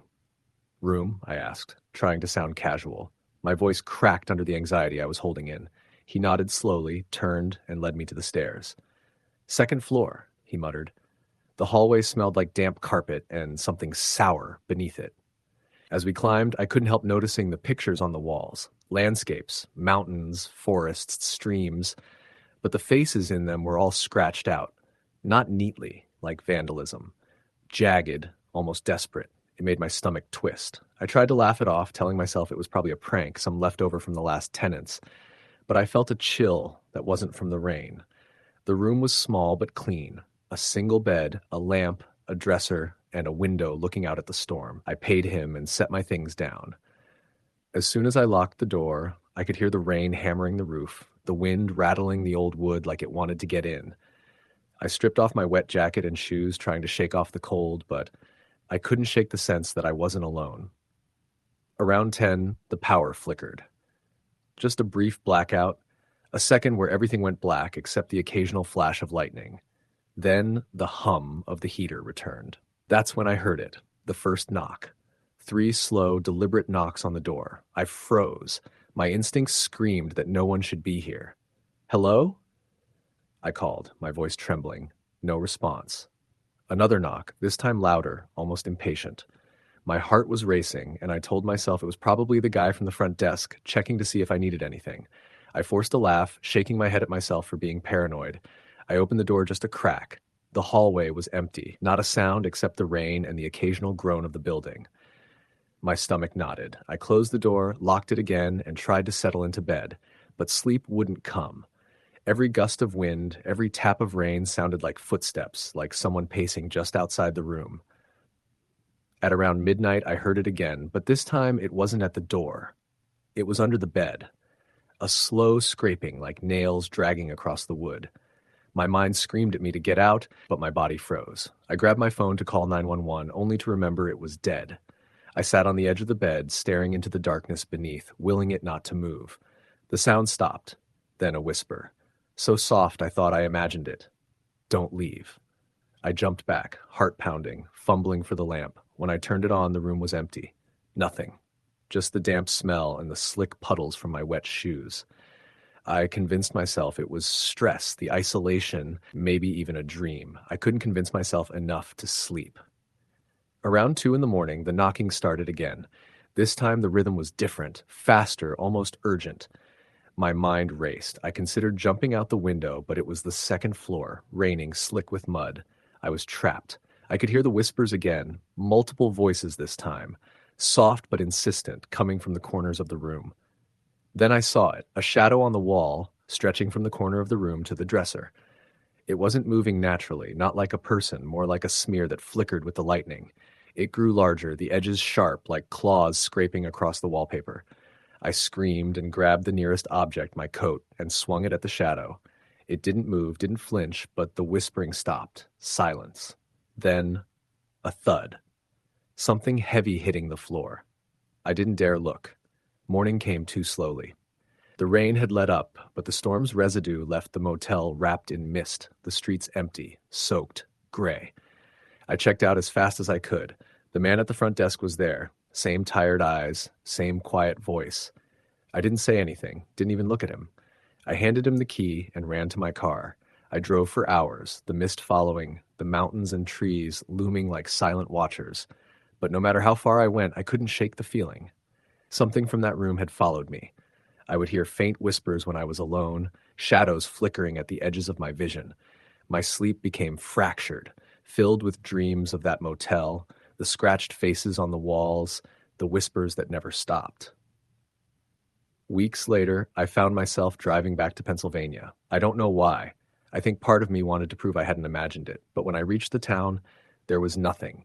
No motel, no sign, not even a foundation, just a clearing where the trees leaned over as if guarding something long forgotten.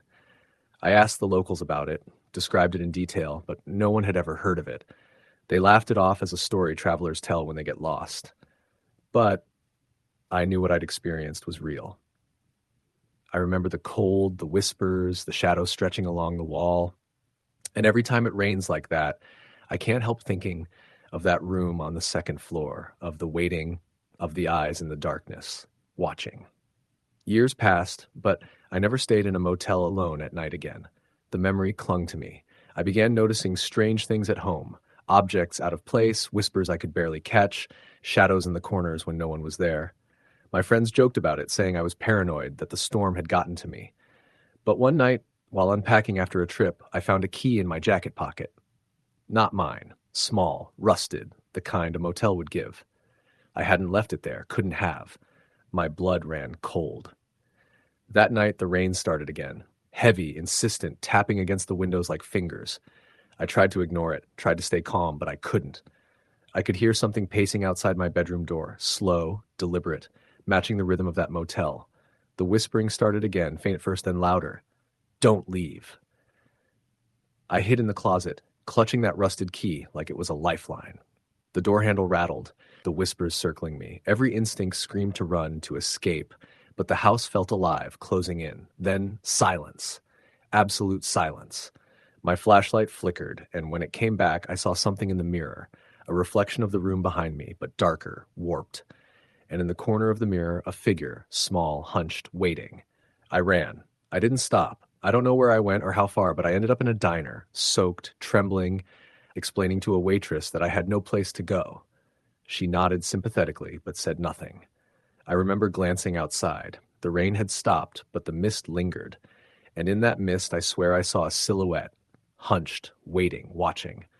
I never went back to that town, never stayed in a motel again. But every time I hear rain tapping against glass, I feel it. The whispering, the pacing, the shadows stretching along a wall in a room that may not even exist anymore. And sometimes when I'm alone, I think I see scratches forming on my own walls, jagged and desperate, like the faces in that motel hallway. I've learned to avoid storms now, to drive past the exit I might have taken, to sleep with the lights on and the doors locked. But the memory never leaves. The motel, the man with the tired eyes, the scratches, the whispering. Sometimes I think it wasn't just a place. Maybe it was waiting, and maybe it still is, somewhere, for the next person to stumble in when the rain is heavy and the night is dark. Every heavy rain, I feel it behind me, just out of sight. I hear it in the flicker of lightning. I know it remembers me, as I remember it. And part of me knows, no matter how far I run, it will always be there. Waiting, patient, in the corners of shadow and sound, in the places you're least ready to see it. I keep the rusted key in a drawer, wrapped in a towel. Sometimes late at night, it rattles, as if the rain itself is trying to tell me something, and sometimes I swear I hear the whisper, "Don't leave." Story the end. It started as an ordinary Friday night, with the sky a uniform slate gray and the rain falling in thick sheets, hammering against the roof of my small rental house in rural Pennsylvania. I had moved here 6 months earlier, leaving the city for a quieter life, but sometimes the quiet felt too heavy, too thick, like it could press in on you if you weren't careful. That night, the storm had a particularly insistent rhythm, and I remember thinking as I walked from the kitchen to the living room with my mug of coffee that it sounded almost like footsteps, not mine, not the ones I had made moving around the house, but someone or something else. The power flickered twice while I sat on the couch, scrolling through my phone, reading old news articles and checking the weather radar.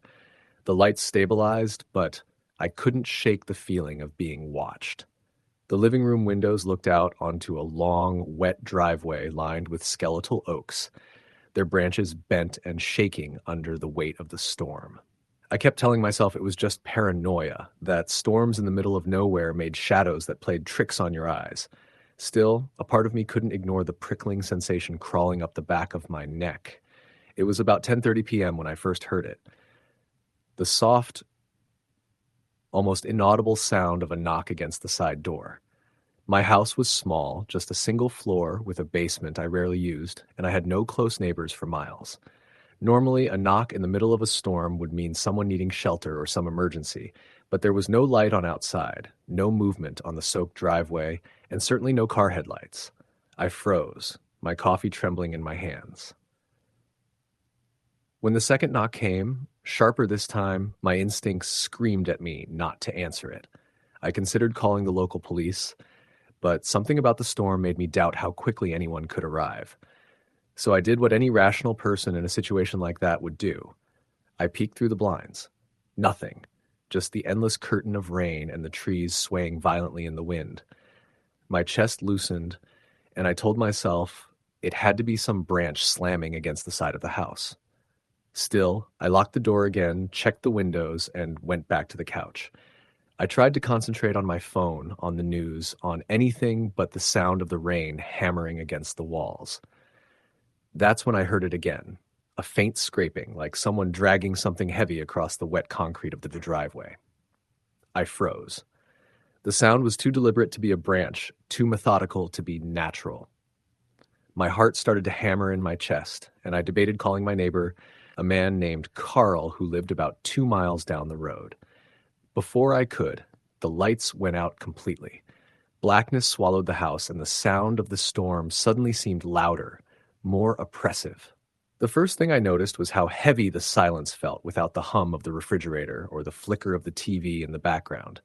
And then I heard it again, a slow, dragging noise coming from just outside the front porch. I grabbed the flashlight from the kitchen drawer, the one I kept for power outages, and tried to convince myself to step onto the porch and see what was out there. But when I opened the door, the rain hit me like a wall, soaking me instantly. My flashlight's beam swept across the yard, the wet driveway, the trees, but there was nothing. Nothing at all. I stood there, drenched, and the dragging sound had stopped. I backed inside quickly, shivering, my mind racing through every possible explanation, none of them comforting. I locked the door behind me and sat on the edge of the couch, the flashlight still clutched in my hand. That's when I heard the faintest whisper, almost lost beneath the rain coming from the living room corner. I'm here. I dropped the flashlight, and it rolled across the floor, the beam bouncing off the walls in staccato bursts. My breath came in shallow gasps. I could feel my body tensing, muscles ready to run, but I knew there was no one in the house, at least no one human. I convinced myself I had imagined it, that the stress of the storm and the isolation were getting to me. I tried to sleep, but every sound of the rain against the windows, every creak of the house settling made my skin crawl. Around 2 a.m., I woke to a new sound. Slow, deliberate footsteps in the kitchen. I counted them. 1, 3, pause. 1, 2, 3. They stopped for a moment, then started again. I didn't want to look. I didn't want to breathe. But I knew I had to find something, anything that could protect me. I grabbed the baseball bat I kept under the bed, my hands trembling violently. I crept toward the bedroom door, listening. The footsteps had stopped, but I could hear a faint, wet breathing, like someone or something was crouched in the corner of the kitchen, watching me. Summoning every ounce of courage, I flicked on the flashlight and shone it across the room. The beam caught a shadow at the far end of the kitchen, hunched low, impossibly still.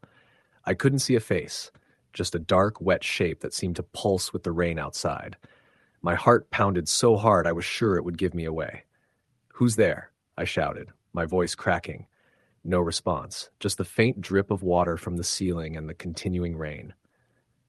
I backed away slowly, keeping my eyes on the shadow. Then it moved, suddenly, too fast for any human, a blur across the kitchen, hitting the wall and disappearing down the hallway toward the basement. I froze. The basement door was closed and locked. I don't know why, but I ran to it, slammed it shut, and barricaded it with a chair. That was a mistake, because the sound of scratching started on the other side, wet claws or fingers scraping against the wood. My instincts screamed at me to get out of the house, but the rain and darkness made the idea of stepping outside terrifying. Minutes stretched into what felt like hours. Every shadow, every gust of wind against the windows, every tap of the rain made me jump. The scratching stopped. The house fell into an uneasy silence, punctuated only by the storm. I sat on the floor, clutching the bat, praying for dawn. Sleep claimed me eventually, but it was shallow, fitful, full of nightmares, where something was always just behind me, brushing against my back, whispering my name. I woke to a sound I'd been dreading, the front door handle rattling. The rain had slowed to a drizzle, the storm losing strength, but the house was silent except for that dreadful, deliberate motion. Someone was outside. Someone, or something, was trying to get in. I peered through the peephole and saw a figure standing on the porch, soaked, featureless, black against the dim gray morning light. I don't remember consciously deciding to act, but I opened the door and swung the bat. The figure disappeared, vanished into the wet morning air, leaving only a lingering shadow, a memory of presence. I called the police. They searched the property, the surrounding woods, but found nothing. No footprints in the mud, no signs of forced entry. I stayed with a friend for a few nights before returning, but something about the house had changed. The air felt heavier, the shadows darker. I began hearing noises again, soft knocks at the windows, whispers from the corners, fleeting glimpses of dark shapes in the hallways when I turned quickly. Friends suggested moving, but I couldn't. There was a stubbornness, a need to see it through, to understand it. Weeks passed. I started keeping a journal of the events. Every night, I recorded the sounds, the movements, the whispering. Some nights were quiet, others were filled with scraping, knocking, and low, wet breathing. One night, I awoke to the sound of a chair scraping across the kitchen floor. I grabbed my flashlight and swung it toward the sound. That's when I saw it clearly. Standing in the corner, hunched, glistening with rainwater, eyes impossible to focus on, staring straight at me. I screamed. It didn't move, didn't blink, just watched. I backed away slowly, never taking my eyes off it. Then, almost imperceptibly, it leaned forward and whispered, "You shouldn't be here." I called the local police again, but they arrived to find an empty house. No footprints, no evidence that anyone or anything had been there. I began carrying a small camera everywhere, hoping to capture proof, but every time I reviewed the footage, the shapes appeared only as shadows, fleeting, impossible to define. The whispers continued at night, the scratching at the basement door, the occasional drip of water from a ceiling that wasn't leaking. It became part of life, a tense coexistence where I was always alert, always listening. Months went by. I started sleeping with the lights on, the doors locked, the bat within arm's reach. Friends stopped visiting. They said I was paranoid, but I knew the truth. Whatever it wasn't human. It existed somewhere between reality and nightmare, tethered to the storm, to the rain, to the isolation of that place. I learned to live with it in small ways, by avoiding the basement, never opening the side door at night, keeping my phone close, my flashlight charged, but it was always there, always waiting. The worst night came last November. A violent storm rolled in, stronger than anything I had experienced. The power went out, the rain fell in sheets, and I knew it was coming. I could hear the dragging, the slow, wet footsteps circling the house. I grabbed my bat and flashlight and waited. Hours passed. I fell into a tense sleep, dreaming of being watched, dreaming of the black shape in the corner of the kitchen. When I woke, the storm had passed, but the house felt wrong, empty, yet alive. The front door was open, although I had locked it before bed. The flashlight was gone from my nightstand. And in the kitchen, wet footprints led to the basement door, then stopped abruptly. I never went down there. I moved out 2 days later. I couldn't stay.